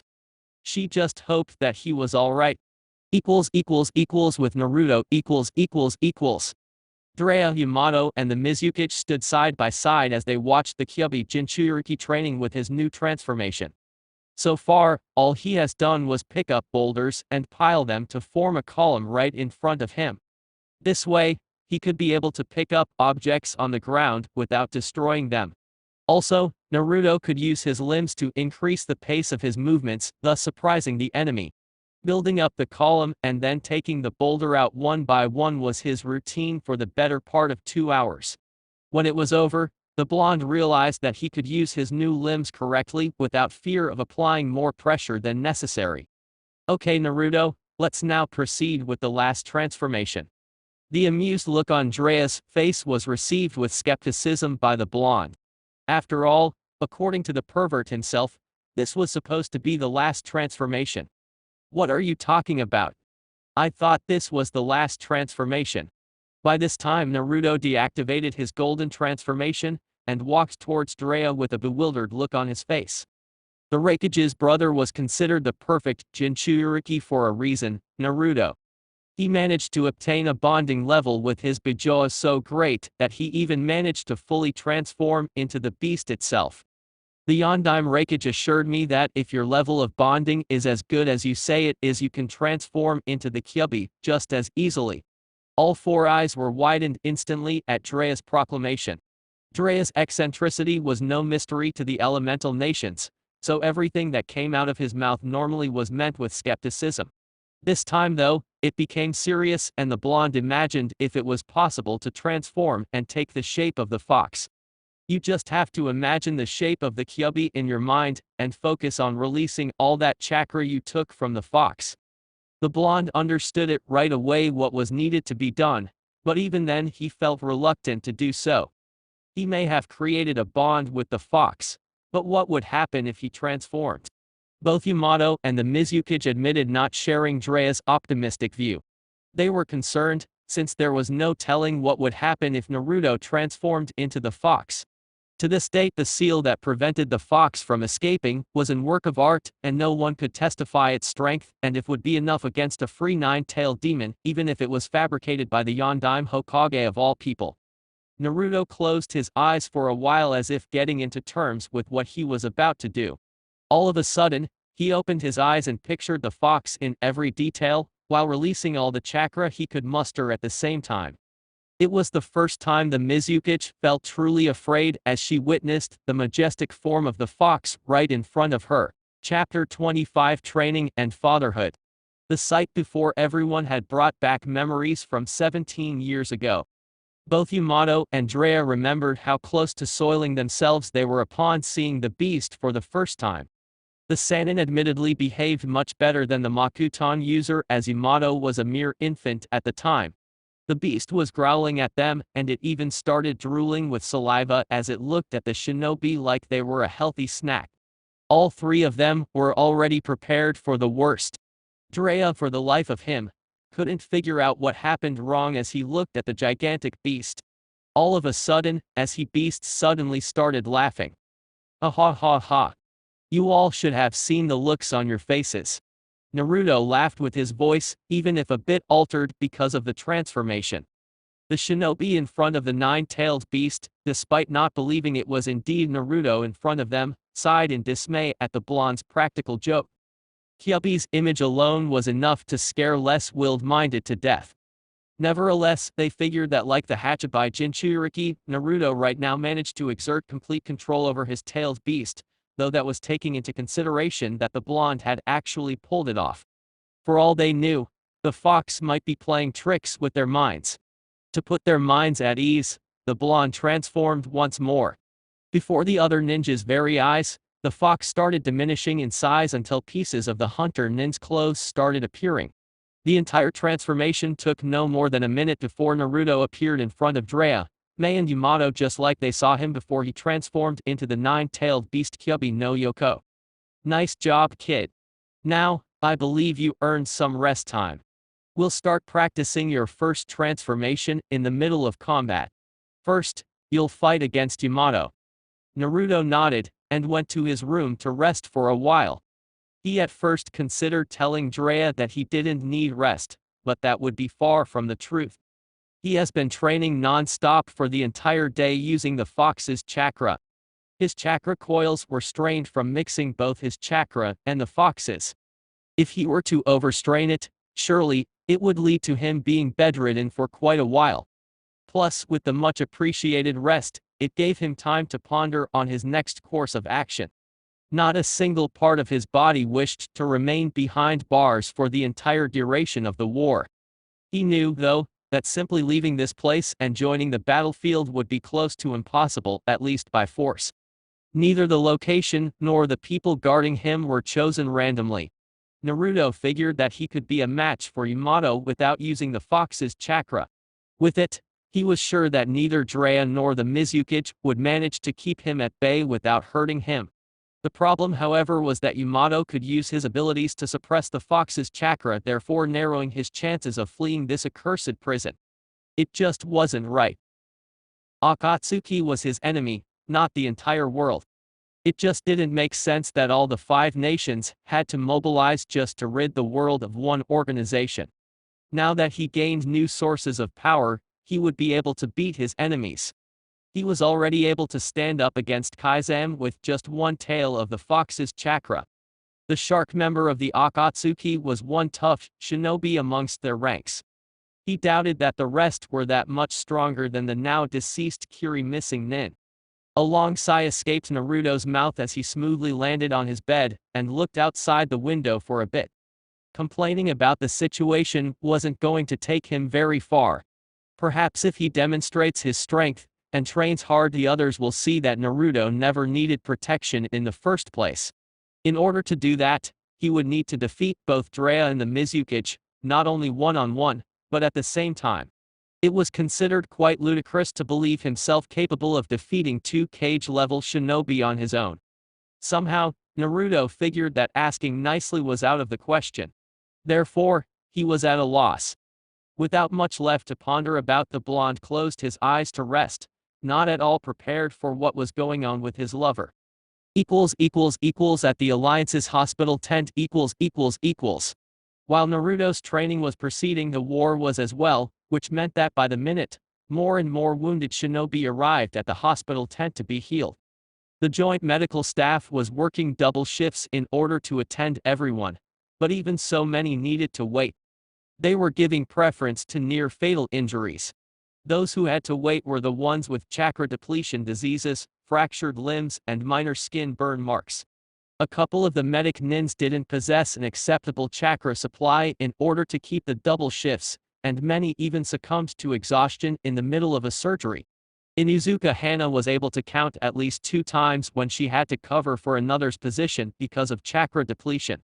Her feral tendencies, added by the stress of double shifts, increased her level of stress in having to deal with this situation. Her chakra supply was larger because of her constant missions apart from attending sick animals at KONOHA's veterinarian hospital. Therefore, her chakra capacity was constantly increasing by each battle. After healing a major wound on Akuma-chunin's leg, she released the guy and wiped the sweat of her forehead. Her shift was almost over, her second one in fact, and quite soon she would be able to rest a bit. She once more entered into medic mode when a genin kunoichi from Iwagakure entered her tent. Her arm was filled with shuriken, and was about to faint from the amount of blood lost. Quickly screaming to the suppliers for a blood transfusion, Hana worked quickly and used medical chakra in order to yank the projectiles, without further opening the many wounds on her arm. Hana could see the girl flinching at each one, but resumed to her work without bothering to offer any comfort to the wounded girl. If she did that, the girl would be dead. After Hana took the projectiles away, she received the blood bag from one of the medics, who was aiding her, and began the procedure, while closing the wounds. The genin was now unconscious due to the pain, but Hana was 100% sure that she wasn't in any risk of losing her life due to the wounds. It took 10 minutes to patch the genin, before releasing her to the infirmary. No sooner had she released the kunoichi, her break began as soon as Sakura entered to cover for her. No pleasantries were exchanged between the two, as Sakura was one of Naruto's comrades in the past. The cold treatment was due to Naruto's genin class not even bothering about him anymore when he joined the hunter-nin division. Apart from her brother Kiba and Ibarame Shino, everyone seemed to forget that Naruto even existed. Releasing her medical bandana and the red rubber band that held her ponytail in place, Inuzuka Hana threw her hair back with force, while releasing an exhausted sigh. Today it was tougher than usual, and she didn't know how much longer she could take it before succumbing to exhaustion. Suddenly, though, Hana began to feel nauseated and ran to the nearest bathroom before vomiting in the toilet.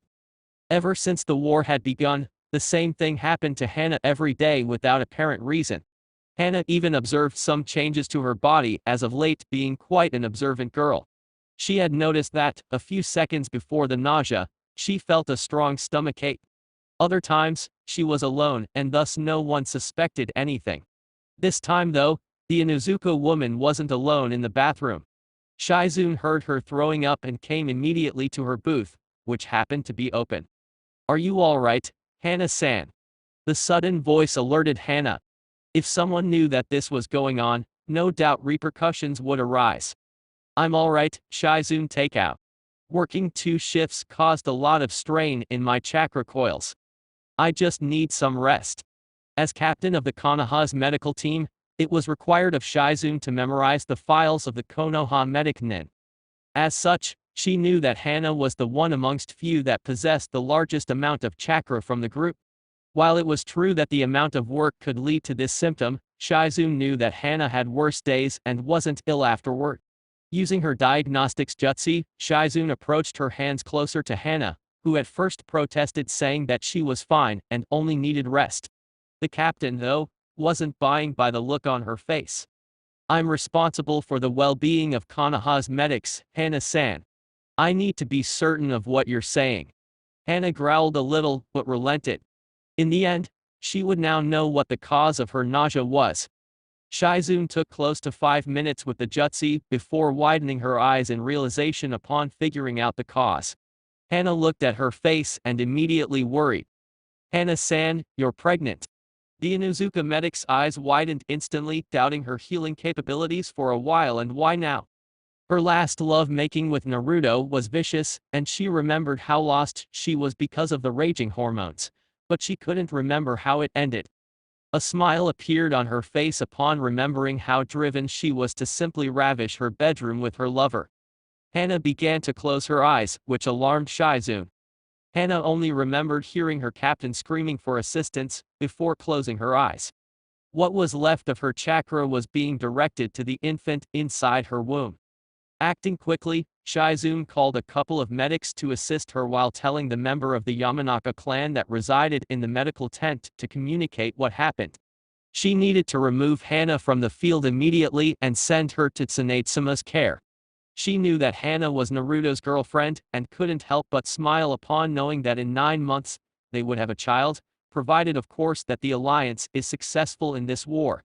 With Naruto == Unaware of the sudden responsibility that befell him, Naruto was training with his first transformed form surrounded by gold energy. Right now, he had settled for speed and endurance training against Jiraiya and Yamato. Both would use the Cage Shuriken Jutsu and throw multiple projectiles at the transformed hunternin, who would use his extra speed and a lone kunai to block the ones he couldn't dodge.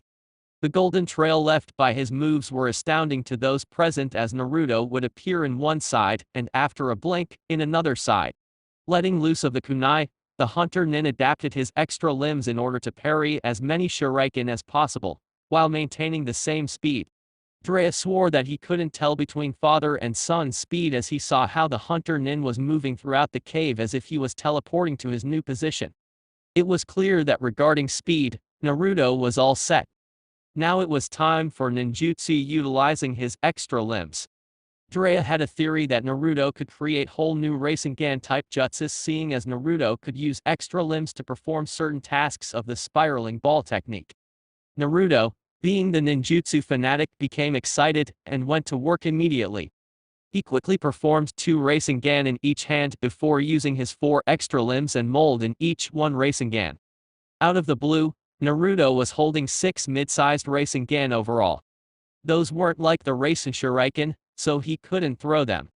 Dissipating the 6 balls of energy, Naruto then gathered all 6 of his limbs, 2 regular and 4 golden limbs, and placed them in front of him before molding a huge amount of chakra for a much larger Rasengan.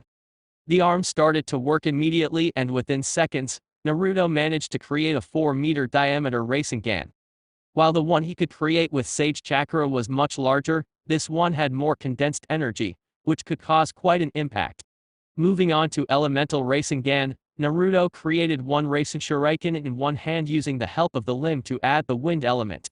He used the other hand to create another Rasen Shuriken, thus creating a new jutsu once uniting both techniques, one hidden below the other. Futen Cage Rasen Shuriken, Wind Release Shadow Spiral Shuriken technique. If one was not enough and the enemy either dodged or evaded it, he wouldn't notice the other hidden one until it was too late. The hunter-nin was on fire with the techniques, showing how creative he could be regarding ninjutsu. They let his mind work free as Naruto pondered on reducing the size of the Rasen Shuriken, thus reducing the time needed to finish the technique.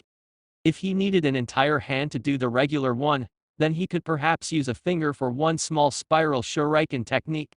Using his pointing finger and creating 2 small limbs from it, Naruto managed to mold a miniature-sized Rasen Shuriken before throwing at a considerably sized rock in front of him. The poor rock formation was sliced clearly in half, before being shredded because of the Rasengan force. Futen Mini Rasen Shuriken, Wind Release, Mini Shadow Spiral Shuriken technique. As long as he was letting his creativity loose, why not use more than one finger, thus creating multiple Mini Rasen Shuriken. Quickly opening both hands and placing his fingers up, he extended 2 limbs per finger and focused a large amount of chakra in order to mold 10 Mini Rasen Shuriken. This time though, he took more time finishing all 10 of them than performing the regular Rasen Shuriken. It was no less dangerous, though, as he threw all 10 of the Mini Spiral Shuriken technique. Futen Mini Rasen Shuriken Renda, Wind Release, Mini Shadow Spiral Shuriken Barrage technique. Naruto's creativity was good enough for one more technique. He was thinking of offense so far as the Rasengan was primarily an offensive technique. However, his mind was conjuring possible defensive capabilities. The problem with the Rasengan is that its highly condensed energy makes it highly volatile upon impact. However, if Naruto could increase the control over it, hardening the spiraling ball with more wind chakra, then he could create a sizable defense that can be placed in front of him. Doing the same as with 4 diameter Rasengan, Naruto placed his 6 limbs in front of him and started manipulating the Rasengan, while adding more wind chakra than necessary. In front of him was a gigantic Rasen Shuriken, similar in size to when Naruto expanded the regular one. Turning the technique vertically, like a helicopter falling down, Naruto could protect himself against the majority of both elemental and non-elemental techniques, excluding only fire techniques. Futen Rasen Shuriken Heki Wind Release Spiral Shuriken Wall technique. He already had an earth jutsu suited for defending himself against fire techniques, so he was all set. If the enemy had an S-ranked technique against him, which wasn't fire-oriented, he could defend against it. Turning to the group behind him, still enveloped by the golden aura, he looked at all three's faces, seeing different looks. Drea, of course, was smirking at the different techniques. The pervert, after all, knew better than believing that Naruto would accomplish less than what he demonstrated using the chakra of the nine tails. Yamato's eyes were threatening to leave their sockets as he didn't believe the amount of destruction that Naruto was capable of, and that was only using Rasengan-based techniques. Surely, Naruto's other techniques would be much more powerful than before. The Mizukage was shocked as well. She remembered battling Yagura in full control of his Bijoa, but it paled in comparison to what Naruto was demonstrating. A rational part of her mind conjured that Kyubi was 3 times as powerful as the Sanbi, so it was only logical to assume that Naruto was stronger. She actually started believing that perhaps hiding Naruto instead of using him in the war was wrong. Needless to say that the initial plan of placing Naruto against Yamato was actually a bad idea. If they were to train the boy, all 3 of them needed to team up against him in order to pose a challenge. The Mizukage wasn't aware of this, but Naruto was actually counting on them attacking all at once. He had 2 times as much limbs, so it was only logical to place 3 enemies against him instead of only 1. The boy was indeed strong, but could he hold his own against a Kage, a Sannin, and an elite Jounin and former anime captain? Only time would tell. Mei wasn't actually looking forward to facing either of the techniques just now displayed. Alliance's central building . Slowly opening her eyes, Inuzuka Hana awakened at the Alliance hospital tent, or so she thought. Yesterday's events were slowly returning to her, before the ultimate bomb slapped her in the face. She was pregnant. Her current distress about the situation was in no way related to being a mother, or even who the father was. Kami knew that with the amount of love-making between her and Naruto, there was a good possibility that at least 2 or 3 babies would be conceived because of it. Anti-pregnancy techniques were first made for victims of rape. That being said, it just doesn't work every time she had sex with her boyfriend. One time or another, Hana was bound to conceive a child. That being said, her current distress wasn't any of these reasons, nor any sense of regret regarding the couple's lack of any further protection while in her animalistic thoughts, pumping each other's brains out. Her source of distress was the timing. Right now, not only Konoha, but all the elemental nations are facing a war no one was sure to win.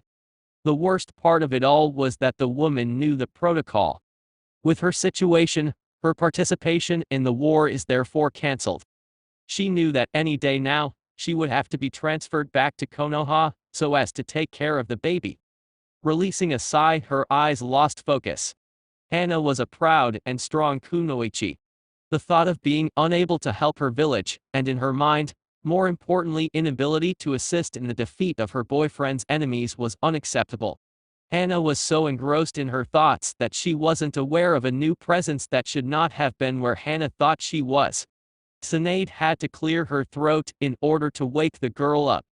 Tsunade-sama, what are you doing here? I thought you were to remain with the other cages. The blonde kunoichi smirked at the question. Hana-chan, since you passed out yesterday, you do not recall what happened next. After Shizune found out of your situation, she asked for your immediate transfer to this facility we're now residing. Tsunade waited a little for the woman to settle in before approaching near her bed. I was deeply surprised when I heard that one of my medic nins was pregnant. I was even more surprised when said medic nin happens to be currently in a relationship with one of my hunter nin. As the Hokage applied a brief diagnosis technique on Hana, the Inuzuka kunoichi took her time to study Tsunade's reactions to what she had just said. It was no mystery that Tsunade considered Naruto like family, perhaps like a son. She was startled when the Hokage started smiling while feeling the embryo's presence inside the Inuzuka, going through the process of pregnancy. In a way, seeing as the woman considered Naruto like her son, then Naruto's son or daughter would be her surrogate grandchild. Perhaps now, the Hokage wouldn't be pissed off when her boyfriend called her back and, Tsunade-sama, is everything alright? Hana immediately relaxed upon seeing the Hokage nodding still with that heartwarming smile on her face. Everything is fine, Hana-chan, so far. Now, in normal situations, you would be immediately transferred back to Konoha.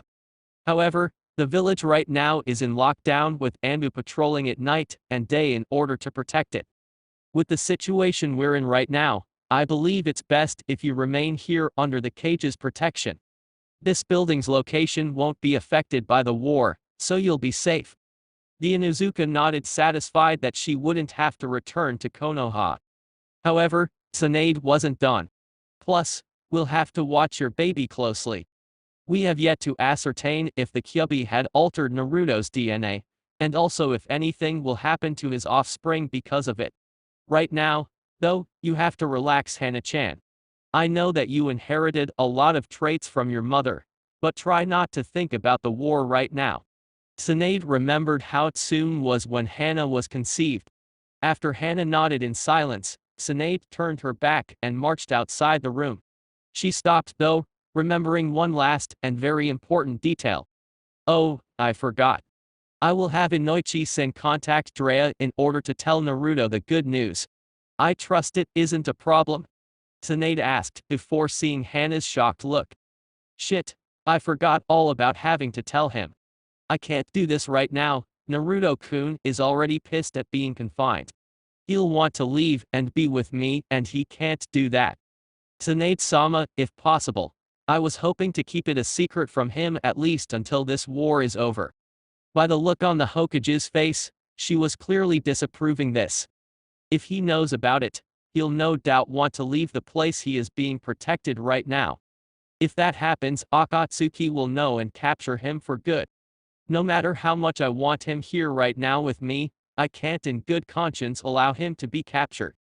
Hana was barely able to hold her tears as she had to explain the reason why she didn't want the father of her child to know. She couldn't bear the thought of Naruto being killed on his way to see her. It was best that he was protected at all costs. Tsunade kept the look of disapproval, but she started to ponder on Hana's reasons. Knowing Naruto, he would probably release the Kyuubi if someone attempted to stop him from coming. She couldn't help but smile at that. Okay, Hana-chan, I won't tell him for now. Simply relax and I'll personally see how you are from time to time. Hana smiled at that and nodded, before lying down once more while trying to close her eyes. She wondered if Naruto would condone her for not telling him right away, but she knew it was the right thing to do right now. Any step in this war required cautious thinking, and acting rashly would only cause more harm than good, especially in her boyfriend's case since he's basically the entire reason this war exists in the first place, even if indirectly so. With Naruto . Unaware of his new responsibilities, Naruto was surrounded by the golden energy as he saw wooden vines approach his position with tremendous fury and speed. Using his newly improved speed, Naruto dodged each of the vines that threatened him as he charged at Yamato, while performing hand seals before igniting the fire inside his lungs. Upon opening his mouth, the blonde emitted a gigantic fireball that charged the wood user. The ball of fire was even larger than the real one because Naruto was using more of Kyuubi's chakra. The heat managed to set the wood on fire, so Yamato had to release his technique. Naruto took advantage and increased his speed. As soon as he was about to engage Yamato in taijutsu, Jiraiya came in with his feet and landed a nasty kick on Naruto's face that sent him skidding a few meters away from Yamato. The force of the blow wasn't strong enough to deter Naruto's path, but Jiraiya's plan was only to take his attention away from Yamato for another attack. Uton Lava Release, Lava Bullets Technique. Naruto was about to press on his speed when he saw what appeared to be condensed balls formed by some sort of red liquid charged straight at him. Using his extra limbs, while he was gathering his sword, Naruto molded some hand seals before spitting mud on the ground right in front of him.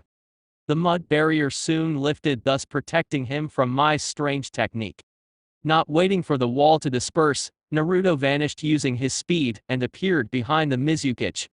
The woman sensed the shift in chakra and blocked the sword strike, before using one-handed seals, much to Naruto and everyone's surprise, before gathering something in her mouth.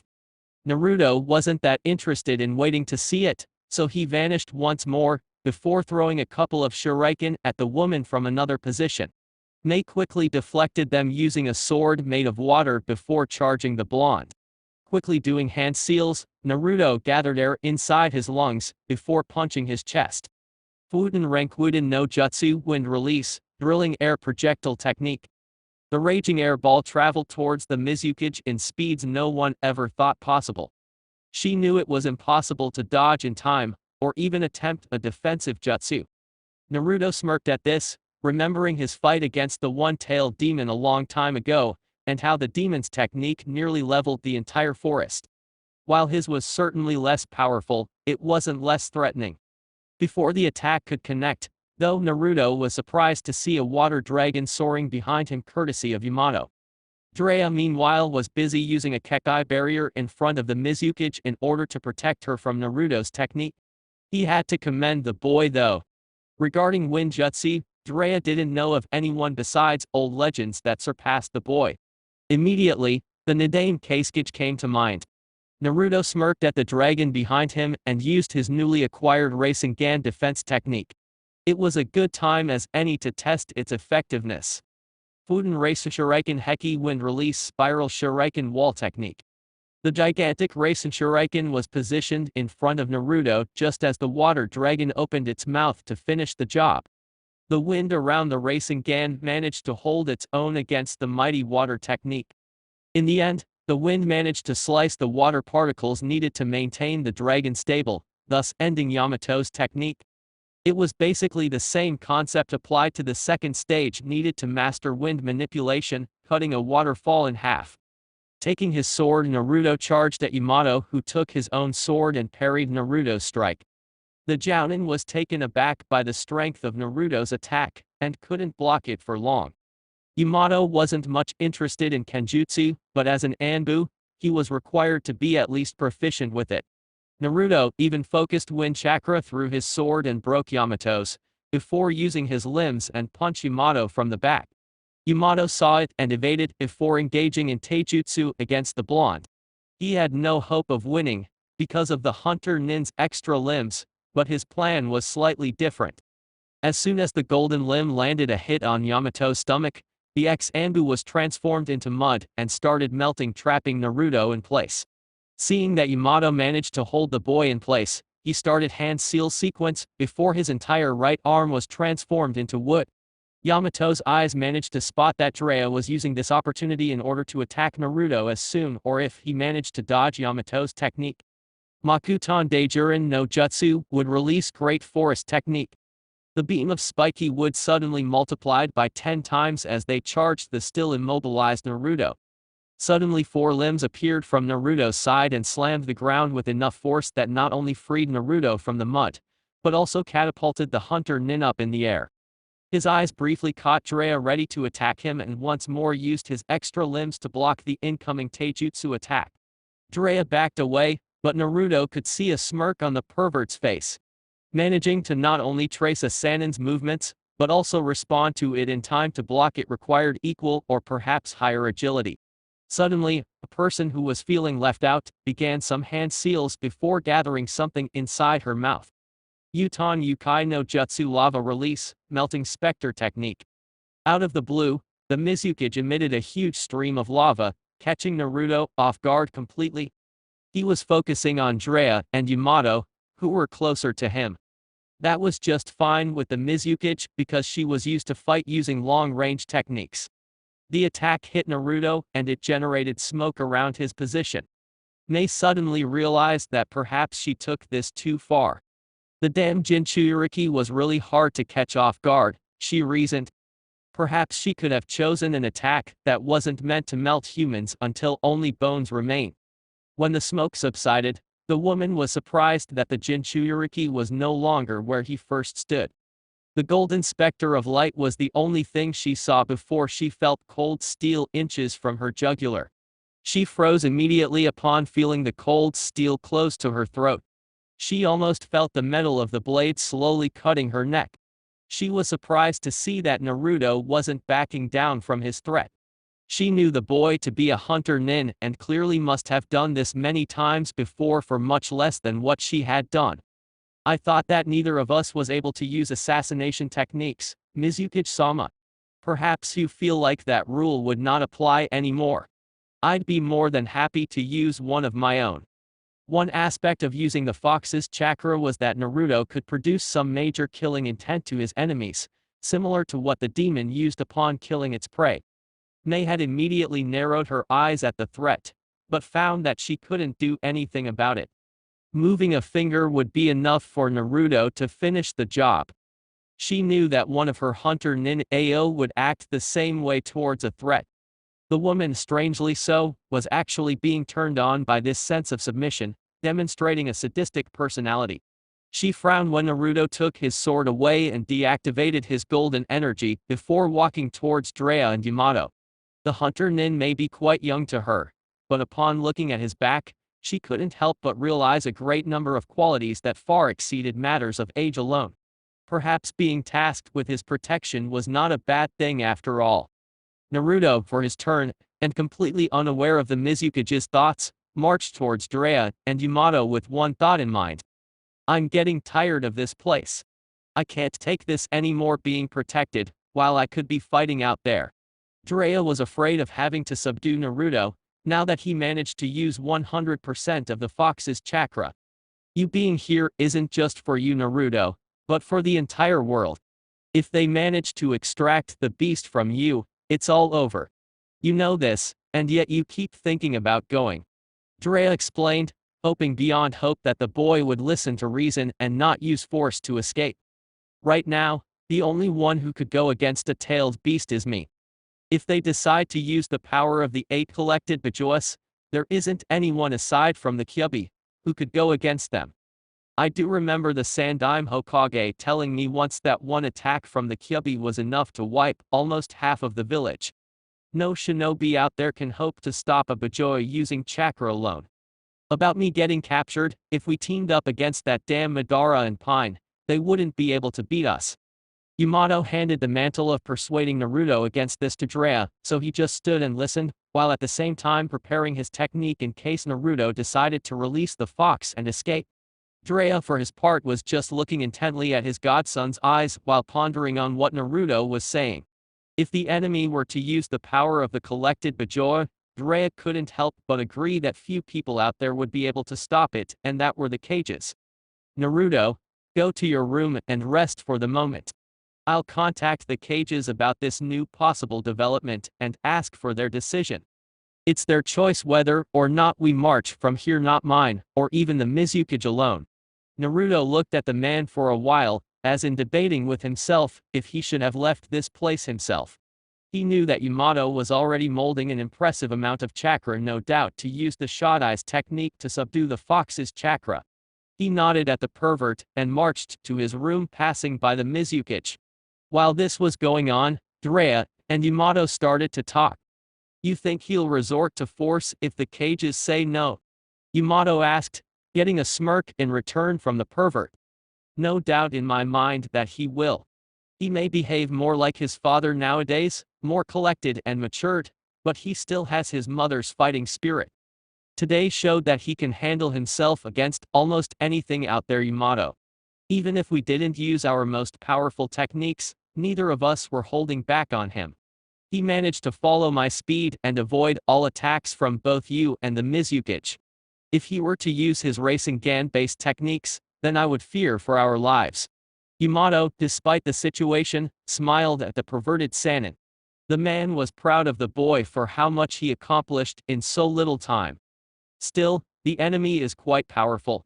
Not only Madara, but the other one with the Rinnegan, not to mention the collected power of the Bajuas. Naruto cannot face all of them alone. Yamato explained as he saw the Mizukage approaching.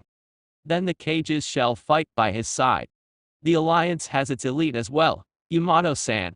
Aside from the cages, Drea here is a Sannin, and there is Hatake Kakashi and Mato Guy from the Leaf, Kitsuchi from Rock, Ao from Mist, and Darui from Cloud, not to mention Naruto himself. The pervert had to smirk at that. Are you saying that you'll vouch for the brat when we speak to the cages? May smiled and nodded at the Sannin. Drea just presumed the brat has grown on her as well, like he does with the others.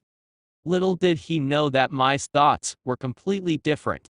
Okay then, I'll start the communication, but it will take a while, so I'll call you when I'm done, Mizukage-sama. The woman nodded and left towards her own room. Chapter 26 One-Man Army. In the Alliance's main center of operation, even if it was far away from the action, it was quite frenzied. The Information Gathering and Communication Center was stationed there. Sensory and shinobi with high mental abilities were all stationed inside the building as they were required to relay information to the cages and the commands at the field. Two of Konoha's clan heads were running most of the show, though, those being Yamanaka and Noichi, clan head of the Yamanaka clan and rumored to be capable in mind battle in all the elemental nations. Nara Shikaku, the clan head of the Nara clan, was the Alliance's head tactician along with the Reikage and Tsushikage. These two provided this sort of communication system with the entire allied forces in the field.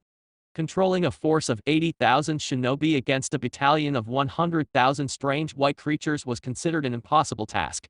But not to a brilliant man such as Shikaku, whose brilliance is only matched by his own amount of laziness.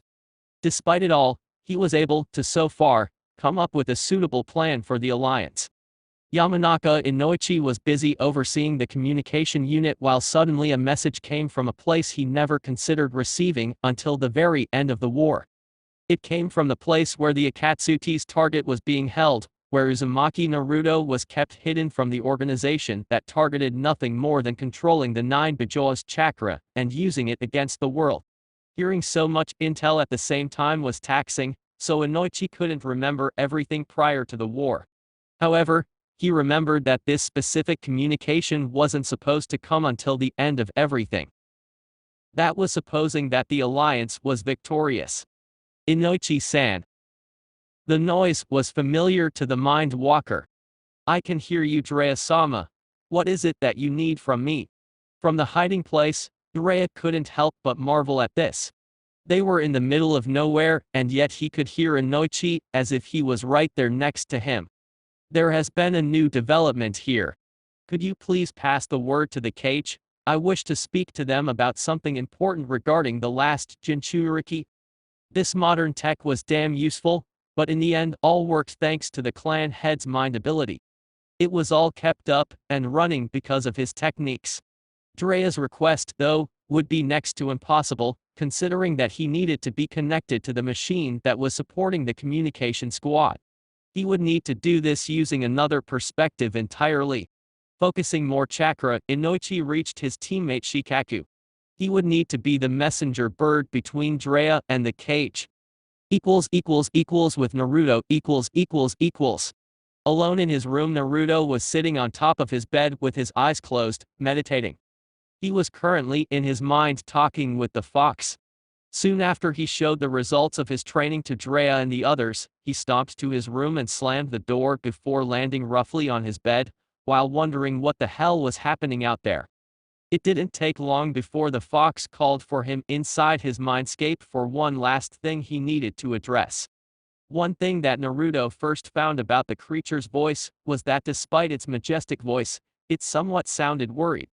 Perhaps, Naruto was so accustomed to talking to the fox that he could recognize different tones in the Kyuubi's voice. He knew when the beast wanted nothing more than to mess with him, he knew when the beast was angry and wanting to rip his body apart, and he even knew when the fox was irritated and wanted nothing more than to be left alone. This time he could hear the worried tone of voice, seeing as the fox had yet to make a snide comment. Okay, Kyuubi? What is that you called me here for?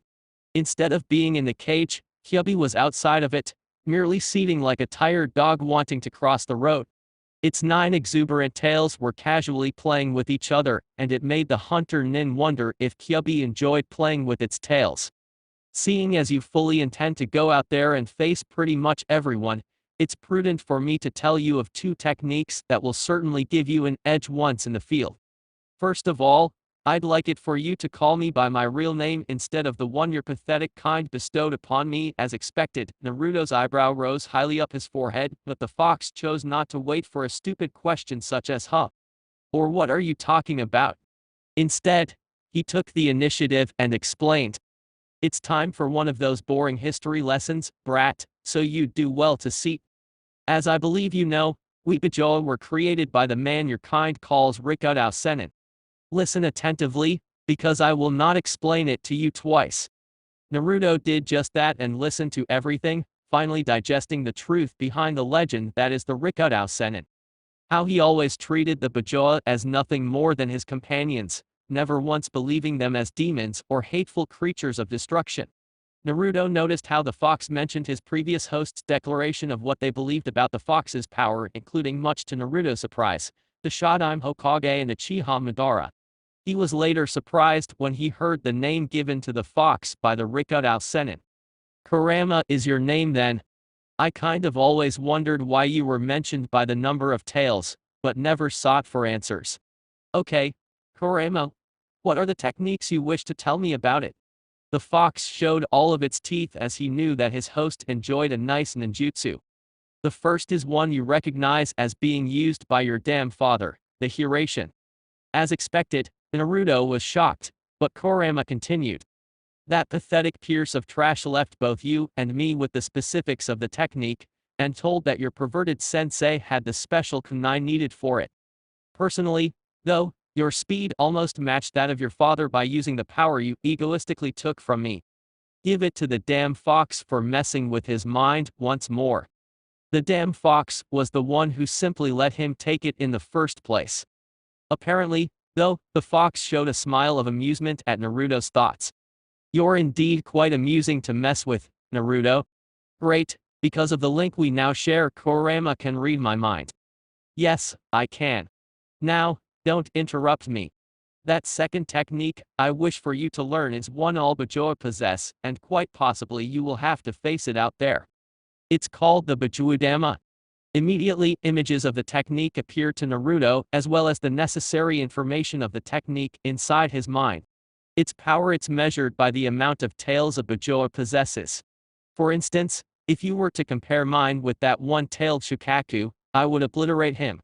A small laugh from the fox was evidence that perhaps a sort of rivalry existed between Bajoa, which was kind of weird, considering that, well, it was a human emotion.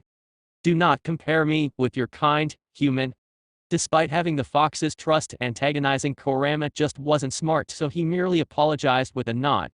So how can I learn the Bajuudama? Once more the fox smirked. The knowledge is being transferred to your mind, as is the Hiraishin. When you open your eyes, you'll know how to. Now that I've explained everything, I'm getting tired of talking to you, brat. Naruto looked with slight amusement as the fox lied on the ground and used its tails as some sort of cushion. Normally, he would begin a verbal contest against Kurama, but he merely smiled and left the room. He wasn't aware that the fox had one of its eyes open while looking at his back with a relaxed smile on its face. Letting out a comfort snort, Kurama closed his eyes once more now that it found a host that didn't think of the fox as either a power of destruction or something that needed to be controlled for the sake of humanity. This alone meant more for Kurama than 1,000,000 words trying to convince someone. The only uncertainty that remained is whether or not its host would be able to rid the world of Uchiha Madara. As soon as he opened his eyes, Naruto heard a knock on the door. Wondering who it could be at this point, he opened the door to see the Mizukage standing there, placing one of her hands on her hip while bending her body both forward and to the left. Can I help you, Mizukage-sama? The woman was a Kage after all. Well, you certainly can. You left in a hurry after training and I didn't get a chance to talk to you about something that piqued my interest. Naruto wondered what the woman could possibly wish to talk about with him of all people. I was a bit irritated at being imprisoned here, but never mind. What was it that you wished to speak to me about? Something about this situation seemed familiar with Naruto, as he was accustomed to walking in bars and brothels during his trips. Thus, he had a bit of experience in telling when the female sex is coming on to him. He had only experienced it once, and it was with one of his hunter kunoichi comrades. The way the woman was talking, and her pose was telling Naruto something. Well, it's not something I wish others to hear, so can we talk inside? It wasn't a cage, then Naruto wouldn't suspect a thing. Now why would a person of her position approach a shinobi from another village without any form of backup? Stoically, Naruto nodded and opened the door for the woman to enter before closing it. As he saw the woman walking inside and looking around a bit, he could see her swinging her body in a provocative manner. Taking a bit of time to turn and address him was also another bit of evidence, seeing as she was hoping he was caught staring at her behind. Being a woman, a veteran kunoichi Terumi May probably was quite experienced in seducing assignments. No doubt, the woman knew what she was doing. The hunter nin could already see her approaching her target with a hidden kunai in hand and delivering the swift kill before the aroused opponent is aware of what is happening. However, Naruto had one advantage as compared to the amount of pheromones Kyubi, no Kurama released. Mai's was nothing. Not to mention the fact that Naruto's relationship with Hana was way too solid for him to even think about betraying her. After a while, May simply stopped looking around, and immediately became suspicious that her trick just wasn't working with him. She turned and saw that he was just waiting there with his arms crossed, waiting for her to speak. "I'm impressed. I've managed to seduce quite a lot of high-level shinobi, but you seem to control yourself admirably well." Naruto smirked at the openness in her statement. "I'm impressed as well. As familiar as I am with assassinations, your technique is quite effective. I could practically see my neck being sliced by a hidden kunai. I do wonder why you attempted to seduce me at a time like this. Certainly it isn't to kill me. Well, come to think about it. Although, considering your lava attacks at me earlier, I could be wrong by that statement." May smirked, though hiding her sad facade. She was a cage and thus experienced at the world of not showing her true intentions. Straightforward conversation just wasn't her forte. Despite that now being impossible since he caught her, she was now visualizing her past missions and how long it took for the enemy to realize what was going on before being assassinated. Hell, she even managed to kill one of the members of the 7 Swordsmen of the Mist that was loyal to the last Mizukage with her seduction technique. Before I give you the reason, I feel compelled to ask how you managed to overrule my control. Naruto shrugged, not seeing any reason to lie to her. Like I said, I am familiar with swift assassinations. As far as your technique, let's just say I have means to tell when some exterior force is trying to invade my senses. Also, I know it sounds weird considering my line of work, but I have a very solid relationship with a kunoichi from Konoha, and I just don't picture myself throwing what I have away. May smiled at this. He took a long time before explaining the actual reason why her technique didn't work. Her technique only works on either single men or men who, despite having a woman in their lives, just didn't care about betrayal. Of course, the level of control over one's will must be strong to resist, but nevertheless is considered an effective defense. A sad smile suddenly appeared on her face. Whoever she is very lucky to have someone like you, Naruto. I'm sorry for doing this. I'll take my leave. Naruto was surprised upon feeling the emotion behind those words as he saw May leaving his room. For what is worth, May-san? The Mizukage turned, surprised at how he addressed her, and saw him smiling at her. If I didn't have someone in my life, I wouldn't think twice accepting your invitation. The woman nodded in appreciation. I trust that what happened here will remain a secret between the both of us. No one needs to know about it. Naruto nodded, before she bid him good night.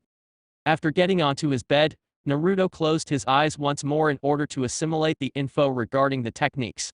When Hana appeared in his mind, he couldn't help but smile at the image of his girlfriend playing with her dogs. At the Alliance's command center. As Senjutsunade walked by the empty hallways of the rather spacious floor, her thoughts drifted back to the 2-hour meeting her and the other cage held with Drea over a single topic of discussion. According to the pervert, Naruto had not only gained full access to the fox's chakra, but he managed to reach a speed that perhaps equaled the deceased Yondaime Hokage. Of course, the validity of said statement was considered laughable by the senior members of the meeting. Both the Tsushikage and the Raikage had known the Yondaime Hokage and considered his speed to be faster than lightning itself. The Raikage had even admitted that his speed, though close, was nothing compared to Namikaze Minato's Hiraishin. Their opinion was swayed to the other side, though when Drea reported that Naruto managed to keep on his toes against the Mizukage, Drea himself, and one elite jounin of Konoha, using his super speed. Their combined reputation spoke words, and neither the lightning nor earth shadow could dispute their claims. After that, Drea went on and brought forward Naruto's release from his hideout to join the Alliance forces. Tsunade was, of course, the first one to protest. However, her claim that he needed protection had little merit after what was revealed by Drea. She wanted nothing more than to express the real reasons not to allow him to go, but she couldn't. No one was to know the truth about the boy being a father in 9 months. Said secret was shared only by the Hokage, Hana and Shizune, since the latter was the one who found out and brought Hana to the command center. Tsunade stopped walking and faced Inuzuka Hana's door before opening slightly. She could see the light was out, and that the pregnant woman was currently sleeping. Walking without making a sound, Tsunade did a quick diagnostics technique, and found that everything was fine so far. She could see a considerable ball of chakra being gathered inside her reproductive organs and smirked. No doubt it was Naruto's child, as it was way larger than it should be for a normal child. Tsunade frowned though, considering that Hana's pregnancy will be much more painful. Hana was a strong kunoichi, though, and had extensive knowledge in using chakra to reduce the pain. Turning towards the door, Tsunade was surprised when she heard slight moans coming from the sleeping woman. No. Naruto-kun. Don't go, you'll be killed. Immediately Tsunade felt a gigantic pain in her chest. It was a dream, sure, since she couldn't have known what was decided. All she could do at the moment was to hope that Naruto would return safely. As she closed the door to the infirmary, Tsunade was surprised to see both the Raikage and the Tsushikage standing outside, apparently waiting for her. She doubted that anything else happened since 30 minutes ago, so she was at a loss of what these two wanted from her. What's the matter? It was the Raikage who stepped forward and explained. The time for us not to intervene has passed, Hokage Dono. If the Jinchuriki is fighting out there, then we must make sure that the enemy isn't just waiting for him to show up. I'm damn well sure that as soon as he steps close to the battle, all the enemy's focus will be on him. Tsushikage agrees with me. The Kyubi brat will be freed from the island and head straight to the battle if what we heard from Drea is true. Therefore, we will be following him. The minute Madara and the Rinnegan user shows up, we'll cover him. We don't know how Madara plans on using the captured Bajoa. Perhaps he will use it against the last Jinchuriki as well, since the Kyubi is the strongest of them. Tsunade looked at the senior shinobi in front of her for a while, before crackling her finger a bit. So what do you think, Tsunade-hime? Onoki asked. He could see the woman was carving for a battle. I say, let's go for it. Shikaku-san has proven quite capable as our tactician, so he can handle things here. Do any of you know the exact position that Naruto will appear? Tsunade only needed to tell someone to take care of Hana while she was gone. Now that she would be there with the brat, she would do everything in her power to stop Akatsuki from getting their hands on Naruto. At the hideout.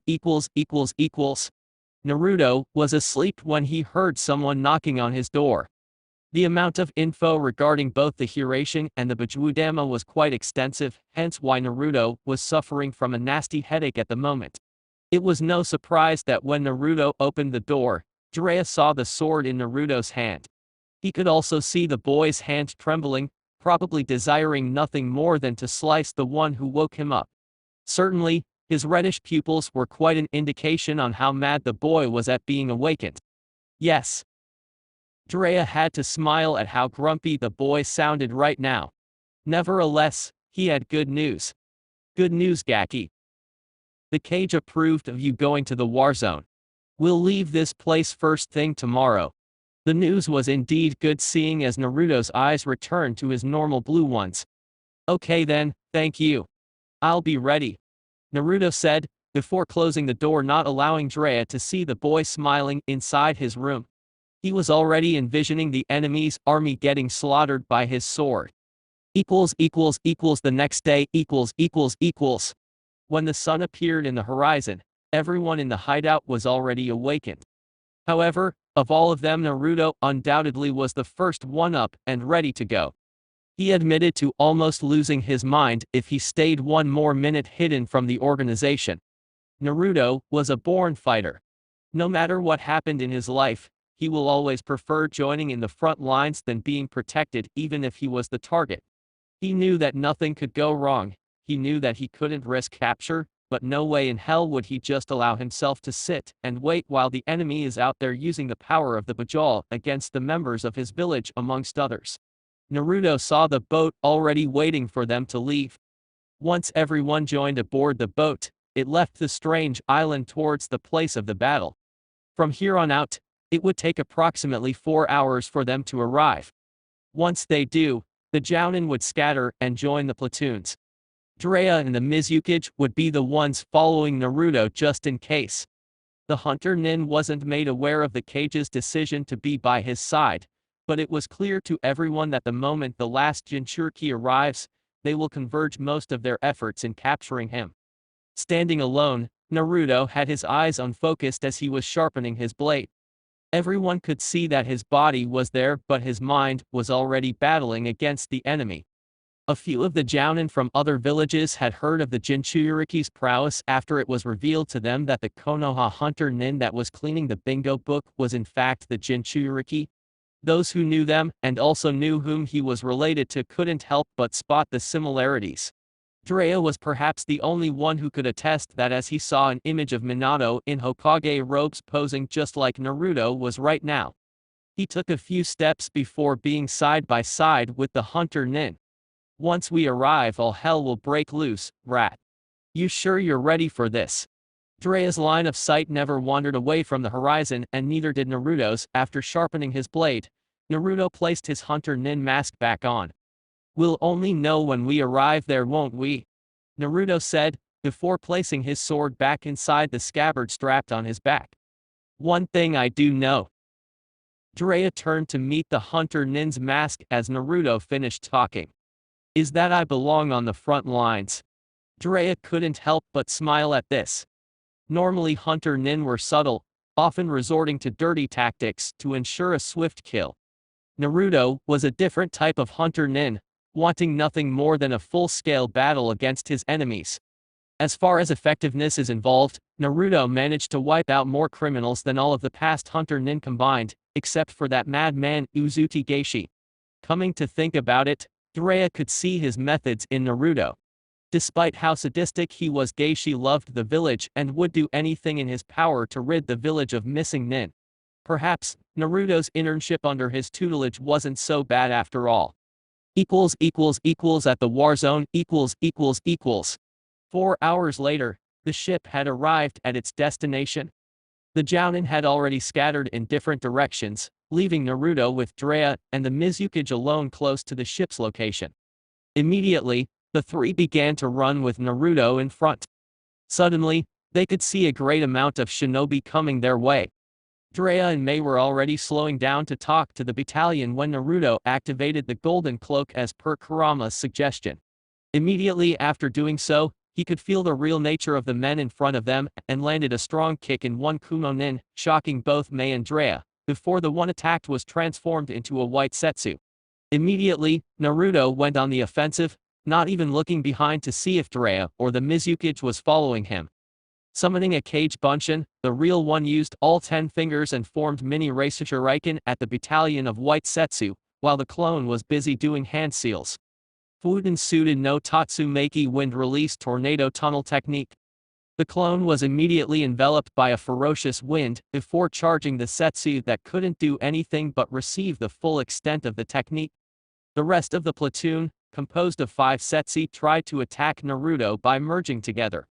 However, as soon as the merging was complete, they were face to face with a fireball easily twice their joint size. The setsu were turned into ash immediately, while the real Naruto saw the results of his training in front of him. He had a full smirk on his face, while both Jiraiya and the Mizukage couldn't help but gawk at how fast the hunter-nin managed to take care of a 50-man battalion with only 3 ninjutsu techniques. Jiraiya quickly lost his surprise and smiled eagerly. He wasn't aware of the enemy impersonating the members of the alliance. Naruto, we have to assist the platoons. You were the one who could see through their disguise, so your clones will be able to do that as well. Naruto nodded and summoned another 20 clones, before sending him in random directions. Wouldn't it be wise to save his chakra, Drea? Neither Pine nor Madara has appeared so far. The pervert nodded though, he couldn't do much. Right now the alliance is at a loss out there, fighting against each other. The enemy can impersonate their appearance as well as their chakra, so neither of us could feel any difference. This way, the enemy's army will lose their disadvantage. May was worried for a second there, but she nodded at the pervert's assessment. Right now, the only one who could detect the enemies from the allies was Naruto. In the end, though, the blonde had a massive bundle of energy just waiting to be called upon. So we'll just have to stick close to him, though I do wonder how much chakra he has now that the Kyuubi is fully merged with its host. Drea nodded while following the golden Naruto as he dealt with the Setsu. Far away from their position up in the mountain region, both Madara and Pine used their dojutsu to see Naruto dealing with the Setsu. It seems the Kyuubi Jinchuriki is once more showing how much of a thorn he is to my plans. I feel that our time has come, Nagato. The Rinnegan user nodded, before everyone vanished from their position, including the 7 shadows behind them. Something about the boy showing up just didn't sound right to the organization leader. The last remaining Jinchuriki was hidden thus far from the Akatsuki by the 5 cages. Throughout the battlefields. The Allied forces had gathered the amount of 5 different battalions separated in key positions amongst the battle zone, so that each battalion could better cover the other in case of need. The author of said strategy was none other than Nara Shikaku, and it was considered brilliant by both the Raikage and the Tsushikage. The Raikage even commented that he now understood why Konoha was such a fearsome opponent back in the previous wars. Despite the brilliance strategically wise, the Allied forces were caught with their guard down as they were unaware of the Setsu's ability to fully transform its body into one of the Allies' shinobi or kunoichi. The Allied forces had a great amount of sensors and Byakugan users, but even they could not sense any difference between the enemy and the Allies. Because of this, many had been killed believing that the one that stood next to him was an ally. Because of this, the battalion leaders began to realize the mess created by confusion amongst their peers. Suddenly in all of the fight zones a bright golden beam appeared, stopping both enemies and allies from fighting. The bright golden light flickered in the battlefield, dealing swiftly and efficiently with the enemies, including the ones disguised. It all happened so fast that only a few more experienced Jounin managed to catch a mere glimpse of what was happening in front of them. Shinobi from Iwagakure began to flinch at the memory, and shinobi from Konoha were hit with a feeling of nostalgia, since they remembered the last person who managed to strike at such godlike speeds. Within minutes, each Naruto clone managed to clean the battalion of white Setsu, including the ones that were transformed. The Setsu were powerless to stop the Naruto clones from using his sword in swift efficiency, cutting their heads off. In one of the battlefields, Hatake Kakashi was busy dealing with a few Hyuga when the same bright golden light appeared, and dealt with all of them. His lone Sharingan was widened in shock as he greatly remembered the technique in front of him. Duration. Aside from Kakashi, though, and a couple shinobi from Kumigakure and Iwagakure, neither one understood what was going on or the stranger's identity. With his help though, the enemy's army was reduced considerably, allowing the Allied forces to deal with the rest. Before the clones' intervention, each battalion had a disadvantage of at least 2 enemies to 1 shinobi. Now though, the situation was 4 shinobi to 1 enemy. The Allied forces were victorious in this part of war. However, the real battle hadn't even begun, as the last members of Akatsuki had yet to show. The battalion leaders immediately ordered his battalion to count the wounded and help them back to the infirmary. Kakashi was busy overseeing his platoon together with a couple Konoha Jounin and Chunin. Madogai was by his side with a serious expression on his face, while he saw the lost look in his old rival. It was him, wasn't it, Kakashi? Kakashi nodded at his rival and longtime friend. The only one who could ever hope to perform Namikaze Minato's technique was the man's offspring. It was. I wasn't aware that he managed such a feat, and I'm quite sure the Hokage would have told me about it. Despite it all, Kakashi did smile at the fact that his sensei's legacy is now being used by the man's son. Naruto's ability managed to shift the tides of this war, and Kakashi couldn't be more proud of his former student for such an achievement. Kakashi saw a few of Naruto's classmates attending to the wounded, and wondered if they knew just who it was that saved them all today. The elite Jounin wasn't alien to the fact that Naruto's efforts were long forgotten by the population after his decision to join the elite division of hunternin. No matter what happens, I'll make sure to tell everyone how it was Naruto-kun's youthfulness that saved us all. Kakashi looked at his friend who was showing his usual guy pose and smiled. I never thought I would say this, but I will too, guy. Some may never know the real truth of what happened, but Kakashi would be damned if he allowed others to diminish Naruto's achievements. They were about to move away when they recognized the Kasuke's sand swirling around them. Guy and Kakashi understood the message instantly and vanished to meet up with Gaara. Darui, an elite Jounin from Kumo, and Kizuki from Iwagakure were also summoned to meet up with the Kasuke for an unknown reason. Those who knew the identity of the Golden Light, namely Shino and the members of the Inuzuka clan, smiled at the notion. Asuma and Kiba were battling together, and both knew it was Naruto who saved them all.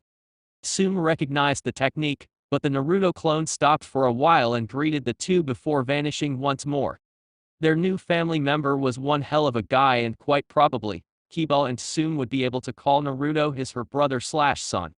Aburame Shino and Nara Shikamaru also knew and nodded in appreciation for the clone's assistance. Shikamaru was together with Chaoji and Ino and watched they talk between each other, wondering who the Golden Light was. Shikamaru smirked at Ino's question to Chaoji. He wouldn't waste time saying Naruto's name to her, because it would be quite troublesome to satisfy the troublesome woman's curiosity. Shikamaru knew just how much Naruto was against being hidden, and he just showed all of them why. With the original Naruto . Having stopped because of the amount of information, Naruto couldn't help but smile at his clone's achievements. He turned to Drea and Mei. The enemy army was dealt with. However, the real enemy wasn't amongst them. Drea and Mei nodded. Although it was quite an achievement, now was not the time to celebrate. Madara and Pine are powerful opponents by themselves, not to mention the fact that they have the power of the Bajoa at their disposal. Deactivating the Kyuubi's energy to save chakra, Naruto turned to his sensei and the Mizukage for the next course of action when a voice behind him appeared. So, the time came for us to capture you finally, Kyuubi. A sudden swirl appeared in front of them before Madara and Pine appeared out of it. Mei and Drea were shocked to see the Jinchurikis behind them. It was impossible for them to fight against all of them. Seeing their eyes, one Sharingan and one Rinnegan, made everyone tense. Drea smirked in relief though, when he sensed 9 powerful presences behind them.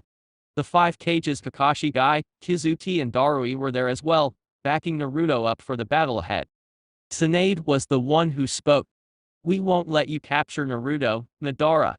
The founder of the Uchiha clan was silent as he contemplated the opposition. They were just waiting for him to show. It didn't matter though. We shall see who emerges victorious, Tsunade Heim. Naruto activated his golden cloak once more in preparation for perhaps the greatest battle of his career. Everyone soon followed, with Tsunade releasing the seal on her forehead and activating this lightning armor, Kakashi activating his Mangenkyu Sharingan, Guy preparing the gates. All sides of the battle were composed of high-level shinobi. Therefore there was no clear advantage for either of them. There was one vital difference, though, and Naruto would capitalize like hell. While they couldn't afford to kill him, he didn't have said restraint. Chapter 27 Decisive Battle. 2 days ago, a large-scale battle between the Alliance forces and the White Setsus took place. The battle was brutal and only ended due to a strange golden light that a few managed to conclude was caused by the Kyuubi Jinchuriki. With that battle gone, now another was about to take place that certainly would surpass the previous one in power and carnage. On one side was Uchiha Madara and Pine, followed by 7 Jinchuriki going from the Nibi to the Hachibai. The other side was the Kyuubi Jinchuriki, followed by the 5 cages and elite Jounin of Konoha, Kumo and Iwagakure. Although the Jinchuriki were mere dolls' bodies used by Madara, they couldn't help but bring forward feelings of dread to those who knew them. Onoki and Kizuki knew both Han and Rashi and were familiarized with their history. The Tsushikage felt a bit of remorse seeing as he didn't lift a finger to stop these two from being captured by the Akatsuki. They observed Yagura and immediately remembered her fight with the Jinchuriki before taking the mantle of Mizukage. She knew Atakata only in passing. The Reikage was fixing on both Yujido and Kairabi with a snarl on his face. In Yujido's case, he wasn't even aware of the organization's existence, but with Kairabi he underestimated their boldness in invading his village a second time. Now, here he was facing the consequences of his misjudgment. The rest of the allied forces looked at the enemy with nothing more than determination as they analyzed the situation. Jiraiya was no doubt facing the enemy with the Rinnegan, since it reminded him so much of Yahiko, an old student of his born in Amigakure. Tsunade was eyeing the Rinnegan user as well, but also looking at the main enemy Madara. She remembered one Uchiha Madara when she was a child playing in her grandfather's backward. Because of the mask, she couldn't recollect much. Naruto was focusing solely on Madara. No one knew it, but the hunter-nin had activated Senjutsu and his eyes were the same as a toad's. Looking around the vicinity, Naruto was surprised when he felt another presence a couple miles away from his position. This feeling was similar to the one he felt from the 6 men with the same eyes. I'd have pictured this area to be clean of other threats, but it seems you have someone else hidden. Someone's chakra feels the same as Pine over there. A small silence reigned after his declaration as everyone was focused on another threat. Pine, though, didn't take his eyes away from the Kyubi Jinchuriki. Madara for his part released a small chuckle at his comrade's misfortune. Who would have thought that someone would have been able to sense the real one from this distance? It seems that you managed to pinpoint my real location, Kyubi. Too bad none of you will be able to reach that far. Jiraiya and Tsunade looked at each other and nodded briefly. They would be pairing up against him, and hopefully end it quickly. Even if there were 6 of them, Jiraiya and Tsunade could handle them. Naruto deactivated his senjutsu and smirked at the enemy in front of him. As a hunter ninja, he couldn't help but smile as he was now facing perhaps Konoha's oldest missing nin. He could only imagine how thrilled his boss would be to face the man himself. Quickly activating the golden cloak around his body, Naruto wasted little time and charged at Madara while Golden Hands were busy performing hand seals. Futen Kumo Shippu Wind Release Fierce Hurricane Technique. Naruto vanished and reappeared in the middle of the opposing force before releasing the deadly technique consisting of a gigantic hurricane with slicing capabilities. The enemy immediately left the vicinity, not wanting to risk getting hit. When Naruto emerged from the crater he created, he was face to face with the swirling masked person. Stopping a while to inspect the enemy, Naruto realized both the Sharingan and a different eye similar to the others. Madara also had a strange-shaped fan behind his back, which though the blonde couldn't figure its use, didn't mean it wasn't any less dangerous. He needed to treat this man with extreme care, so imagining the fan to be useless would be sealing his fate. So foolish of you to believe you actually have what it takes to defeat me on your own, Naruto-kun. I would have imagined either Kakashi or Jiraiya to babysit you. Naruto smirked at the obvious goal in making him attack without a plan in mind. How he fell for it when he was a kid was beyond him at this point. They are actually quite busy now, Madara. You shouldn't be so quick in underestimating me though. A lot of powerful enemies have done that, and pretty much all of them regretted. Madara released a low chuckle in amusement as he saw Naruto utilizing speeds that reminded the Uchiha of fighting someone similar in the past. Naruto appeared in front of the masked man with his sword drawn and attacked him, but the sword passed through instantly. Naruto didn't stop the attack though, and using his extra limbs, he attempted to strike from behind with the same results. He saw Madara moving for the attack and managed to dodge the attack, before throwing a couple of shuriken with wind chakra surrounding them. Once more the shuriken passed through Madara as if nothing happened. The opponent chuckled once more at the attempt. You have yet to realize how futile your attempts are. Madara gathered air inside his lungs while performing hand seals. Katan Gauka Mekyaku, Fire Release, Great Fire Majestic Removal Technique. Naruto's eyes widened at the sheer size of the fire blast, but used his speed to get out of its range, before attacking once more, this time appearing behind Madara before the man realized it. Naruto focused a giant Rasengan with his 2 hands as well as 4 others. The watermelon-sized energy ball passed through Madara as usual before Naruto was grabbed by the neck by the enemy. The hunter-nin struggled with the man's firm grip, but at least he now knew Madara was corporeal. Using his golden limbs, Naruto managed to land a hit on Madara, pushing him away. A smile appeared on Naruto's face as he faced Madara once more. "I think I'm beginning to understand your little technique, Madara. It's a matter of seconds, milliseconds even. In order for you to grab me, you had to change it instantly, huh? I need speed to beat you." Madara was really amused at the pattern of fighting father and son. Spoiler alert, and also author note: in my story, Toby is Madara even if manga 599 says differently. It took you long enough. Now that that's out of the way, we can have some F. Madara stopped talking once he saw a giant fireball coming at him. Naruto was already gone from his position. The fireball passed through him and exploded behind Madara. The Uchiha activated the Eternal Mangenkyu Sharingan on his left eye and increased the speed of his movements. He met Naruto face to face and parried Naruto's sword with a kunai, surprising Naruto at the sudden change in speed. The blonde realized the change in the Sharingan, and remembered seeing similar patterns on Itachi's eyes. That meant that this man was capable of using the same techniques. His instincts proved correct when he vanished from his position, only for the black fire of Amaterasu to appear. Naruto appeared a few meters back as he faced the man of 2 powerful Dojutsu. Madara suddenly extended his hand and simply muttered 2 words. Bansha Tenin, all creation attraction technique. Naruto was suddenly dragged back to the black flames and counted on his extra limbs to change his trajectory, before moving to the offensive once more. As soon as he appeared right in front of Madara, he realized that the man had yet to lower his arm used on the first attack. Shinra Tensei, Divine Judgment Technique. Naruto was pushed by a powerful force away from Madara, before using his limbs to stop his flight. He looked at Madara and cursed the man. Not only did he need to attack at the right time, but now he needed to avoid the man's deadly attacks. So far Naruto was severely outclassed, but he would find a way to stop him, of that he was sure. He just needed one good hit, and he would be dealt with for good. So far on the outside the man looked unbeatable, but on the inside he was as fragile as any other human being. With Drea . Aside from Naruto's battle, 2 more areas were suffering from extreme damage.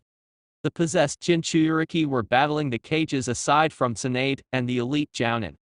The 6 Pines were busy elsewhere fighting against Drea and Tsunade.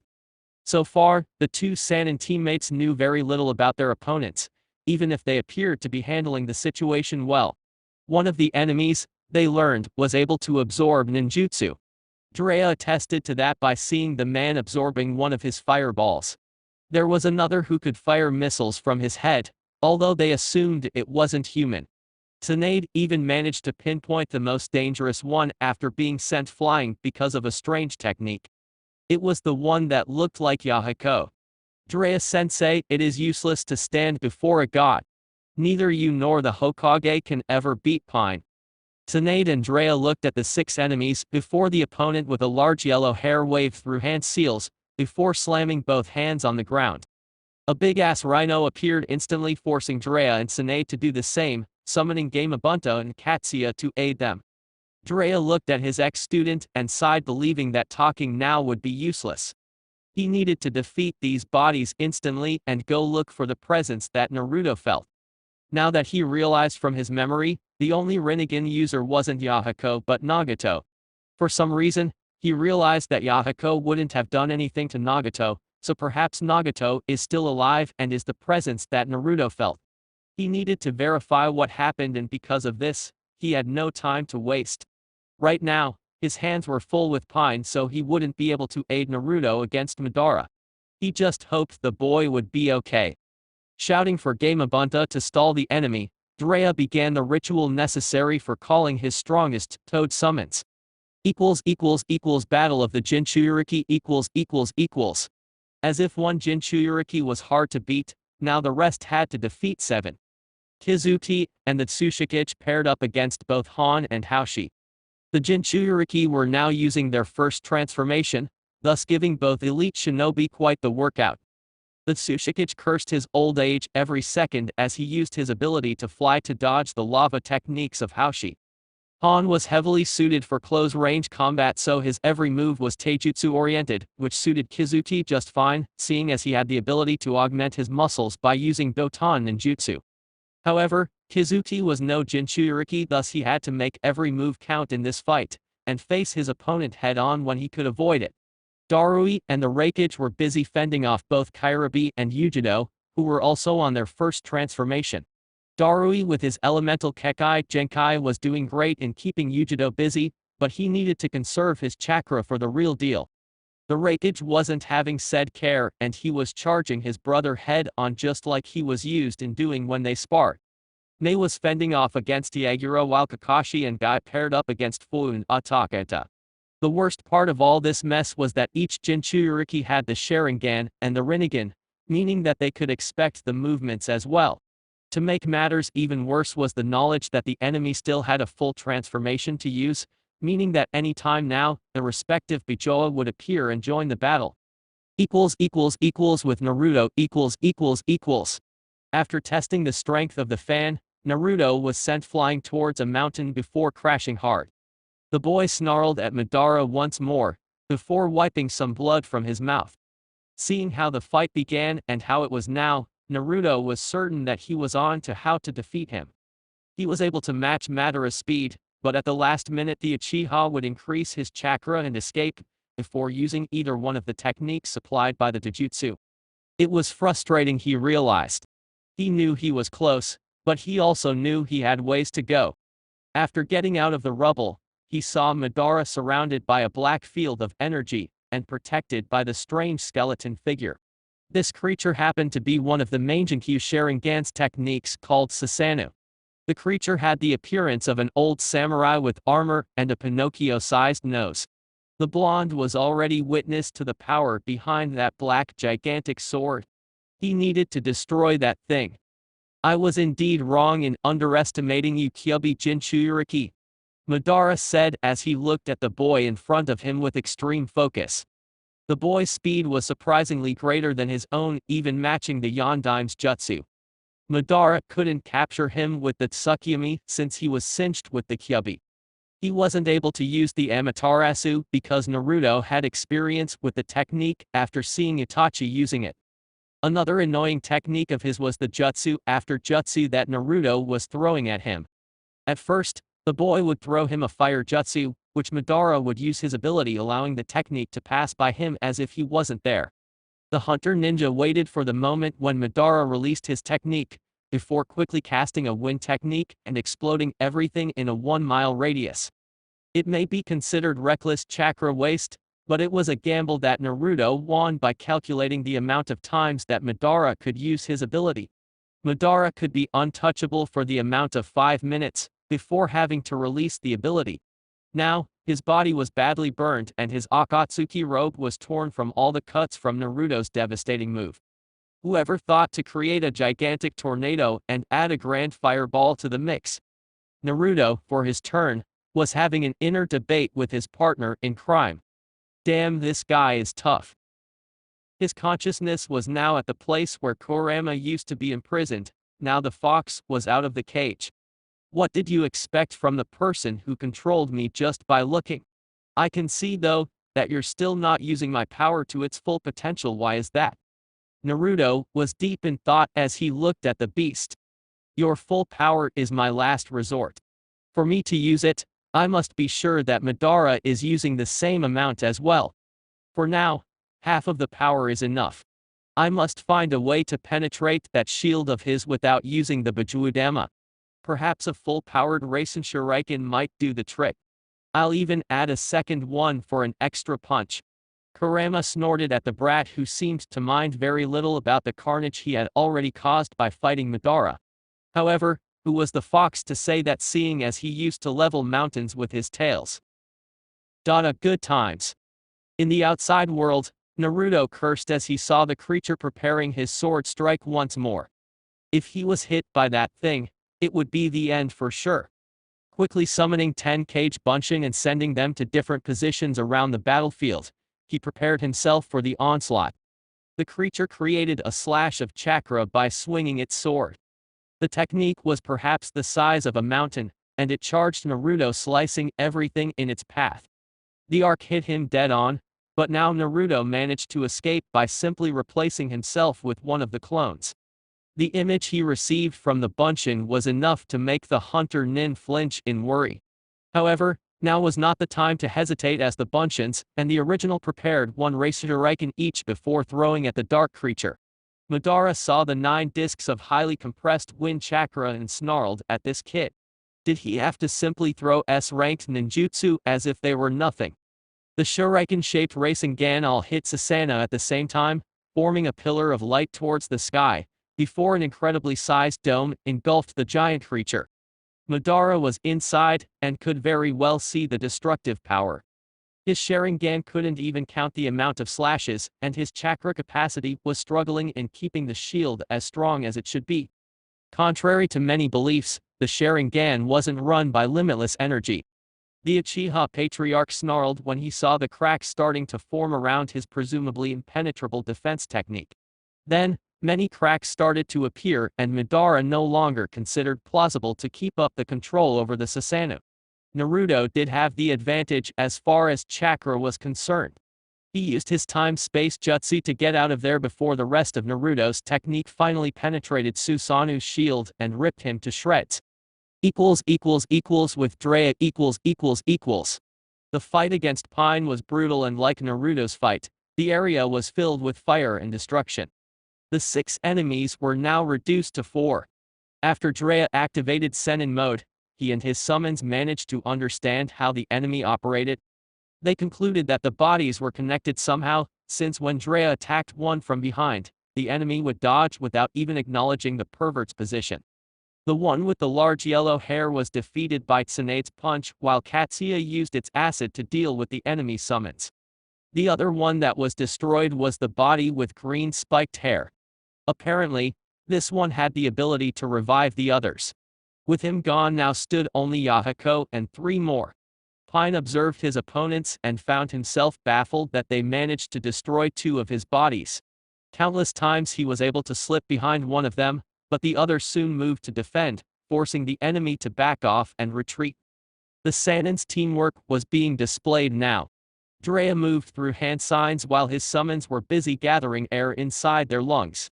Drea exhaled an oil beam, while the male toad on his right side used fire, and the woman toad used wind. The joint attack consisted of a wave of highly flammable oil that would burn anything if it made contact.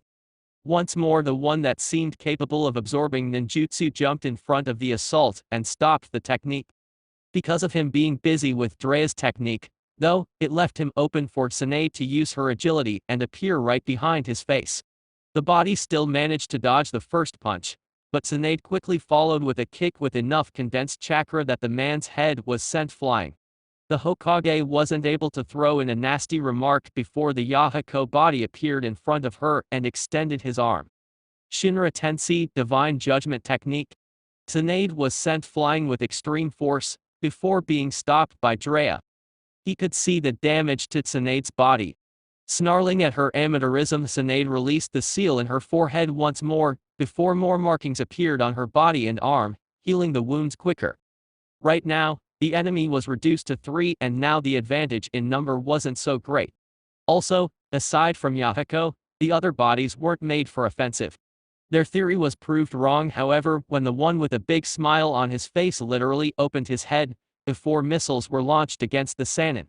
Tsunade was still busy recuperating from the wounds inflicted by Pin's technique. Drea thus went through hand seals before slamming both hands on the ground. Doton Doriaki, Earth Release, Mud Wall Technique. The wall lifted just as the missiles came and managed to halt the blow. With Sennin mode, Drea's technique was stronger than the usual one, allowing it to withstand the damage. By this time, Tsunade had realized that Pine was taking advantage of her wounded state and moved out of harm's way. As soon as the wall crumbled, Drea had already chosen the next in line to go and charged while gathering the Rasengan. By the time he reached the one that launched the missile, the ball was easily 10 times as big. The Yahiko body attempted to use his technique, but he was forced to dodge because Tsunade was close to him. Extending a metallic rod, the Yahiko body started attacking Tsunade while Drea had slammed his super Rasengan on his desired target, shattering what appeared to be a metallic body. Now only two remained, Yahiko and one with long straight red hair, which couldn't do any harm to them. He saw Yahiko battling Tsunade before trying the Shinra Tensei once more. Tsunade managed to jump just at the nick of time before focusing chakra on her feet to smash the Yahiko body. With one more gone, Drea swiftly moved to attack before landing a Senjutsu charged punch and dealing with the last pine. After dealing with the pests, the Sannin had inspected the bodies laid out in front of them trying to find the real one. It was obvious by what they saw that none of these six were the real enemy. Plus, Drea could now feel a small presence nearby. He had a slight feeling that Nagato was involved. "I have to go see him, Tsunade." The woman nodded. "Yeah, Naruto is fighting Madara." "Not Naruto. Nagato. I have a feeling that he's the one that was controlling these bodies. You go and help Naruto, I'll deal with Nagato." Tsunade wanted to argue about that, but didn't. "Don't take too long and be careful. He will be expecting your arrival." Drea nodded, before seeing her rush after Naruto. He really wanted to go and help Naruto against Madara, but if he let Nagato escape, this war wouldn't be over. Not to mention that he felt responsible for Nagato's actions as it was Drea who took sympathy on 3 orphans and offered to train them in the shinobi arts. Perhaps if he went back to Konoha with his teammates that day, none of these events would have happened. The pervert was punched by both his summons as they all knew when the Sannin was acting all depressed and now just wasn't the time to mope about his choices in the past. With Naruto . Both Naruto and Madara were looking at each other and from the state of their outfits, and the number of bruises in their bodies, they were at a stalemate. Madara's mask was broken in half as he considered his next step. Naruto seemed just as tired as he was though unlike the Jinchuriki in front of him Madara had no demon to fall back to. The ones he had, he chose to give the powers to the bodies so that he could fight all the opposition. Madara this time acknowledged that Naruto was perhaps too well versed in fighting the Sharingan to be caught by surprise. All of the Mangenkyu techniques were proven useless against the kid and quite frankly it irritated the elder Uchiha. The Amaterasu was no good since the kid was too damn fast and could dodge before the flames are casted. Madara even attempted Tsukuyomi, but Naruto had broken the record for dispelling the most powerful genjutsu in little more than a second. Madara had the suspicion that Kyuubi had something to do with this. Finally, Susanoo fell victim to the kid's wind Rasengan technique. Also, the techniques applied by the Rinnegan weren't effective, because the kid was able to use his extra limbs to either reduce the impact from the Shinra Tensei or change his path when Madara attempted to attract him. Madara realized that perhaps the only way he could defeat someone as powerful as the Kyuubi was to unite the forces of the other Bajau under his command. So far, none of them were defeated, so Madara sent a mental command for all of them to return to his location. He didn't know what happened to Pine, so he assumed the battle was still in progress. "I must commend you Uzumaki Naruto on holding your own as long as you have, but not even a beast such as Kyuubi is indestructible." Naruto narrowed his eyes at what the man was planning. "Naruto." Both Madara and Naruto turned to see Tsunade landing behind the Jinchuriki before facing Madara by Naruto's side. Madara let out a simple snort at seeing the woman here once more. "If you're alive, it means that Nagato has failed me. No matter, even if he hadn't, I would have still killed him at the end of this fight. For that I appreciate for yours and Drea's help. The only downside in this is that Drea is still alive. It doesn't matter though, as everyone will die." No sooner had Madara spoken 6 beasts landed behind him, causing a massive earthquake. Naruto could hear how angry Kyuubi was inside of him upon seeing the Bajau in front of him. The first beast Naruto laid his eyes on was a giant blue cat with 2 tails. The color blue wasn't fur like the Kyuubi's, but it was blue fire instead. The Sandy was right next to the Nibi, and Naruto saw nothing but a giant turtle with 3 tails.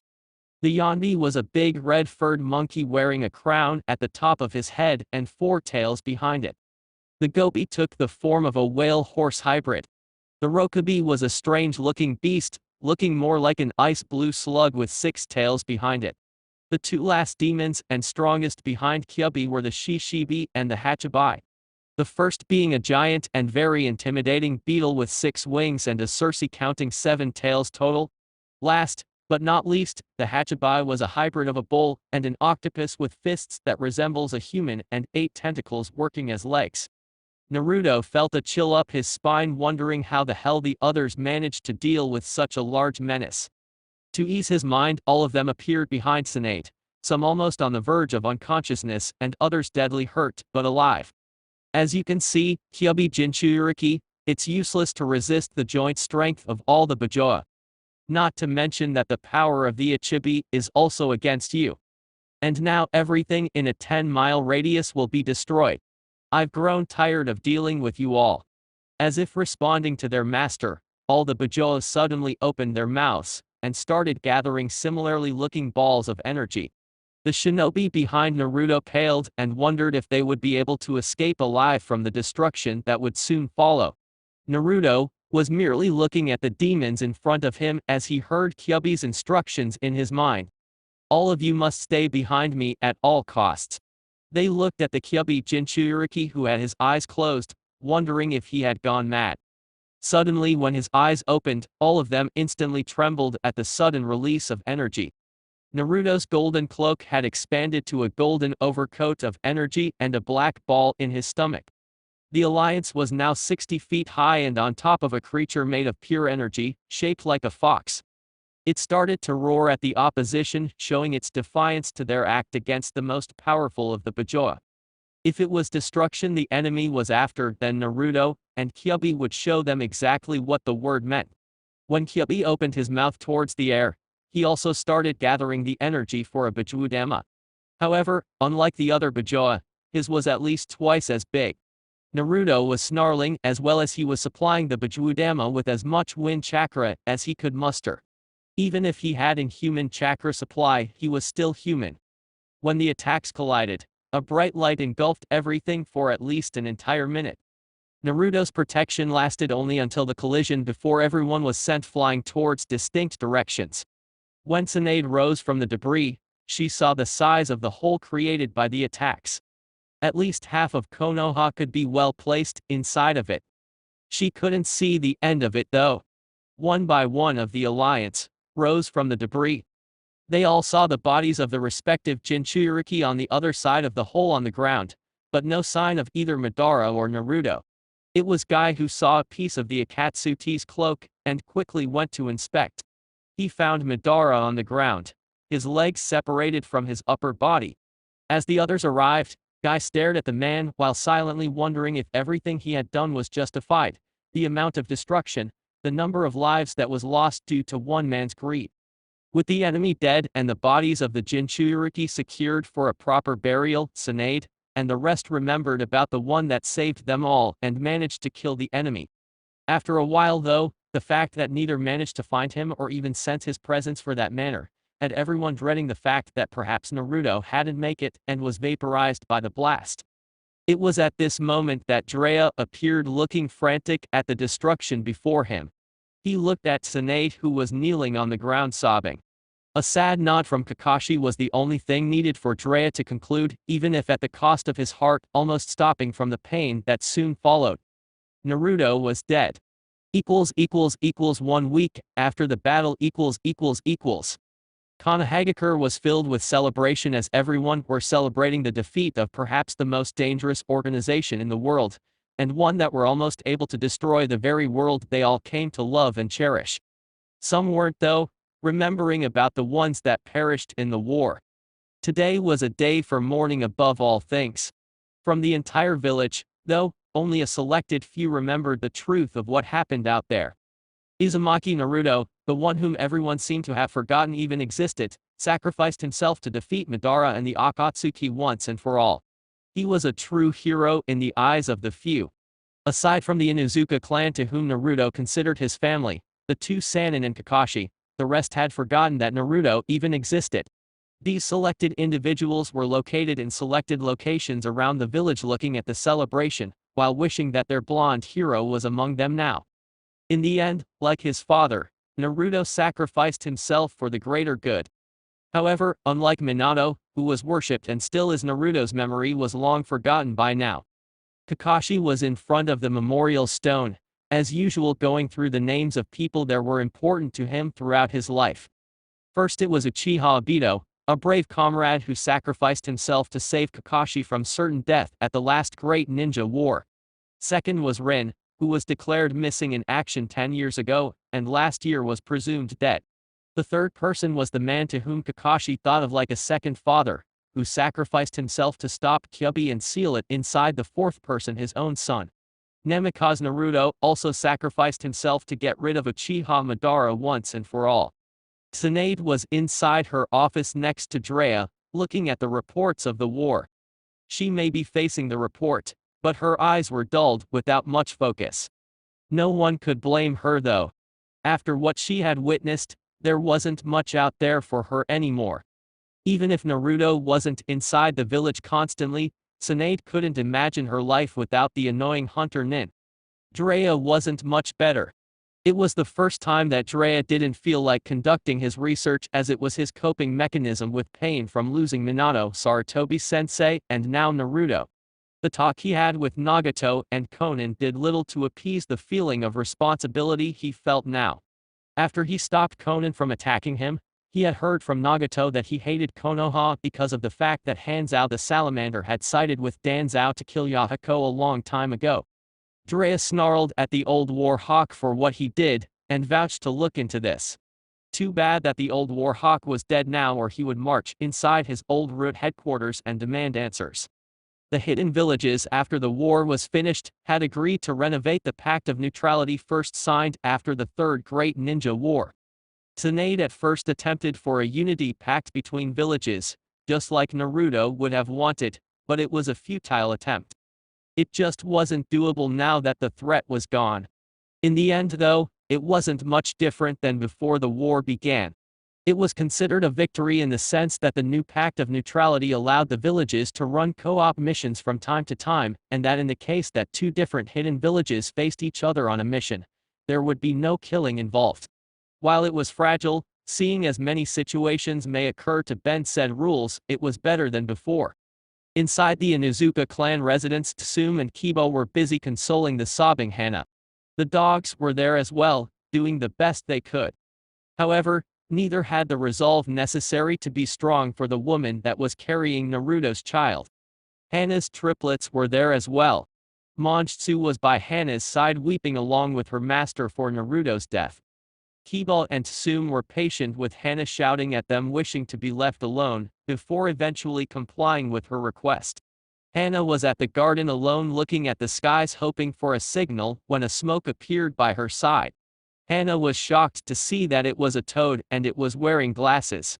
Opening its mouth, the toad placed a scroll on her hand. Hana quickly opened the scroll, hoping beyond hope that something happened that prevented Naruto's death. As she read the scroll, a smile suddenly appeared on her face as she wrote a scroll of her own to give to the toad. Unknown location Izumaki Naruto, presumably declared dead, was busy adjusting his outfit as well as his mask. If there was any day he thanked the heavens for being manipulated by Mizuki a long time ago, it was today. If not, he wouldn't have learned the Kage Bunshin technique, and wouldn't have used it in the last moment to escape from the blast caused by the joint Bijudama. A part of Naruto believed it was better to just go to Konoha and take care of Hana, and his soon-to-be son or daughter. However, the world was still filled with missing nin, which meant that any day now a new Akatsuki may rise once more. Naruto wouldn't have any of that. He needed to rid Konoha of traitors so that none of them hurt his precious ones. He was alerted to the little toad's presence before picking up Hana's scroll. Naruto-kun. It fills my heart with joy hearing that you survived the fight. I don't know what I would do if you're truly dead. I understand that you must rid us from the criminals that are still at large and will be waiting eagerly for your return, so long as you keep sending me letters and meeting both me and your son-daughter from time to time. I look forward to the time when there won't be a need for you to be out there hunting missing nin. So you can return, and we can be a family once more. Like you requested, I'll tell Kakashi Tsunade, Drea, my mom, and Kibo about the truth and ask them to keep quiet about it. Even if you didn't want them to know, I will tell. None of them deserve the amount of suffering they are going through.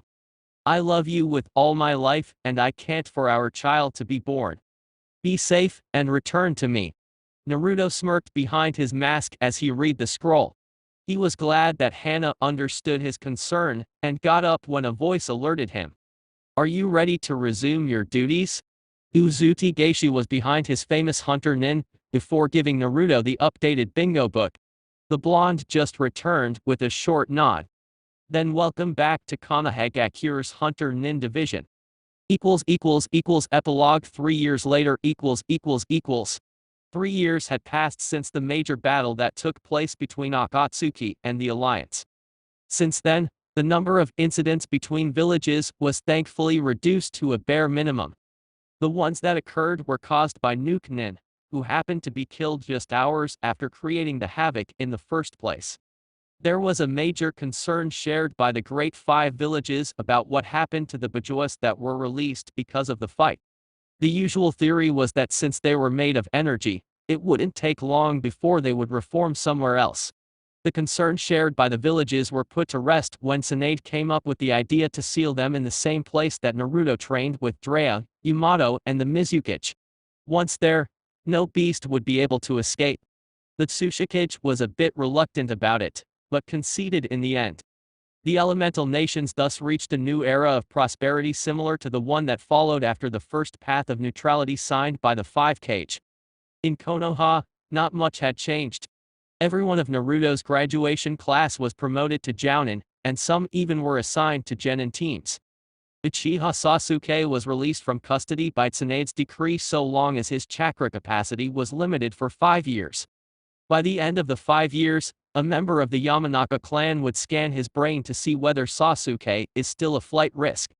If not, then his chakra would be released slowly until it was safe to give him all of it.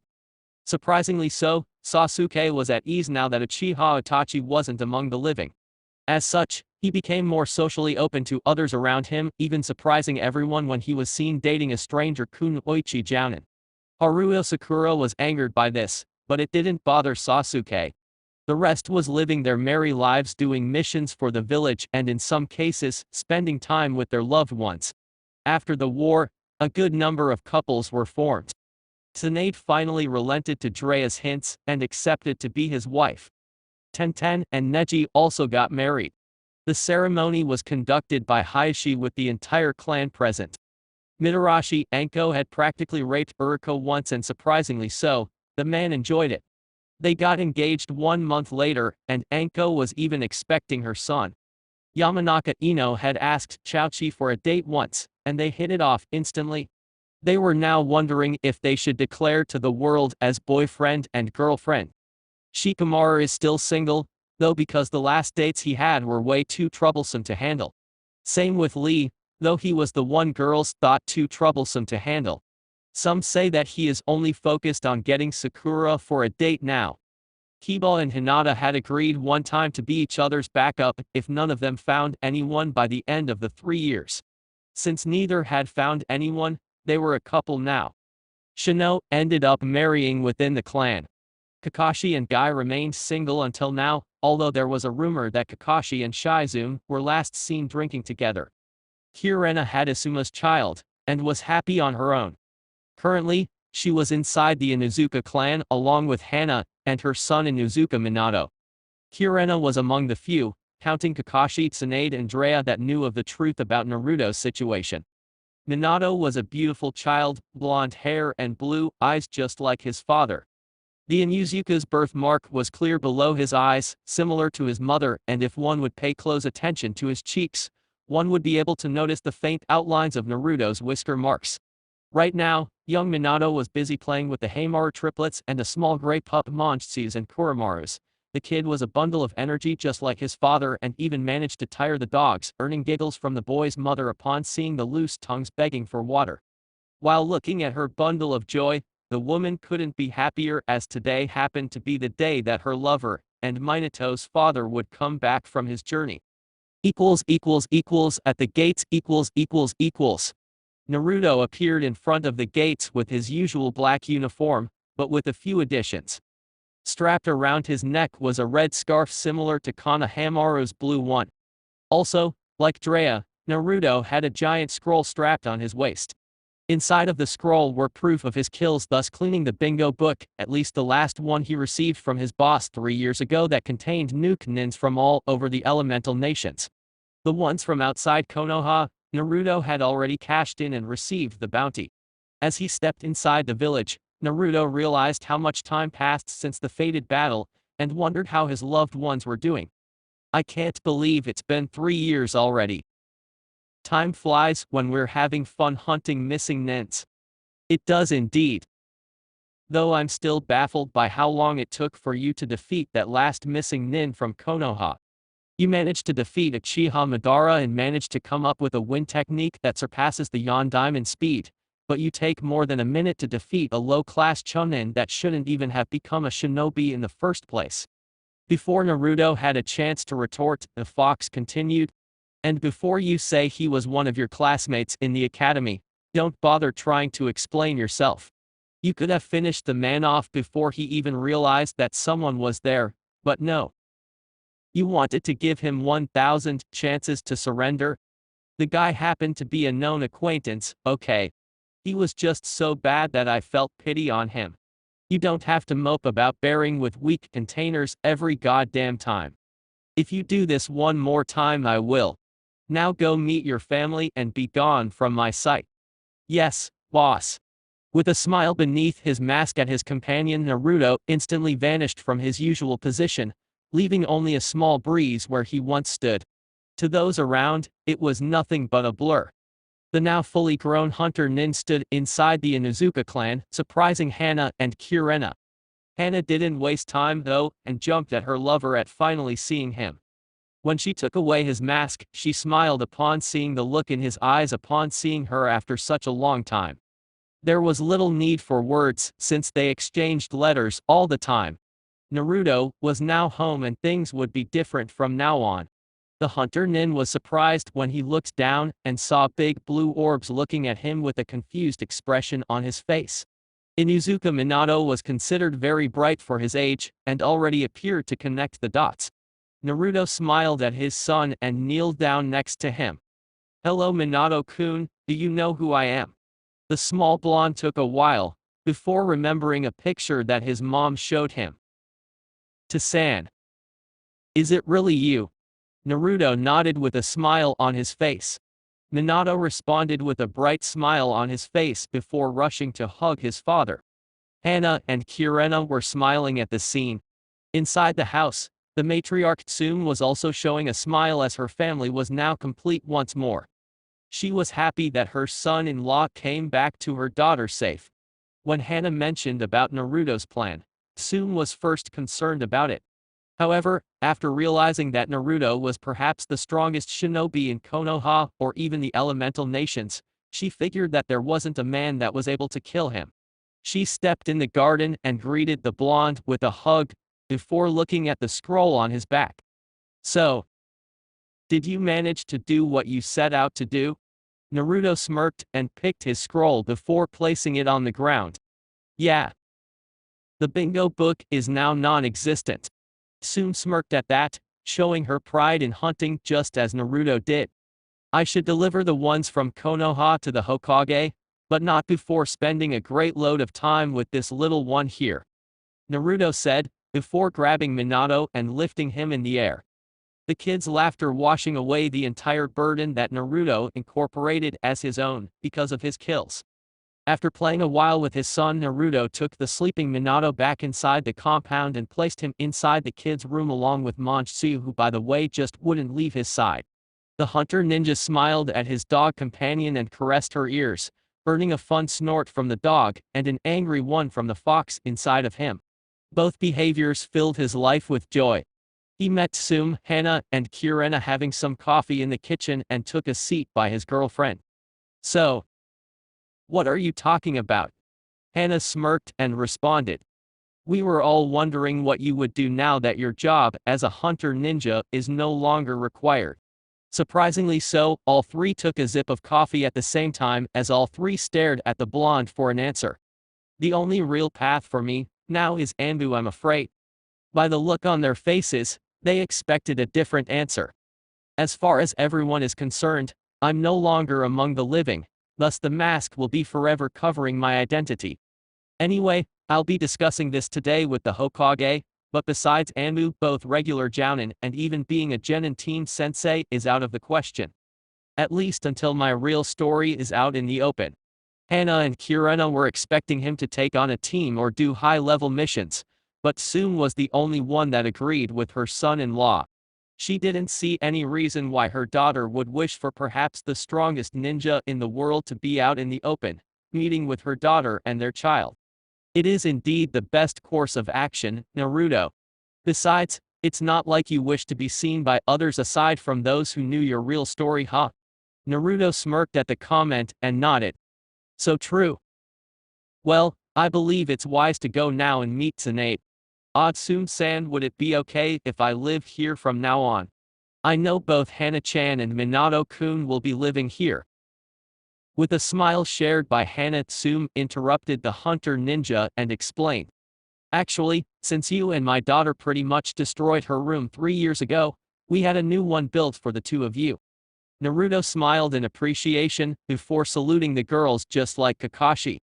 The women were startled when Naruto simply wasn't there anymore and they felt a small breeze inside the room. Hana, Asuma and even Monjutsu, who was waiting for Naruto outside the kitchen, were surprised as they couldn't sense the blonde scent anywhere. There wasn't a shunshin since the technique only covered small distances. They were all baffled and Kurena even believed for a moment that she was seeing hallucinations. At the Hokage's office. Tsunade was busy doing her paperwork when she tensed suddenly. She saw one of the papers in her desk lift slightly because of the breeze that assaulted her office, but frowned because the windows were closed. When she looked up her desk, she was surprised to see a person there wearing black leather clothes and a red scarf around his neck. She saw the mask and smiled fondly at the boy who came to greet her. According to Hana, it was today. "I'm glad you came back from your little trip, Rat. You had me worried there for a moment. I wasn't expecting to take this long. A couple of A-ranked missing nins were really good at hiding. I even recollect a certain Bahrain missing nin that used his bugs to create a bunching on the opposite side of town of the actual clan member so that no one would know where he went. Sneaky that guy. Too bad women in general had a dislike for insects and screamed when the clan member was suddenly dissolved. After 2 months chasing the guy, it took me 2 minutes to deal with him because of this."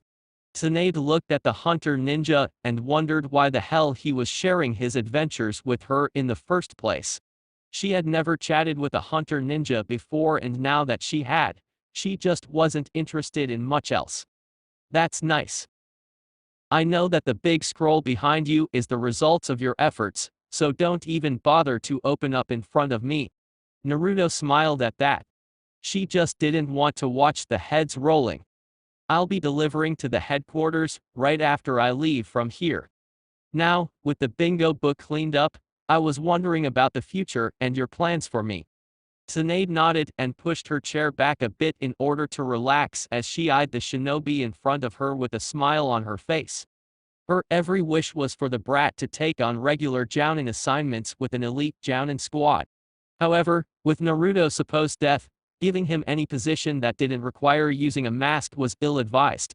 It took her 5 seconds to realize that someone had petitioned her for a new spot in the Anbu Force's assassination squad. Come to think of it, the leader of the squad was one to whom Naruto knew very well. "Well, since you're not supposed to be alive, I know as well as you do that the only possible job for you is Anbu." Naruto nodded, and Tsunade continued. "As a matter of fact, a spot had opened up in a unit I believe you'll fit right in. This unit is mainly assassination, but is also equipped for first response team as well.